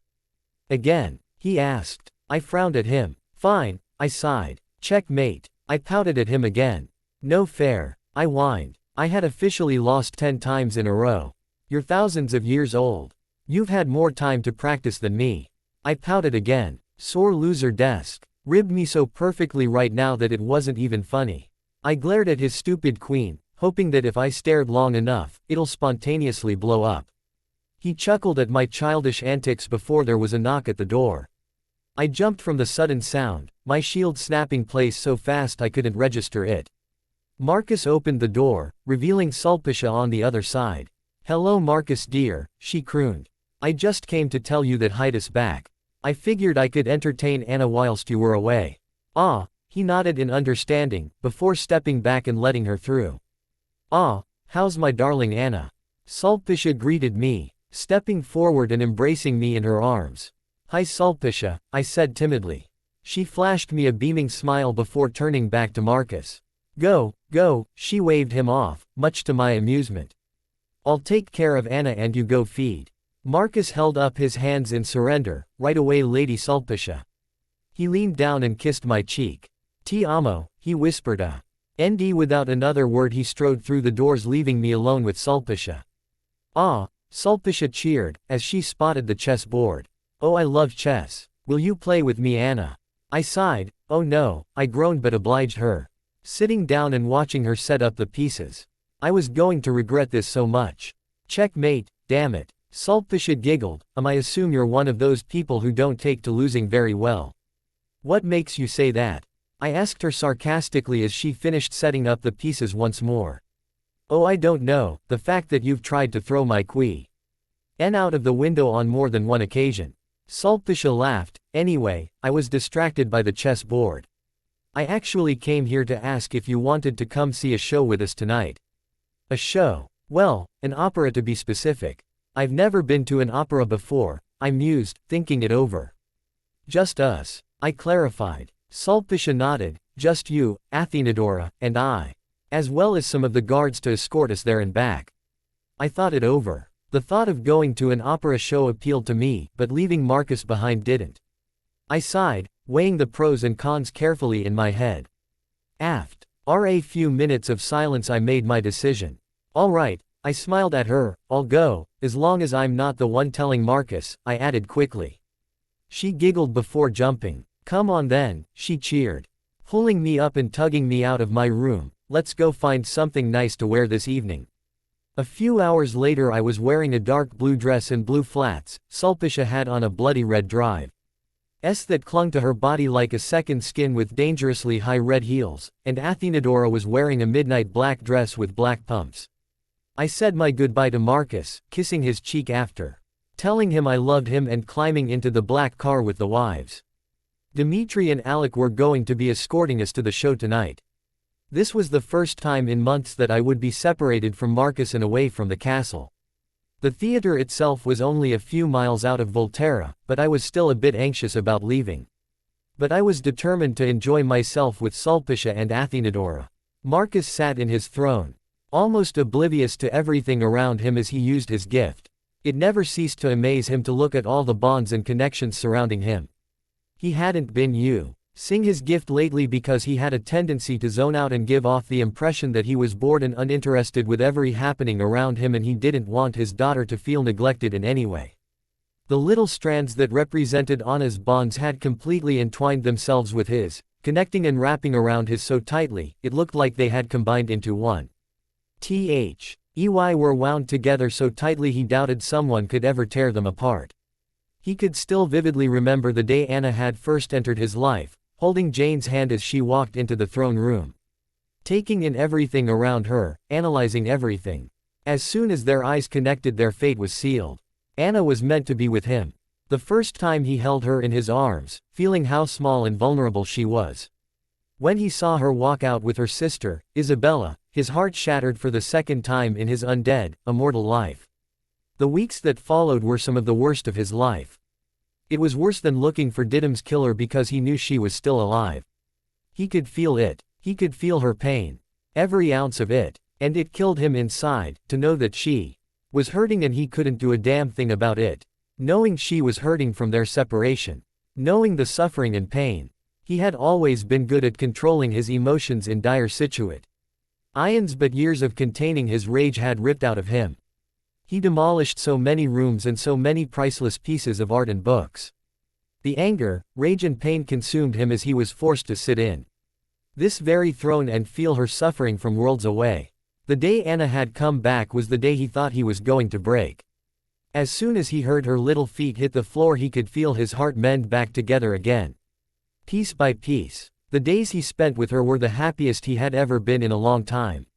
For centuries he just sat here and mourned the loss of his wife, never laughing. Rarely smiling as he watched his brothers love their significant others. It was torture to see them kiss and hug while all he could do was sit there and suffer in silence. Anastasia saved his Faye from the spiraling pit of darkness he had tumbled down.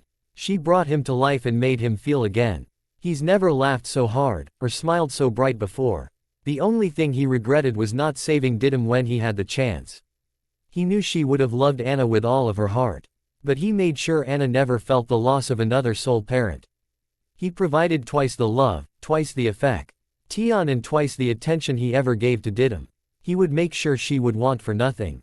Even if it meant having to purposely throw the chess game so she could win. He would do it within one of her little heartbeats.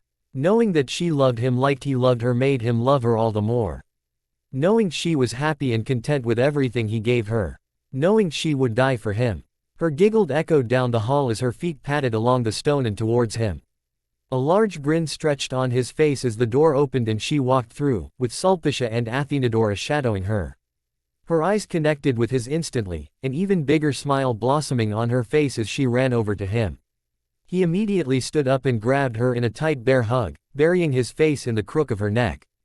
Kissing her pulse point before carrying her out of the room. "Hi," she giggled, pulling back to look at him. "Did you have a good time with Athenadora and Sulpicia?" he asked her, approaching his room. She cutely bobbed her head up and down vigorously. I loved it. Oh my god, her voice. She gushed, it was the most amazing thing. I didn't even know someone's voice could reach the pitch that she did. It was beautiful and so moving. She exclaimed as they neared the door to their room. He just stared at her lovingly as he stepped through the door, closing it behind him. Oh, I wish you could have seen it, Marcus. You have to come with next time. And then the man's voice matched hers perfectly. Anna trailed off when she saw the way Marcus was looking at her. What? She asked him curiously. Why are you staring at me like that?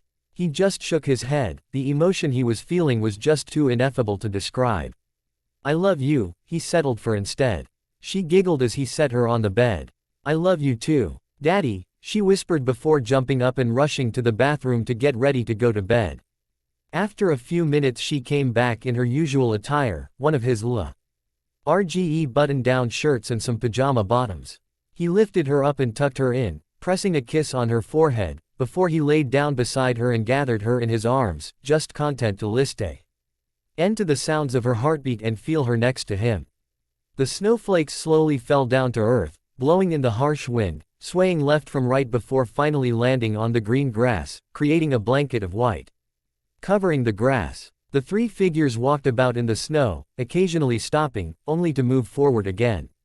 The little girl with bronze curls ran forward, jumping high in the air, capturing one of the snowflakes in mid-air, with her tiny hands, before gravity took hold of her and she fell back down. She ran towards her mother, her brown eyes shining brightly as she opened her palm, where her little treasure laid. Look mama. A snowflake, Renesmee cheered, holding it up for Bella to see. It's beautiful. Bella cooed to her, why don't you go and get another one? Bella watched as her daughter danced around in the snow, before leaping a good 20 feet in the air, capturing another snowflake to show her mother, not having a care in the world, before falling back down to earth again. But she noticed something on the top of the cliff. She frowned and squinted slightly to make sure she wasn't just seeing something. She turned and began walking back to her mother, wanting to point out what she had seen. Edward thinks that we'll find answers in Brazil. There are tribes there that might know something.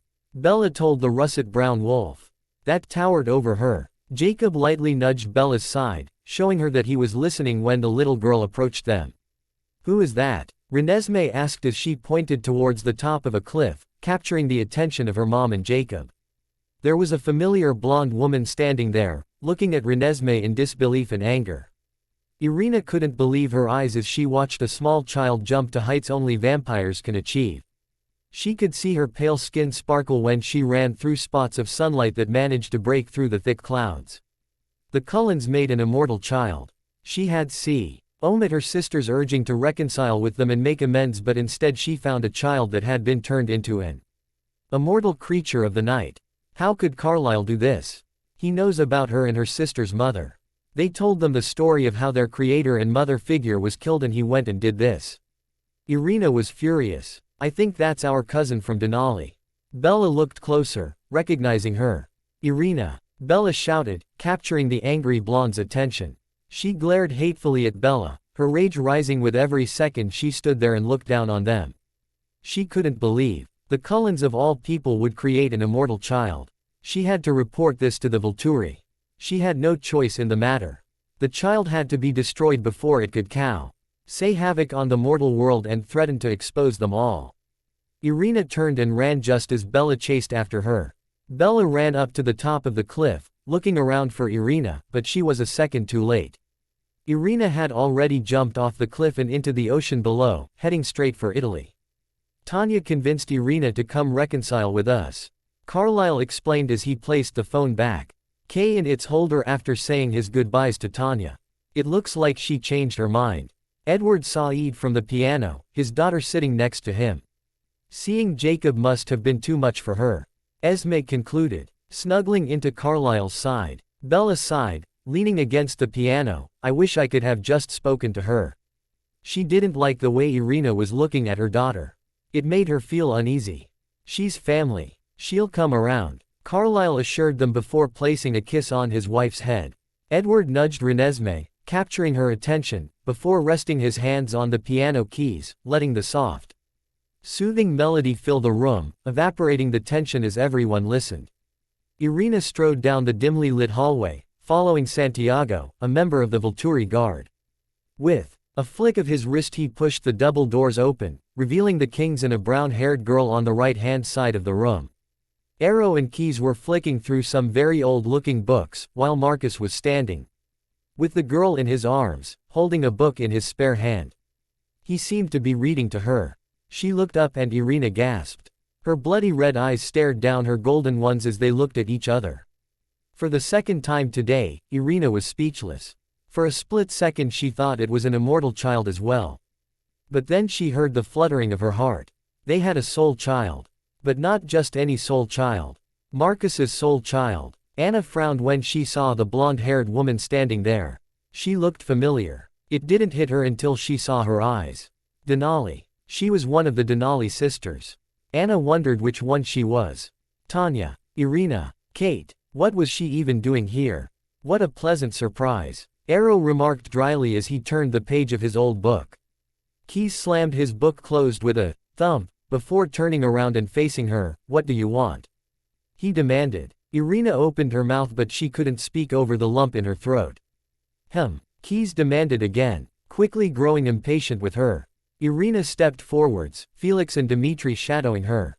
Anna pushed down the urge to bring forth her shield when she stepped forward, not knowing her intentions.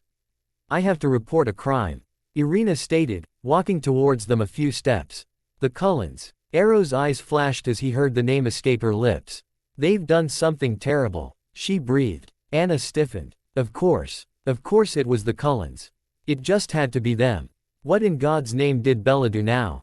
She probably broke the law and exposed vampires to Charlie so she could keep him in her life. Anna smiled bitterly at that thought. She wouldn't put it past her in her pigheadedness. In less than a second, Arrow had slammed his book closed and was now standing before a startled-looking Irina. Allow me, my dear. He reached over and grabbed her hand in between his eyes glazing over as he searched through her memories. Anna reached up and nervously tangled her hand in Marcus's hair that was neatly pulled back with a tie at the nape of his neck. Marcus set the book down and held her close, rubbing her back to comfort her, before walking around the table stand a few feet behind Arrow, watching Irina with careful eyes. Arrow suddenly released her hand and took a step back, pressing his hands together. Oh, my. While Carlyle and Esme were enjoying a Fryan DLY game of chess and Jasper reading a new book, the rest of the Cullens, sans Alice, were crowded around the piano, cooing over Renesmee and her ability to play the piano better than a professional. Her little fingers fluently ran over the keys, playing each note with a precision only a vampire could have. She ended it on a high note. Alice then walked into the room, a bright beaming smile on her face. Listening to her niece play the piano just like her father as she carried in a glass vase filled to the brim with yellow flowers. She thought it would make the room look brighter with fresh daisies from the garden. But then a vision hit her hard. She gasped as she saw the familiar black cloaks float across the snow-covered ground, the Volturi pendant swing from their necks as they advanced in unison. She lost concentration and the vase slipped from her grasp. It shattered as soon as it touched the floor, the glass pieces scattering across the floorboards. Everyone stopped and looked up from the sudden noise.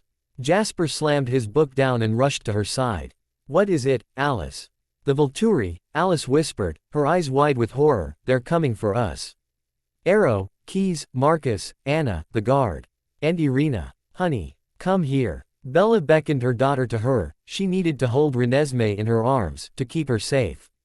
As soon as Alice said Volturi, Bella's mind wandered over to Anna. Why would Anna be coming with them? Would she help us with whatever the Volturi think they've done? Was she coming to make sure none of them were killed by the ruthless leaders? That thought made her feel more at ease. Why? Carlyle asked, stepping closer to his wife. But Alice couldn't answer. She didn't know why, just that she saw Arrow coming for them. What did Irina see in the woods? Edward questioned Bella. Bella frowned. We were just walking. Ness was catching snowflakes. Jacob recalled, mentally replaying what he saw right before Irina spotted them. Of course, Edward whispered in realization as he saw the anger and rage on Irina's face through Jacob's memory. Irina thinks Renesmee's an immortal child. Bella flipped through the old book, taking in the words and Pictures of the forbidden immortal children as she listened to Carlyle. The rest of the family, except for Renesmee who had already been put to bed, gathered around the table, but too nervous and tense to sit down. The immortal children were very beautiful, so enchanting. To be near them was to love them. But their development was frozen at the age they were turned. They couldn't be taught or restrained. A single tantrum could destroy an entire village. The little blonde-haired boy watched as the village burned around him. He watched a horse run from one burning house to the next. All from a single tantrum. Humans heard about the devastation, stories spread. The little blonde-haired boy turned around, revealing his bright red eyes and blood-stained lips and chin, watching Jane step closer to him. The Volturi were forced to intervene. And since the children couldn't protect our secret, they had to be destroyed. Jane tsked at him, wagging her finger before bending down and picking him up. She turned and began making her way back towards her coven, who were assembled a few feet away, when she heard a woman's cry. No, no! A blonde-haired woman screamed as she ran towards them, her baby in Jane's arms. But before she could get any closer, Jane used her gift, sending the woman to the ground, on her knees, silently writhing in agony. The creators grew very attached, fought to protect them. The woman gasped as she was finally released from the burning flames. Long-established covens were torn apart, countless humans slaughtered. Marcus looked on with disinterest, bored as keys lit the dead bodies on fire. Every person that had been slaughtered by the little boy had been brought back to be disposed of. The smell of rotting flesh invaded their sense of smell as the bodies of the innocent burned. 2 guards, called Dimitri and Felix, held the blonde woman hostage, still on her knees. They each took hold on one of her arms. Traditions, friends, even families, lost. Mother. Tanya cried as she and her sisters, Irina and Kate, rushed towards them. Mother. No. 0 inches, but some of the Volturi guard held them back from interfering. They all screamed and cried for their mother over the sound of the roaring fire. The blonde-haired woman struggled in the guard's death grip, determined to get to her child. Said child calmly watched from his place on Jane's hip as his fellow sisters and mother were restrained. Bella frowned, so the Denali's mother made an immortal child. Yes, Carlyle murmured, and she paid the price. Arrow nodded his head towards Marcus. The Ed-looking brunette stepped forward and grabbed hold of her jaw and the top of her head. The woman, Sasha, struggled even harder against them, but even then, she knew she was going to die. But the urge to protect her adopted son, Vasily, was stronger than her common sense. Sasha knew there was a chance the Volturi would find out about him, so she kept him a secret from her daughters, knowing that they would be spared if they had no knowledge. With one swift movement, Dimitri and Felix ripped her arms off with one go. A scream escaped her lips for no more than a split second before Marcus Ruff Lee twisted her head and it was brutally ripped off. Irina and Kate cried out as they watched their mother's lifeless, decapitated body fall to the ground. Marcus then threw the woman's head in the fire, apathetic to the whole ordeal. Tanya stared straight ahead, her bloody red eyes looking into Arrow's own as he turned and looked at the crying sisters, a sadistic grin etched upon his features, much like Keyes was sporting as he watched Sasha burn. Vasily innocently looked up into Jane's eyes, not at all affected by his mother's demise, most likely because he couldn't grasp what was happening around him. Jane gave him an angelic smile as she held him away from her body, with her hands underneath his armpits. Her smile turned sinister as she threw him into the burning pit of flames, where He burned alongside his mother and creator. The flames gave a deafening roar as the vampire bodies fueled the fire until there was nothing left. Bella's eyes were wide with horror as Carlyle finished his tale. She couldn't grasp the concept of taking a young child, such as the one Sasha had, and turning it into a vampire. The thought revolted her. Her disgust turned to anger. How could Irina think that her precious little Renesmee was anything like them? How could Irina do this to them? Well, Renesmee is nothing like those children. Bella snapped, her eyes narrowed as she digested the information. She was born, not bitten. She grows every single day. So can't you just explain that to the Volturi? Jacob questioned. Edward shook his head. Arrow has enough proof in Irina's thoughts. So we fight, Jacob said determinedly as he sat up straighter in his chair. He was not going to let these Volturi bloodsuckers anywhere near his Renesmee. Jasper frowned. Their offensive weapons are too powerful. No one could stand against Jane. He knew they wouldn't be able to fight off the Volturi. Jane and Alec were a massive problem with their combined gifts and were almost unstoppable Then if they did manage to find a way around them, there was Felix and Keys to consider. They were expert strategists and knew how to take down an enemy within seconds. The time he spent fighting for Arya during the Southern Vampire War was nothing compared to the thousands upon thousands of years they held. Marcus, on the other hand, was another problem altogether. No one knew how good Marcus was in battle because after his mate's death, he never participated in that kind of thing. He was older than both Arrow and Keys, so he must have picked up a few things over the centuries. But since he discovered Anna, he knew there would be no stopping him from ripping all of them apart in seconds if any one of them threatened her. Alec's even worse, Alice added, shuffling closer to Jasper, knowing where his train of thought was going. Well, then we convince them, Bella said, determined. Emmett scoffed in disbelief. They're coming to kill us, not to talk. Wait, Edward interjected, an idea forming in his head. No, you're right. They won't listen to us. But maybe others can convince them. Carlyle, we have friends all around the world. Carlyle hesitated. I won't ask them to fight. He was ever the pacifist. Not fight. Witness. Edward insisted. If enough people knew the truth, maybe we can convince the Volturi to listen. We can ask this of our friends. Esme murmured to her husband, reaching up and grabbing his hand. Bella thought for a moment. Wait. What about Anastasia? All eyes suddenly turned to her. She can help us, right? Bella asked, turning to Alice. If we ask Anna to come down and we show her that Renesmee isn't an immortal child, then she can convince them that no laws have been broken. Alice hesitated. Bella, she trailed off, not know how to explain it to her. Anna believes Irina. What do you mean? She thinks we've actually created an immortal child. Bella asked in disbelief. How could Anna have such little faith in her own family? I cannot physical. Why comprehend the amount of anger I'm feeling right now? I ranted to Marcus as he sat on our bed, patiently listening to my ranting and raving as I paced before him. How could she do this? How stupid is she? She repeatedly told anyone who would listen that she didn't want kids, and what does she do after she's changed? She goes out and creates an immortal child so satisfy her need for kids, which she claimed she never had. What a little hypocritical CU. I'm sure Anna doesn't believe we made an immortal child, Bella said, confident. Anna has faith in us, and I think she's trying, right as we speak, to convince the Volturi that Irina is wrong. Alice shook her head at Bella's ignorance. She didn't realize the damage she caused when she smashed Anna's pendant of the Volturi. On that day Bella broke a bond, one she could never get back. The damage had spread too far. When that hammer came down on the golden V and crushed it into 100 pieces, the strained bond her and Anna already had broken along with it. I swear to all that is holy. If I ever see Bella again, I will rip her apart myself. Oh no, Edward, I began to mock her. I don't want kids. I just want you. My hands curled themselves into such tight fists that my fingernails were digging into my soft flesh, drawing a slight bit of blood. They were fugitives now. They had broken the law and created an abomination. Their reputation has been slandered because of this.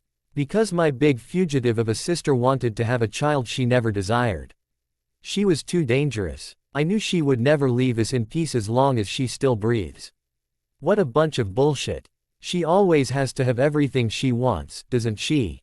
I wanted to stay in Phoenix, but no.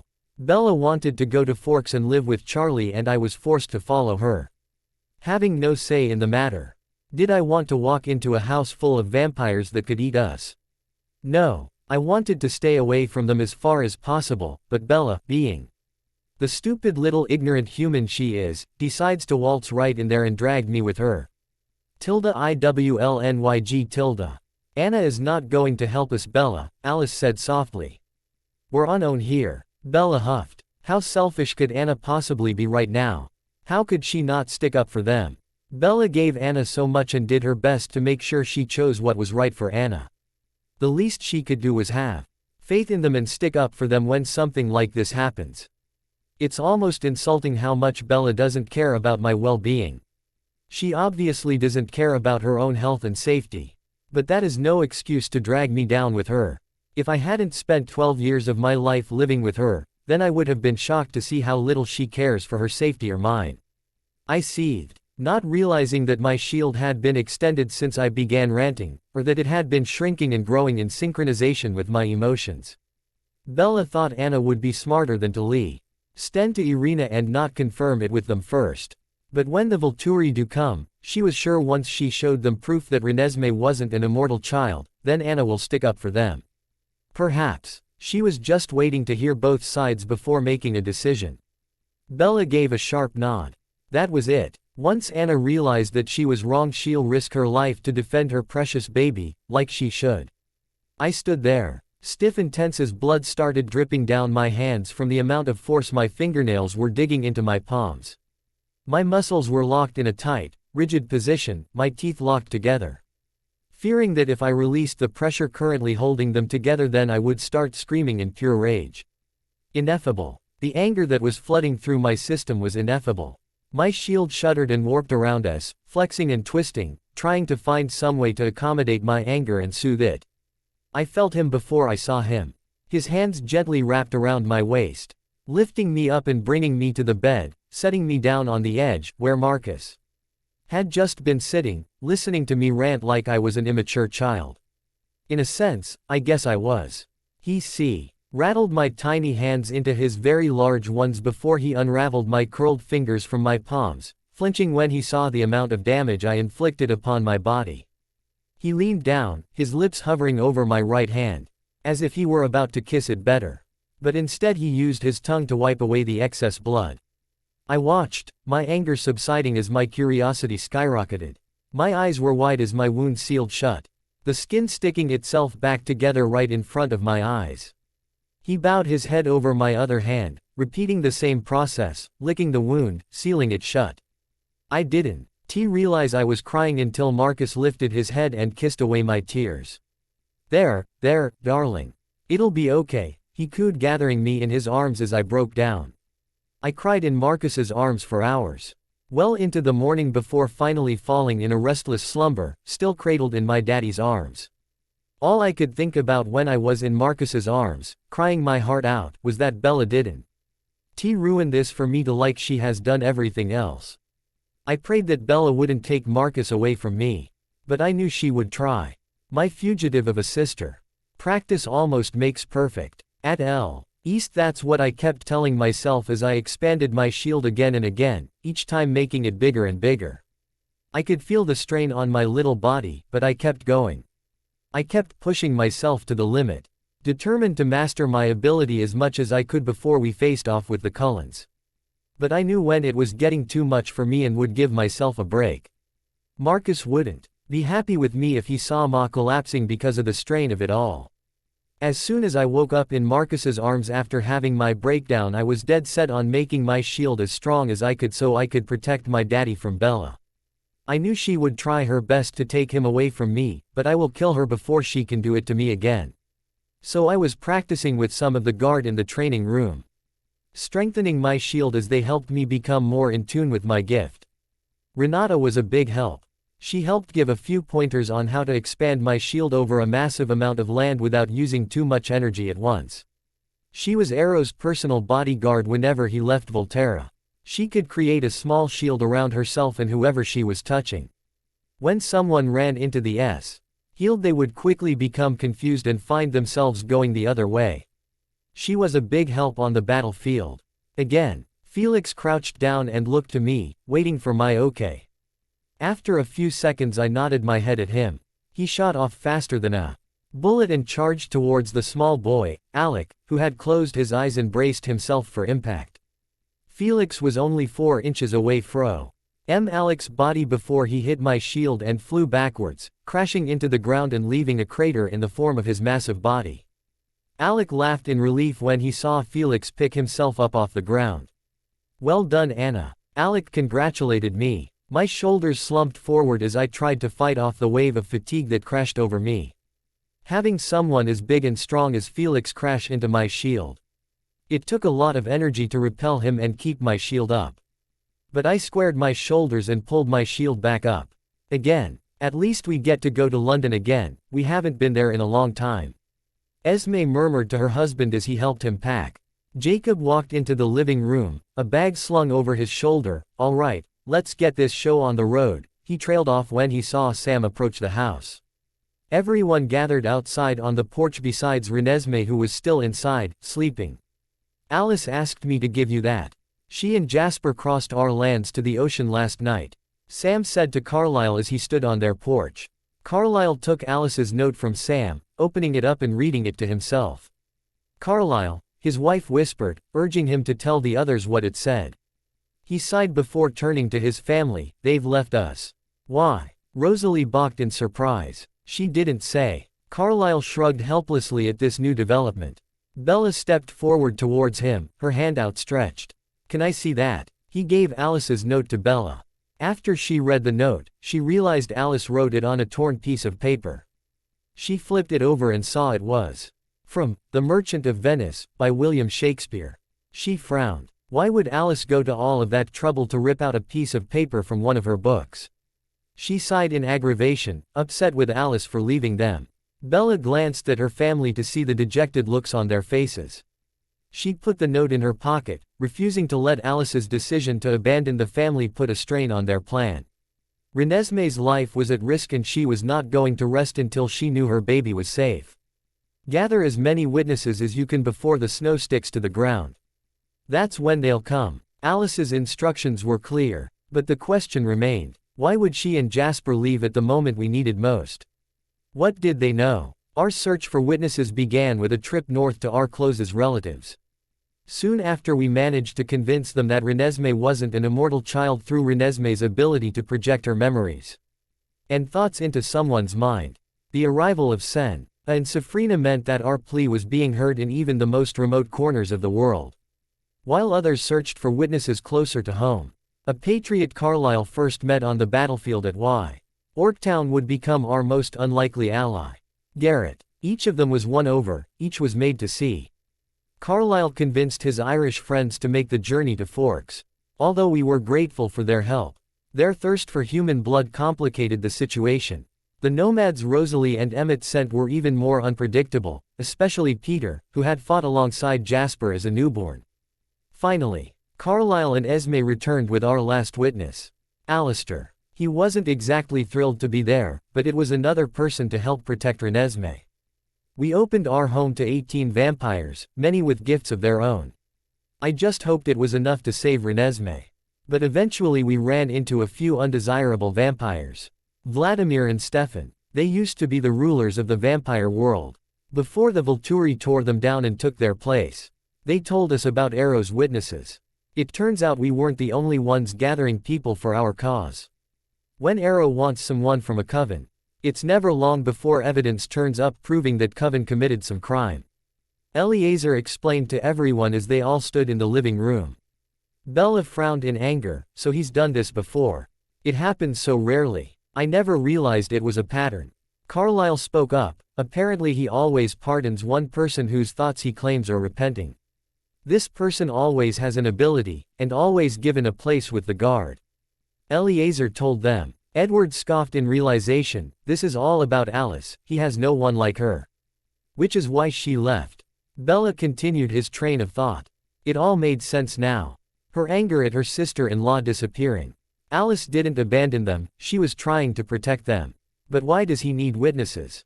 Emmett asked Eliezer. Alistair gave a bitter laugh. Capturing everyone's attention, to spread the word that justice has been served, after he slaughters an entire coven. Amon shifted uneasily next to his mate. He had kept Benjamin, a secret for hundreds of years, and managed to keep him and his gift away from the Volturi's attention. He was not going to let all those years go to waste. He stood up and walked over to his coven mates. Benjamin, Tia, we're leaving. And where will you go?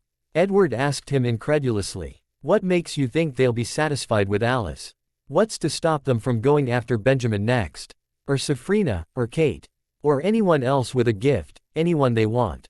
Their goal isn't punishment, it's about power, it's acquisition. Carlisle might not ask you to fight, but I will. For the sake of my family, but also for yours. And for the way you wanna live. No one said anything for a while, the silence almost suffocating until Jacob finally stood up. The Pax will fight, we've never been afraid of vampires. The Denali family stood up. We will fight. Tanya spoke on behalf of them. Garrett stepped forward. This won't be the first time I've fought a king's rule.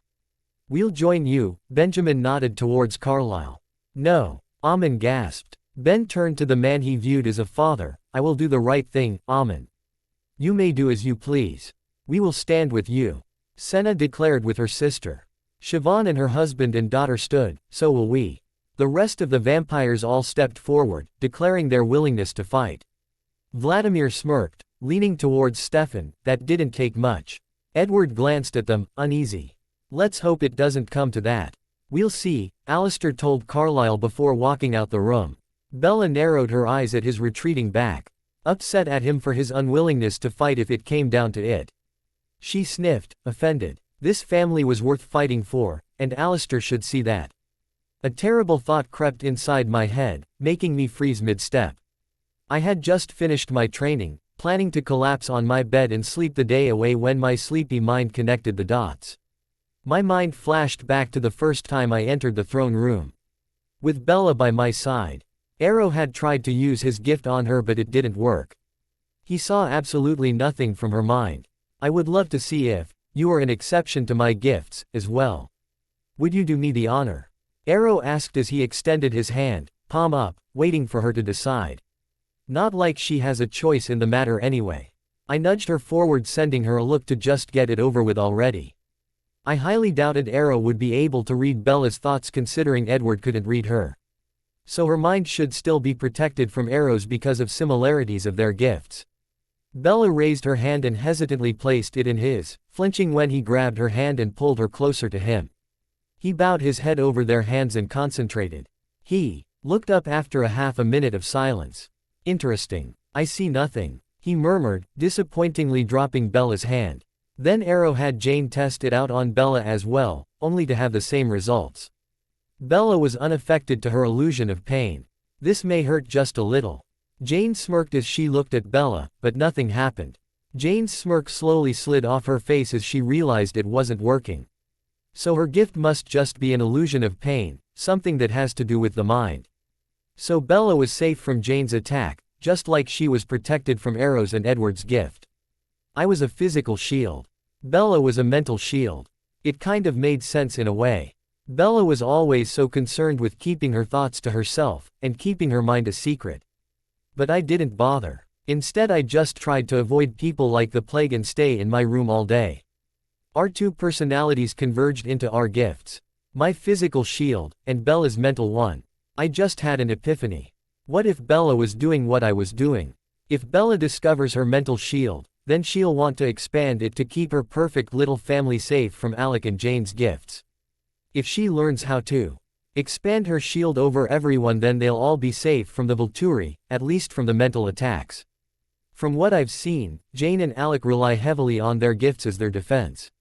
I haven't seen them physically train or fight before, so they were sitting ducks if Bella got her hands on them. Felix and Keys would do fine on their own, their strength and fighting techniques haven't failed them yet. But what about the others? Are they skilled enough to fight in battle? Or will they be torn apart? I had to go and tell Arrow of this, to make sure everything could be done to make sure everyone, with or without a gift, would be prepared to fight physically. Also, I had a sneaking suspicion we weren't the only ones gathering witnesses. They would obviously call for the Denali's help and few other close friends. But how many would be willing to die for them? Too many, I feared. I sighed as I looked around our room. I had finished packing everything I would need for the trip. I would miss this place terribly. This is where I could laugh and play with Marcus and have not a single worry for the future. What if we never came back? That was the thought that had been haunting me for a while now. That was the reason I broke down into Marcus's arms. There was a chance we marched into battle and lost. I found Marcus, was dragged away by Bella, found my way back thanks to Jane, found Marcus again. And now that everything had worked itself out, Bella was trying to drag me back again. Are you ready, darling? Marcus asked, sitting down beside me on the bed. Yeah, I guess. He frowned as he studied me closely. What troubles you? I was silent for a minute as I tried to organize my wild thoughts. Marcus. What if we don't come back? I asked him, tears filling my eyes. His old and wise face softened as he reached over and pulled me into his arms. Anna, I will burn before I let anything happen to you. His declaration only made me cry harder. I know, I sobbed, crying into his chest. That's what I'm afraid of. My fear wasn't that I wouldn't come back, it was that I would, but Marcus would be gone. I couldn't even survive just a few months without him, let alone more than that. If Marcus died, then I will die with him. Jane and Alec stood at the end of the alleyway, blocking the vampire's only way to escape. He tried to run away from the black mist that crept up behind him, but before he made it to the gate that blocked the other end of the alley, Dimitri and Felix jumped down in front of him. He was caged in like an animal. Fight or flight kicked in. He pulled back his arm and tried to punch Felix, but he dodged out of the way and shoved the vampire onto Dimitri. The tracker angrily shoved the vampire off of him, throwing Felix a dark look before he blocked the vampire's attack. Dimitri threw the nomad into the wall, the bricks cracked as his weight crashed against it. The nomad watched in horror as the deadly mist swirled around his ankles. He said something Japanese, most likely a prayer of some sort, before his body disappeared underneath the black cloud, covering him completely from head to toe. There was a rustle and blur before the vampire kings and a red-eyed child, cradled in one of their arms, appeared next to Jane and Alec. Alec, Arrow warned the young boy. Alec turned his head. Arrow raised his hand. Enough. Alec sighed in disappointment but reascended it, absorbing the black mist back into his palms.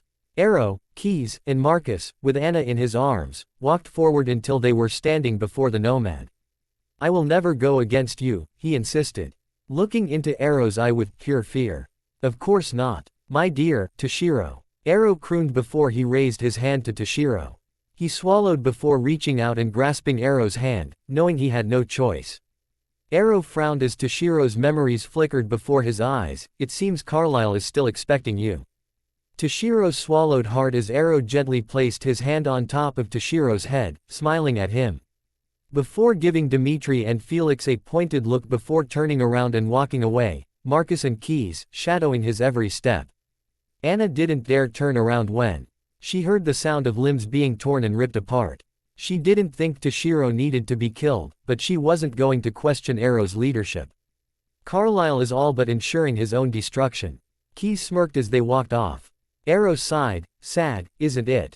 So I was right. A voice called from the end of the alley. His sharp red eyes found Anastasia's instantly. We're not the only ones gathering witnesses, are we? He sighed, seeing no point in lying to her. No, my dear. The Cullens have been gathering their own. Her face fell in despair. I really hate being right. But, do not fret, little one. He was quick to comfort her, placing his hand on her shoulder once he reached her. Thanks to your insight, we'll make sure everyone is prepared if it shall come down to a fight. The Cullens have to pay for their crimes, one way or another. Anna nodded her head, agreeing with him completely as she followed them out of the alley, leaving behind Dimitri and Felix to dispose of the twitching vampire parts. My anxiety increased with each passing day. I know this is going to end badly. Lives will be lost yet again, all because Bella wanted to have the perfect life. She wanted it all. The great family, the immature husband, Charlie, and a child. She swore on her life she was fine with cutting everything and one out of her life to be with Edward, but it turns out she didn't have to anyway. Every damn time Bella wanted something, she got it. Well, not today. She broke one of the oldest laws and she had to pay with her life. The only problem was the amount of people she roped into sacrificing their lives as well just so she could have a happy ever after. Bella couldn't stand it if everything wasn't going her way. She'd throw every tantrum under the sun to get what she wanted. Her immortality, her husband, and now the child. People always told me what joy is must be having Bella, the definition of selflessness, as a sister. They thought she would take care of me and sacrifice anything to be with me. No, that was me. She was the one who always demanded me to give up everything so she could have this, or do that, or move here. And I complied, almost every single time. The only ever real time I stood up to her was when she broke my necklace. That's when I decided I had had enough of her and her controlling ways. She used to complain to me about how controlling Edward was, but she never realized she was just like him. Being taken away from Forks and brought back to Volterra was the best thing that had ever happened to me, and I don't regret it for a second. I hate the fact that she is so willing to throw everyone's life away, Carlisle and Esme, Jasper and Alice, Emmett and Rosalie, and even her own husbands, just to protect this kid. This insignificant thing that she picked up and claimed as her own. Her selfishness knew no bounds. This is why she had to be destroyed. Her and her husband. They would never stop breaking the rules like they were above the law. They would never leave us alone in peace. Bella had to die. Then she can't hurt me. Or my daddy. Our footsteps were soft as we marched on, the snow giving the gentlest crunch beneath our feet. My heart thudded in my chest as I strode through the snow, with Marcus on my left. This was it. Everything we had been preparing for had come down to this moment in time. Where we confronted the Cullens for their crime of creating an immortal child. The best-case scenario, we destroy Bella, Edward, and the immortal abomination and come back home. The worst-case scenario, we go into battle and lose. My mind was blank as we neared the field. My jet-black cloak bellowing out behind me as the harsh wind blew in my face, forcing me to flip my head over my neatly pulled-back hair. I felt the weight of the Volturi pendant resting against my chest. It gave me a sense of comfort as we leisurely walked on, our footsteps in synchronization with one another. I glanced left and right, taking in the faces of my family as we walked behind the sea of our witnesses. None of them seemed to be too concerned, or anxious like I was. Why would they be? They've probably done this thousands of times. Keyes was smirking, as usual. He was looking forward to killing someone today. They looked a little bit too confident. I sorely hoped their overconfidence wouldn't get them killed in battle. Sooner than I would have liked, the trees began to thin out, until we were all striding along the snow, unhurriedly as if we were taking a stroll through the gardens, towards the lawbreakers. My eyes widened when I counted the people through the thin gap of our witnesses. 27. There were 27 people on the other side of the massive clearing, including my darling of a sister. Bella managed to convince 26 people to die for her cause. It made me feel sick. I regretted the fact that the Cullens would probably die today. They shouldn't have to pay for Bella's mistakes. But as my eyes drifted towards Bella again, I saw the reason why we gathered here. The immortal child stood behind Bella, clinging to her as we drew closer, her eyes wide with fright. This is what Bella was sacrificing all of her family for. This little insignificant thing. Bella was even more stupid than I gave her credit for. Our witnesses parted, allowing us to take the lead as we walked along, King our time as we stared down the Cullens and all who were stupid enough to stand with them. Arrow was in the lead, with Keyes on his left, and his right, Marcus. I was walking slightly behind Marcus, walking in between Alec on my left and Dimitri on my right. Jane was behind Arrow and Keyes, and Felix was on Keyes' left. Sulpicia and Athenadora were at the very back, with their personal guards protecting them. Irina, our little informant, was walking next to Santiago and Afton. The rest of the guard were scattered out behind us. But as I drew nearer, I noticed something odd. Alice and Jasper were nowhere to be seen. I hoped they made the right decision and decided to run. I knew Arrow was hoping to claim Alice, for her gift of seeing the future would be most useful. I heard the sound of multiple wolves howling and I stiffened, knowing full well what that meant. Just as we were only 100 feet away from them, the wolves from La Push decided to make themselves known and enter the clearing. Standing with the rest of the Cullens, I noticed Jacob took a stance next to Bella, Edward, and the immortal child. Typical. We stopped in unison when Arrow saw the wolves. In one swift motion Arrow removed his hood, prompting the rest of us to do the same. My heart thumped as Carlisle stepped up. I had actually missed him and Esme. They were so kind to me during my time of need. I really hope their lives will be spared at least. Arrow, let us discuss things as we used to, in a civilized manner. Carlisle pleaded, his voice as soft as I remembered it to be. Fair words, Carlisle. Arrow murmured, but a little out of place given the battalion you've assembled against us. Arrow's eyes flickered over their witnesses. Of course, Vladimir and Stefan would be here. Arrow loathed them intensely. He told me they had no care of soul children, letting them burn without lifting a finger to help them. Most of the soul children that had been killed had been when they were in charge. They had no care for my kind. I saw the Denali clan, the Irish coven, a few nomads, Amin and his wife Kebi. The rest of them I didn't recognize or remember. Carlyle frowned. I can promise you, that was never my intent. No laws have been broken. He insisted. We see the child, do not treat us as fools. Keyes scoffed at him. She is not an immortal. Carlyle shouted, his voice echoing along the trees. These witnesses can attest to that. You can look. See the flush of human blood in her cheeks. He gestured towards the little bronze-haired girl, still hiding behind her mother. Artifice. Keyes snapped. Arrow held up his hand to Keyes. Trying to calm him, I will collect every facet of the truth, but from someone more central to the story. Edward, as the child clings to your newborn mate, I assume you are involved. Arrow grinned, stepping forward and raising him hand. Edward gave Bella a false smile and patted the immortal child on the head, before straightening his shoulders and marching forward. I stiffened as he grew closer and closer. I frowned when I saw Bella determinable concentrating on Edward's retreating back. What was she doing? Or trying to? If the disappointed look on her face was anything to buy. As soon as Edward was close enough, Arrow reached forward and snatched his hand up, his milky eyes glazing over as he flickered through his memories. It only took a few seconds before Ward removed his hand from Arrow's tight grip.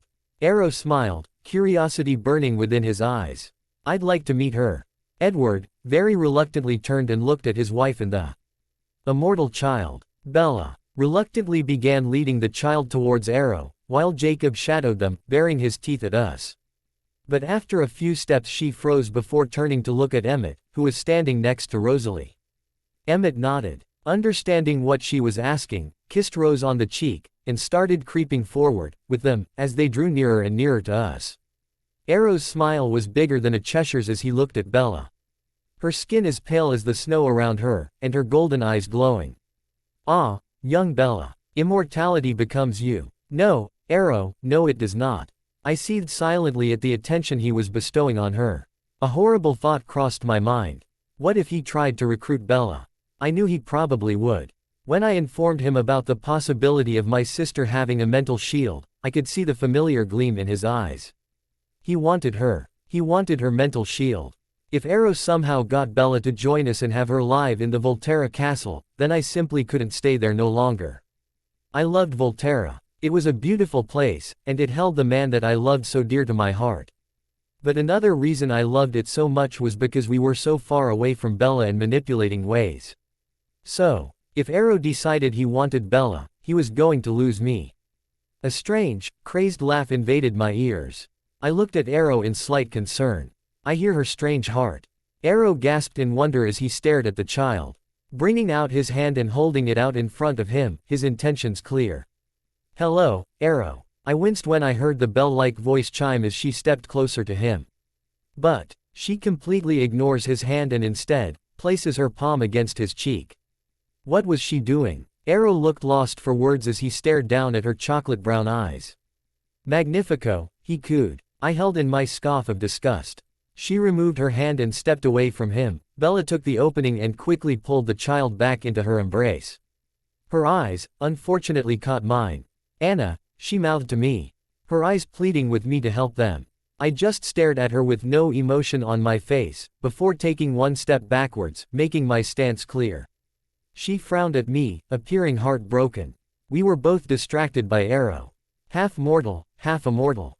Arrow cried as he turned to his loyal guards and witnesses, conceived and carried by this newborn, while she was still human. He turned his attention back to Bella. Impossible. Keyes spat, seething as he stared at the retreating backs of Bella and Edward. Arrow looked at him sharply. Do you think they fooled me, brother? He hissed, displeased. Keyes opened his mouth to retort. Arrow, Keyes. Both of them turned their attention to me. You really want to do this now? I whispered, giving them a pointed look. Jacob, the idiotic fool that he was, gave the Volturi a deadly, well in his mind it was, snarl before turning and walking back with them. Bring the informant forward, Keyes demanded. Irina is quickly ushered towards us. The rest of the witnesses rushed forward to us when Keyes motioned them. Keyes pointed to the kid. Is that the child you saw? I'm not sure. Irina frowned, shaking her head. Jane, Keyes called. Jane focused on Irina, but before she had the chance, Irina spoke up again. She's changed. Irina said hurriedly, this child is bigger. Then your allegations were false, Keys hissed. Irina shook her head. The Cullens are innocent. I take full responsibility for my mistake. Irina took one last look at the Denali coven, at her sisters. I'm sorry, she mouthed to them. I winced when off Felix and Santiago began to circle around her like sharks. I knew what the price was if someone reported a false crime. Death. I stepped closer to Marcus, needing to be reassured that everything would be all right. He gave me a sad smile. And I knew Irina couldn't be saved. Keys, no. Edward roared when he heard what they had planned. But he couldn't stop them. Dimitri lit the golden torch, T before Felix and Santiago reached up and swiftly pulled her arms off in one go. Irina cried out in pain, her back arching as her body shook. Irina! Tanya screamed in fury, before her and Kate ran towards us. Felix took a hold of Irina's head and tore it from her body with a horrible screech. Keys lit the fallen body of Irina, setting her alight. Her head was carelessly tossed into the flames, only igniting the fire even more. The ordeal was over before it began. Marcus quickly wrapped his arms around me and pushed me behind him, protecting me if they managed to get to us. My shield tried to expand, but I held it back, knowing we needed the element of surprise. But I had it ready just in case things went south. I peeked around his black cloak and watched as Kate and Tanya sprinted towards us, a rage burning in their golden eyes. But Kate was tackled by a tall vampire with brown hair that was tied back with a ribbon. I could already tell he was the adventurous type. She electrocuted him to try and get away. He screamed but didn't let go of her. Eleazar and Emmett just managed to grab onto Titania and hold her struggling form still. I noted that Bella took the kid and put her on Jacob's back. Were they planning to run? Why am I not surprised that Bella wouldn't stay and watch as the people who gave their lives for her, died? Blind them, Edward told a tall dark-skinned woman. She focused on Tanya and Kate. And I watched with fascination as both of their gold, yellow eyes turned a blackish-looking color. They stopped struggling immediately, both of them looking around frantically as if they couldn't see. Give me my sight back, Tanya demanded as Edward approached her. Tanya, this is what they want. If you attack now, then we'll all die. I slowly shook my head. You will die anyway, Edward, now or later. It makes no difference. Why are you doing this? Why are you sacrificing so many lives just for one kid? Even if you did win the battle, then you would lose in a long shot. His head snapped around and he glared into my eyes as he listened to my thoughts. What if you were to destroy the Volturi? What then? Who is going to rule over the vampire world then? Vladimir and Stefan. They rule differently than Arrow. They wouldn't care if the humans knew about us. I doubted anyone would follow their rule anyway. Then vampires start running amok once word gets that the Volturi are dead and expose themselves to humans. What then? What happens when trigger-happy human, with missiles and nuclear bombs underneath their very fingertips, find out that they're being hunted by the undead? Go back to sleep and pretend they're just myths. The world will be torn apart once they realize they're not at the top of the food chain and try to kill us. The Earth will be too. RN apart within years, and almost every species on this planet, humans and vampires included, will be wiped out. No one wins from this.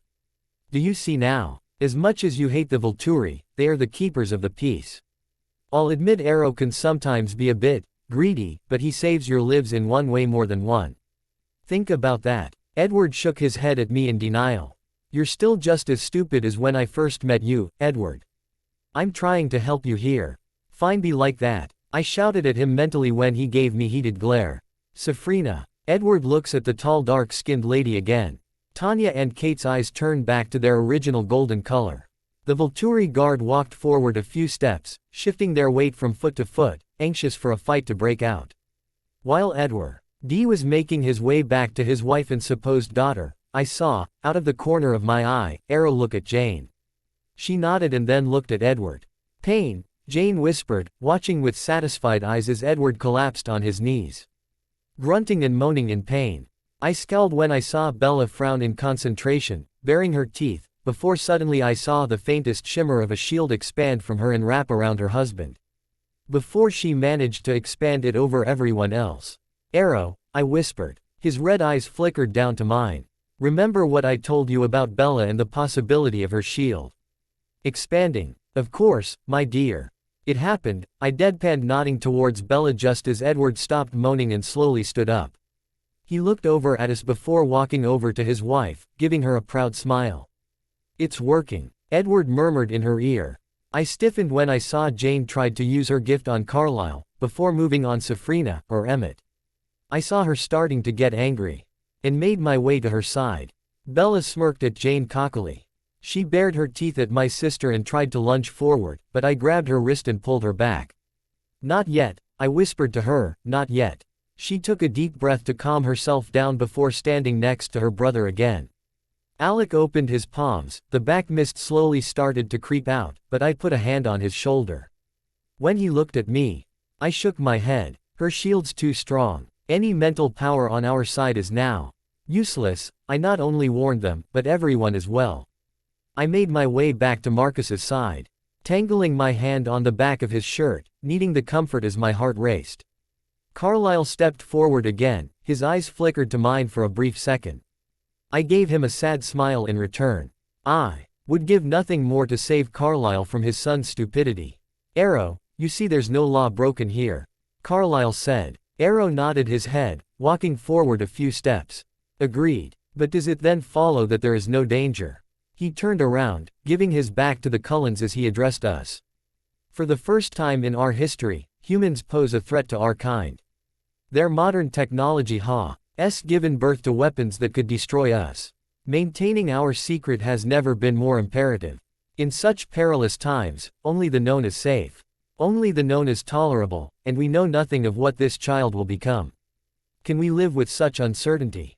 Spare ourselves a fight today, only to die tomorrow." But just as Arrow finished his speech, two figures emerged from the forest. A man and woman. I knew who they were immediately. Alice and Jasper. I sighed in disappointment, praying that they would know better than to come back here. Arrow gasped in delight as he saw them walking towards us. "Alice," Edward whispered. "Alice." Arrow cheered as Alice and Jasper strode right up to us. What were they doing? But before they could get any further, Dimitri walked up to them and slammed his hands on their chest, preventing them from coming any closer as two other guards held them back as well. "My dear Alice, we're so glad to see you here after all." Arrow crooned to her, watching her with hawk eyes. "I have evidence the child won't be a risk to our kind." Her chiming, bell-like tone entered my ears as she extended her hand, through the gap of the Volturi guards. "Let me show you, brother," Keyes asked. Arrow motions for his guards to let Alice go, watching eagerly as Alice walked up to him, looking like a kid in a candy store. I frowned when I saw Dimitri give a slap to Jasper. Rude Dimitri, very rude. As soon as the little pixie was close enough, Arrow snatched her hand, searching through her memories like it was an addiction. She glanced over at me, gold eyes met red as we stared each other down. I missed her and her bubbly nature. I missed Jasper as well in his soothing aura.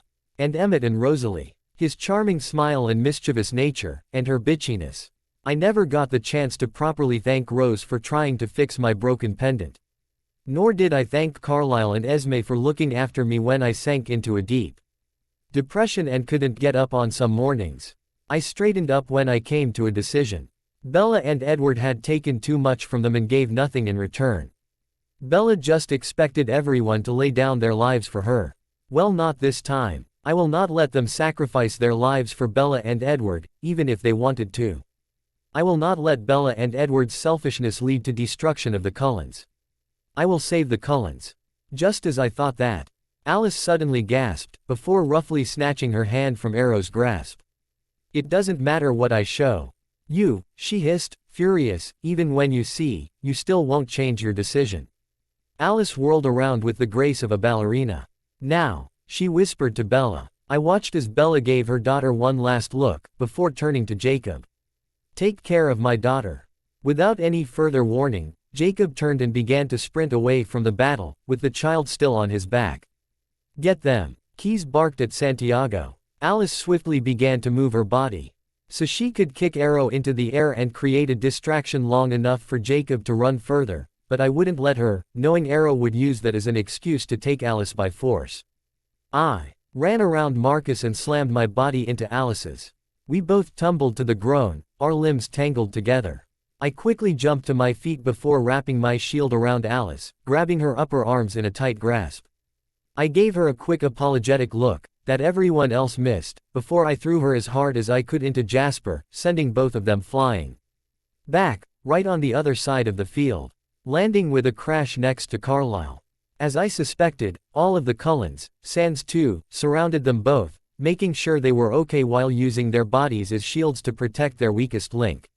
Whirling around, I turned my attention to Santiago and Afton. Bring her back alive, I don't care what you do with the mud as long as you make it painful.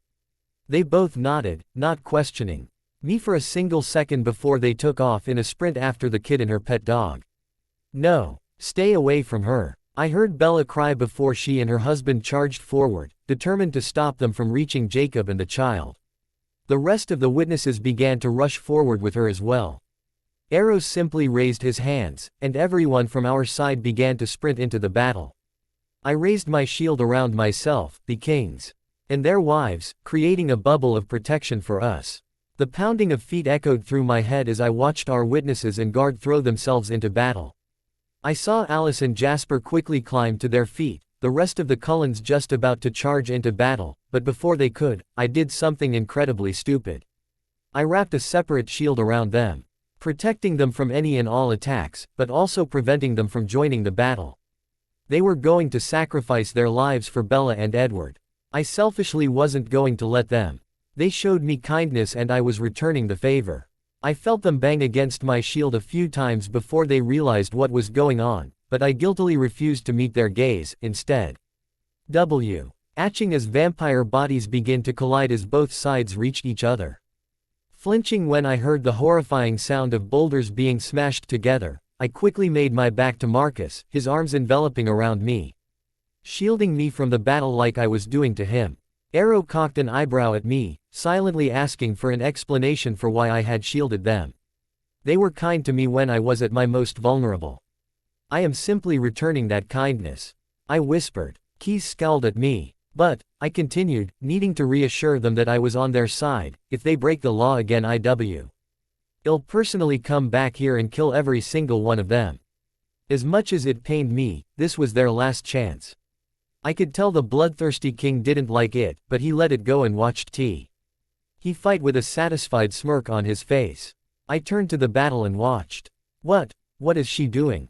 Rosalie asked, confused as she placed her hand on the shield that had wrapped around them. Alice sighed sadly as she looked at Anna, who refused to meet her gaze and instead watched the battle play out before them. She's saving us, she whispered. Saving us from what? Jasper asked, holding Alice in his arms. Alice nodded at the Volturi guard. From them. Why us? Carlisle asked, flinching in horror as he heard the sound of people screaming in pain before their death. Alice tore her eyes away from the fight and looked at her family. Remember when Anna came back from Volterra? She was broken and bleeding on the inside. But we tried to help her, you especially. Alice nodded to Carlisle, before turning back to them. Rose, you tried your best to fix her broken necklace after Bella destroyed it. Jasper, you would help keep her calm and block her pain for as long as possible. Emmett, you cracked jokes with her and did your best to cheer her up. I tried to keep Bella as far away from Anna as possible. Esme, you held her when she broke down and cared for her like she was your own. Alice turned and looked Carlisle in the eye. But you sealed the deal, so to speak. You helped feed her when she had no appetite, you took care of her every need. You treated her when she was ill.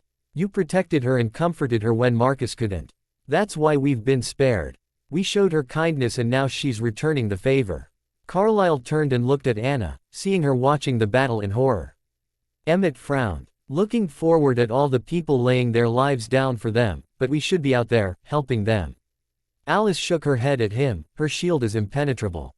Nothing can get through here. That's why she threw me and Jasper here, so she could group us together she could shield us.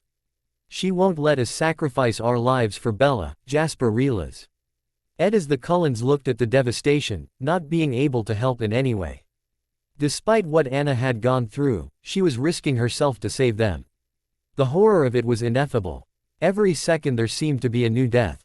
On either side, bodies were torn up so badly I would be surprised if they could be recognized by their own mates. My anger for Bella grew with each death. All of this was because of her.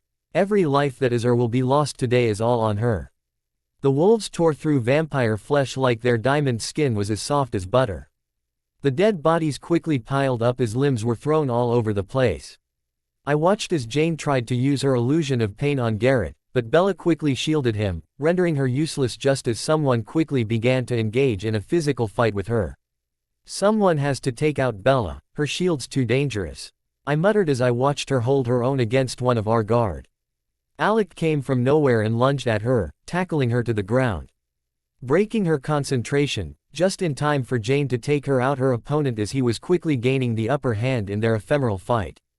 I frowned in concern as Alec was CKLY tackled to the ground by someone else, saving Bella's life as she ran off to fight someone else. Out of the corner of my eye, I saw a flash of bronze. My eyes darted to the source and I saw Edward running towards Dimitri. They began throwing punches at each other, too fast for my slow eyes to pick it up. But attention was captured, yet again, to the sound of pain cries and whimpers. It was a sandy-colored wolf struggling against a massive amount of pain. It was Seth. I met him once, but once was enough to know what a sweetheart he was.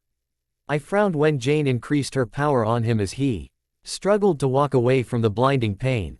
Felix grabbed him by the neck and squeezed.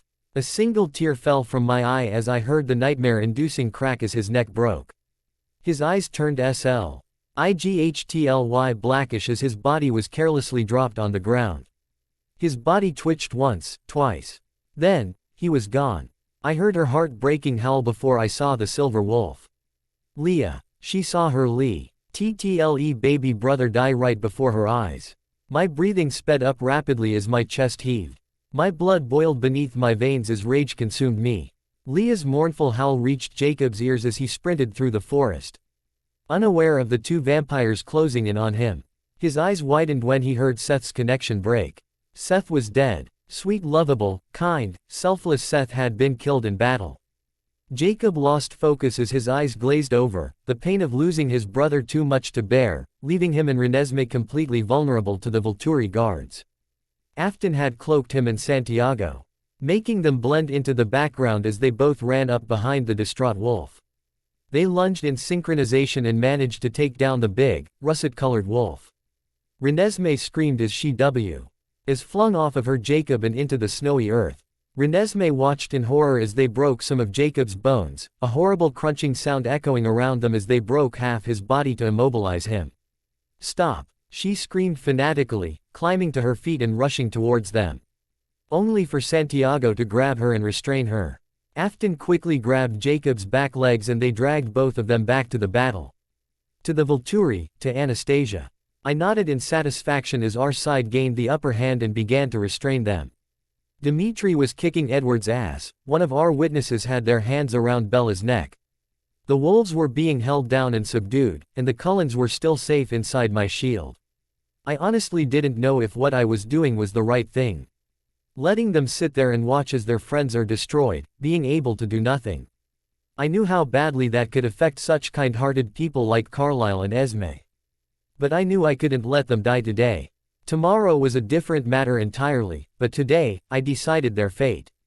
From the looks of it, the battle was almost over, until Benjamin from the Egyptian coven slammed his fist to the ground, creating a massive shock wave, splitting the field in two as the ground crumbled beneath their feet.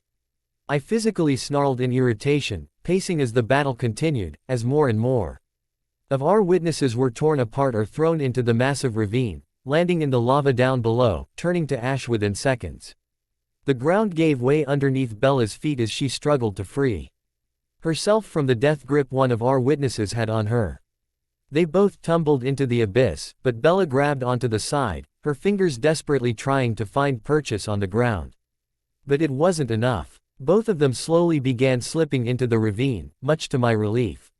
But Leah suddenly hurled her body at the witness, digging her teeth into his dark neck and ripping him off Bella, before they both tumbled down the abyss.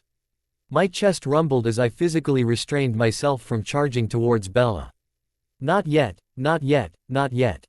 I chanted those two words frantically as I tried to grab onto the very last shred of self-control I still had, but it was like trying to catch water with a fork.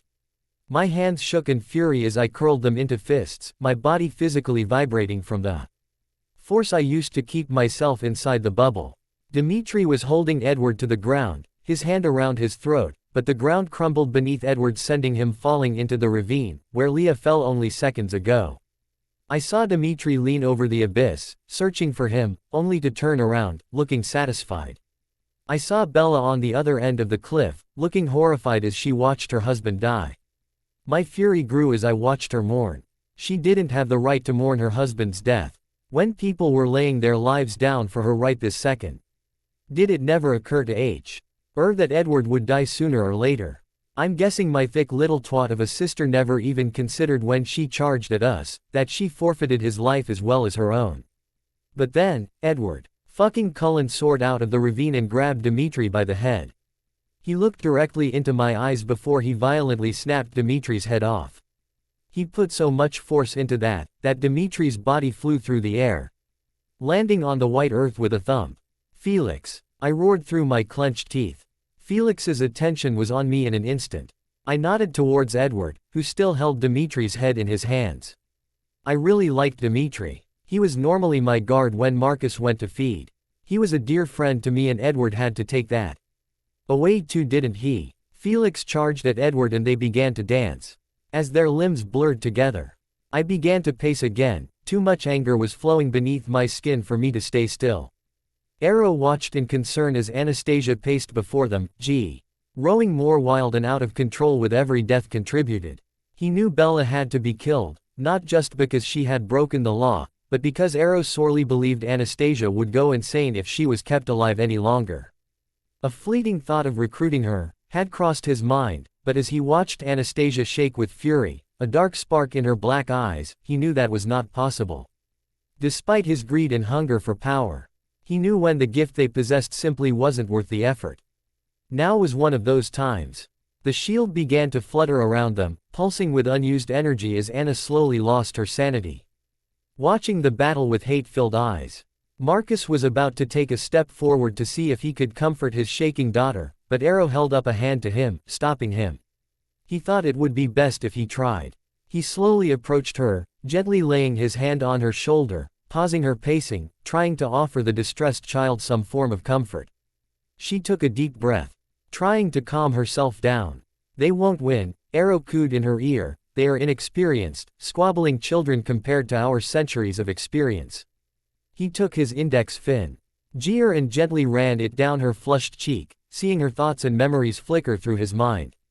Her jealousy when he complimented Bella on her immortality, her decision to leave the Volturi. He decided to force Bella to join them, her pain and anger at seeing so many precious lives slaughtered. But at what cost, Arrow? She snarled as her body violently shook. How many more will fall for her? He knew there was nothing that could comfort her at that moment, not until they had won, once and for all. So instead, he stood by her side, offering her support and comfort as he lovingly knocked her brown hair away from her distraught face. I stiffened when I saw Kate charge at Jane. The panic on Jane's face alerted me to the fact that Bella was shielding Kate. I looked around, frantically searching for someone to help her. But Alec was busy helping Felix take down a wolf, and Dmitri was currently indisposed at the moment. Reluctantly, tearing myself from Arrow's grasp, I whirled around, doing a complete circle as I searched for anyone close to us. Seeing no one, I quickly tore down my shield, leaving us defenseless for a minute as I wrapped my shield around Jane, just as Kate lunged at her. Her palms outstretched and crackling with energy as she planned to zap Jane. Only for her to bounce off my shield, crashing into her other sisters. Jane furrowed her brow in confusion before looking at me. She nodded at me in thanks before taking off to help her brother with a particular fierce nomad attacking him. After I knew she was going to be alright, I collapsed my shield around her. All of that practicing and training in the garden had helped develop my shield along, but keeping a constant shield around the Cullens was exhausting because I wasn't in it. I could only have two up at the moment, but I hope it would be enough. Before I could put my shield back up around us, I saw two figures sprint at Marcus on either side of him. Vladimir and Stefan. A blood-curdling scream tore through my throat as I lunged at them, just as they launched themselves at Marcus.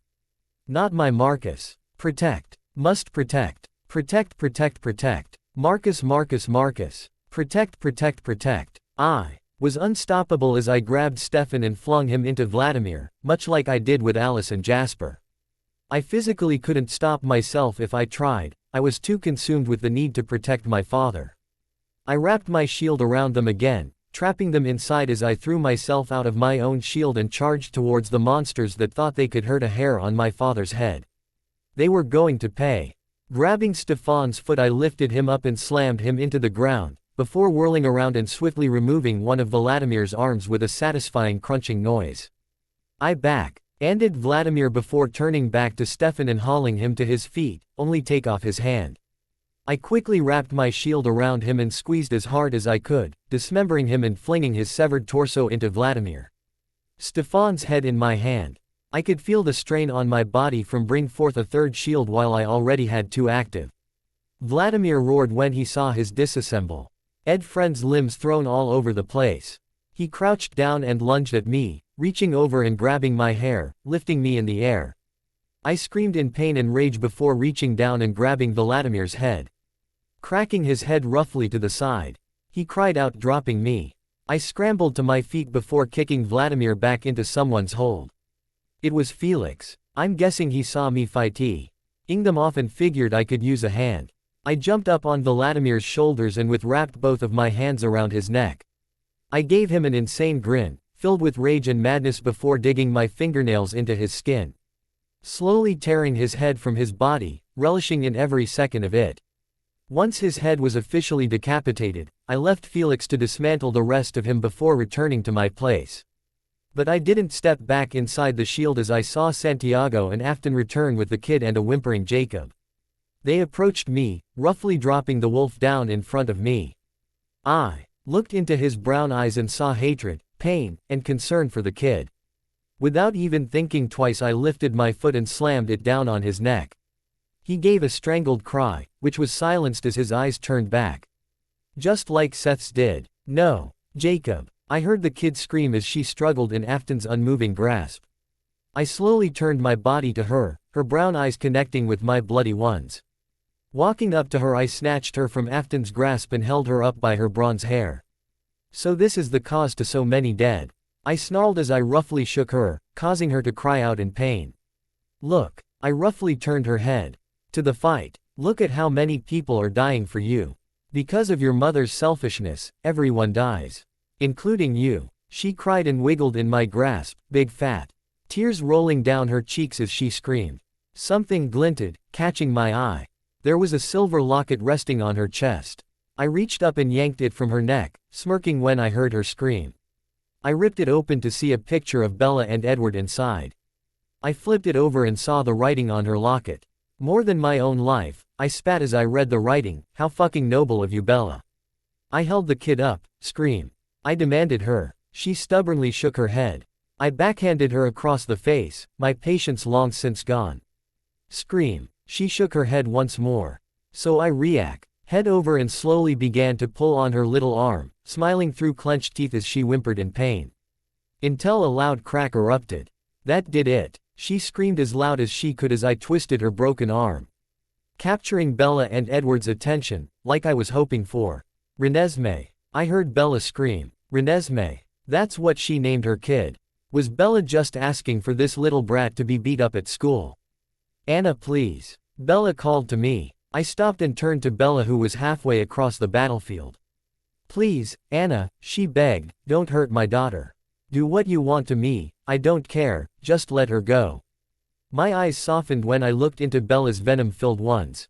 She saw my resolve flatter. Anna, don't do this please, sister. Spare her. We stared each other down for less than a minute before I sighed, lowering Renesmee to the ground, in front of me. Bella sighed in relief as Edward relaxed, thinking the worst was over. No, I grinned at them darkly before reaching out and snapping Renesmee's neck in one single movement, killing her. I snarled at them before marching out into the battle. Edward started running towards me, diagonally left from my position, while Bella ran diagonally from the right. I started running towards them. Bella reached me first. She sprang at me, more furious than I had ever seen her, but her rage was nowhere near mine. I slammed into her, sending her soaring in the air, like a rag doll before slamming back into Edward. They got on their knees and intertwined their hands together as I sprinted at them. Edward picked Bella up and swung her around, using her to kick me in the chest just as I reached them. I cried out, whirling around and righting myself just as Edward tossed Bella towards me. She kicked my shoulders, spinning me around, yet again. As she landed on the other side of me, Edward came up behind me and grabbed my skull in a headlock. I could feel my muscles crying out in pain as Edward tried ripping off my head. I heard a furious roar from Marcus, but I couldn't let him out of my shield. I had to protect him from Bella and Edward. I knew if they couldn't get to me, they would go after him instead. If they killed me, they would be satisfied with my life. Acting on instinct, I grabbed his hands and twisted them around, holding his hands together in one hand, while my other tried to decapitate him. I grunted as I pushed more pressure on him, hearing the squealing sound of marble-like skin breaking. But Bella quickly jumped on my back and began to pull at my own head. With a great deal of force, I threw my head back into Bella's, knocking her off me before kicking Edward in chest. He landed so far away that he actually crashed into the shield that held the Cullens. While he was distracted, I quickly turned to Bella. We entered a dance-like fight, her body lissom and deadly as I tried to block every punch she threw my way. Our bodies flexed around each other as we both dodged every move and missed every punch. We were too evenly matched, I realized before seeing an opportunity and taking it, kneeing her in the stomach, breaking her concentration before I punched her in the face. I saw Edward sprinting towards me and I knew I needed to get rid of Bella. I couldn't fight the both of them at the same time or I would lose. So I turned and kicked her, sending her flying back, right where her dead daughter laid. I heard her cry of despair, so I knew it worked. I swiftly ducked down, dodging Edward as he jumped for me, missing me by a hair. I needed to distract him and break his concentration. Anger. I needed to get him angry, then his judgment would be clouded and I could finish him off. So I thought of the one thing that I knew would set him over the edge. I thought back to when I held Renesmee before my feet, feeling her little neck at my hands and the utter satisfaction when I wrung her fragile neck and killed her. He roared at me, his entire being shaking with anger as he charged at him. His eyes glazed over, not focusing on anything but killing me for revenge. He was so focused that he didn't notice Felix run towards him until it was too late. The big, hulking figure tackled him to the ground, before heaving him upwards, both of his arms restrained behind him. I calmly walked up towards him. "I'll kill you," he roared as he struggled against Felix. It was pathetic, really, that he still thought he could come out on top. I reached up and grabbed his jaw, forcing him to look directly into my eyes. "If you love your daughter so much, go join her," I roughly cracked his head to the side. His body falling to the ground. Turning around, I face a distraught Bella, holding a very dead Renesmee in her arms. Her eyes widened when she saw the head that was in my hand. Without thinking twice, I tossed his head in the ravine, before doing the same to his body. That did it. She was really pissed now. Gently placing her daughter on the ground, she flung herself forward towards me. I met her halfway and punched her right in her little mouth. We continued our dance, although it was faster and more deadlier than the first. She slammed my body to the ground. Before grabbing my leg and flinging me in the air, my body painfully slammed to the ground as I skidded across the snow, towards the ravine. My body slipped and almost tumbled down to where I just sent Edward not a minute ago. But luckily for me, I found purchase on the stone wall and heaved myself up. My eyes immediately found Bella's as I clambered to my feet. She charged me and I let her. At the last second I flung myself out of the way, sending her crashing to the ground. She almost fell into the abyss too, but I grabbed her hand before she could escape her punishment. I hurled her in the air, watching as she, yet again, fell to the ground. Before she had the chance to get up, I ran to her and slammed her back down, straddling her, and I held onto her shoulders. "Look around you, Bella," I roared into her face as she hissed and still fought against me. "Look at all the lives you destroyed over your selfishness. Everyone is dead thanks to you." Her eyes flickered around the field, taking in the amount of dead bodies and limbs carelessly strewn about the place. All of her friends and witnesses had been killed and a good chunk of the Volturi guard had been torn apart, including Dimitri and Alec. "This is all on you, sister," I snarled in her face. You know, it's kinda funny when you think about it. If you had just let me be with my Marcus, I would have defended you with my last breath. With your mental shield and my physical one, we could have been unstoppable. I took a deep breath as I looked into my sister's soon-to-be dead eyes. And all of this is just because of a broken pendant. I spat at her. I savored the look of fear of her face as I grabbed her head. You wanted everything, and you were willing to risk it all just for that. Well, I have one thing to say to you, Bella. Gripping her head more firmly, I listened to the sweet sound of her skin breaking underneath me. Go fuck yourself. I tore her head clean off before tossing it behind me, her stiff, tense body sagging underneath me as I climbed off of her limp body. I looked around to see the Volturi guard were burning the bodies of our enemies while reattaching limbs to their fallen comrades. Dimitri and Alec included. Tiredly, I turned and walked towards the Cullens. I reached inside my pocket and pulled out the broken pendant, the same one Bella smashed, and tossed it to Carl. After tearing down both of my shields. Run, I whispered to them, my gaze on their backs as they took my advice and fled. I couldn't hold myself up anymore. I fell to my knees. Marcus, and his arms instantly, and everything was right with the world.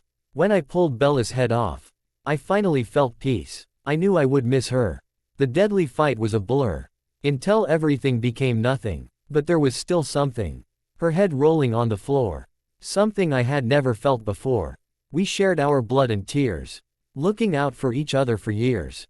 Only for it to be thrown away. If only she let me stay. Our desires tore us apart. Both of us following our heart. We lead to our own destruction. My love for my sister obstructed. Her desire for her happy end. It drove her away as a friend. Wondering where it went wrong. But I knew all along where we belong. Not with each other, but with another. If only we could have seen eye to eye. We would have ruled high in the sky. But fate decided it wasn't meant to be. So this is where we leave. Even with your view. Just know I still love you. I lay, cradled in his arms for hours, unwilling to move. My heart heavy with an unfamiliar emotion, weighing me down. My lungs cried and begged for more oxygen, but I couldn't find it in me to breathe faster. Their deaths hung over my head, each and every one. Bella sacrificed all of those lives for the well-being of her family. I realized too late that I would have done the exact same thing for Marcus. No life was above his. No life was above her daughter in her eyes. I was just too thick to realize that. Even though I did regret letting our bond wither and die, I knew Bella would never be able to leave us alone. She would find some way or another to break the law, again and again. That's just how she was. Stubborn and determined to do what she wanted, even if everyone told her no. She had to realize the damage she was causing by herself to ever learn from her mistakes. I thought I had learned from hers. But apparently not. Whenever she declared her love to Edward, claiming to be the only thing she lived for, I would scoff and scowl in disgust, not being able to comprehend her dedication to one man. But now I know. I know too late that I turned into what she was when I came back to Marcus. I now had a whole new understanding of her. But I didn't regret killing her. Just regretted what actions we both took that lead to it. My mind couldn't stop itself from wondering, what if? What if Bella never broke the pendant? What if Bella understood I was in as much pain as she was when Edward left her? But I refused to let those thoughts consume my mind. If I worried too much about the past, then I would never be able to move forward and be happy with what I had. Everyone carried around something that they regretted doing. A thought crossed my mind. Where were the Cullens? What were they doing? Were they happy? Or had I ruined their existence by saving them? Did they regret not being able to help? What if I only made it worse by saving them to live with the guilt? I thought about contacting them, but quickly dismissed that idea. Even if they could move on from this, I highly doubted they would want to hear from the girl who tore everything away from them. I looked up at Marcus. His eyes were lazily taking in the words of the book on the table in front of us. The lines faint on his lovely, old face. His lips set in a soft line, though they were turned up at the corners slightly. Lifting up my hand, I patted his cheek, catching his attention. His eyes flew up to mine and red connected with red. We stared at each other. Nothing more. My hand still resting on his pale, chalky-looking cheek. Marcus, I whispered, my voice wavering with emotion. Yes, am I amore? We stared at each other some more. Despite the guilt, that I knew would eventually fade, despite every life lost, we survived. His eyes softened as he leaned forward, pressing a kiss onto my forehead. Basking in the small piece of art together forever. I will never let you go, I whispered to him, meaning every word. Thanks for watching.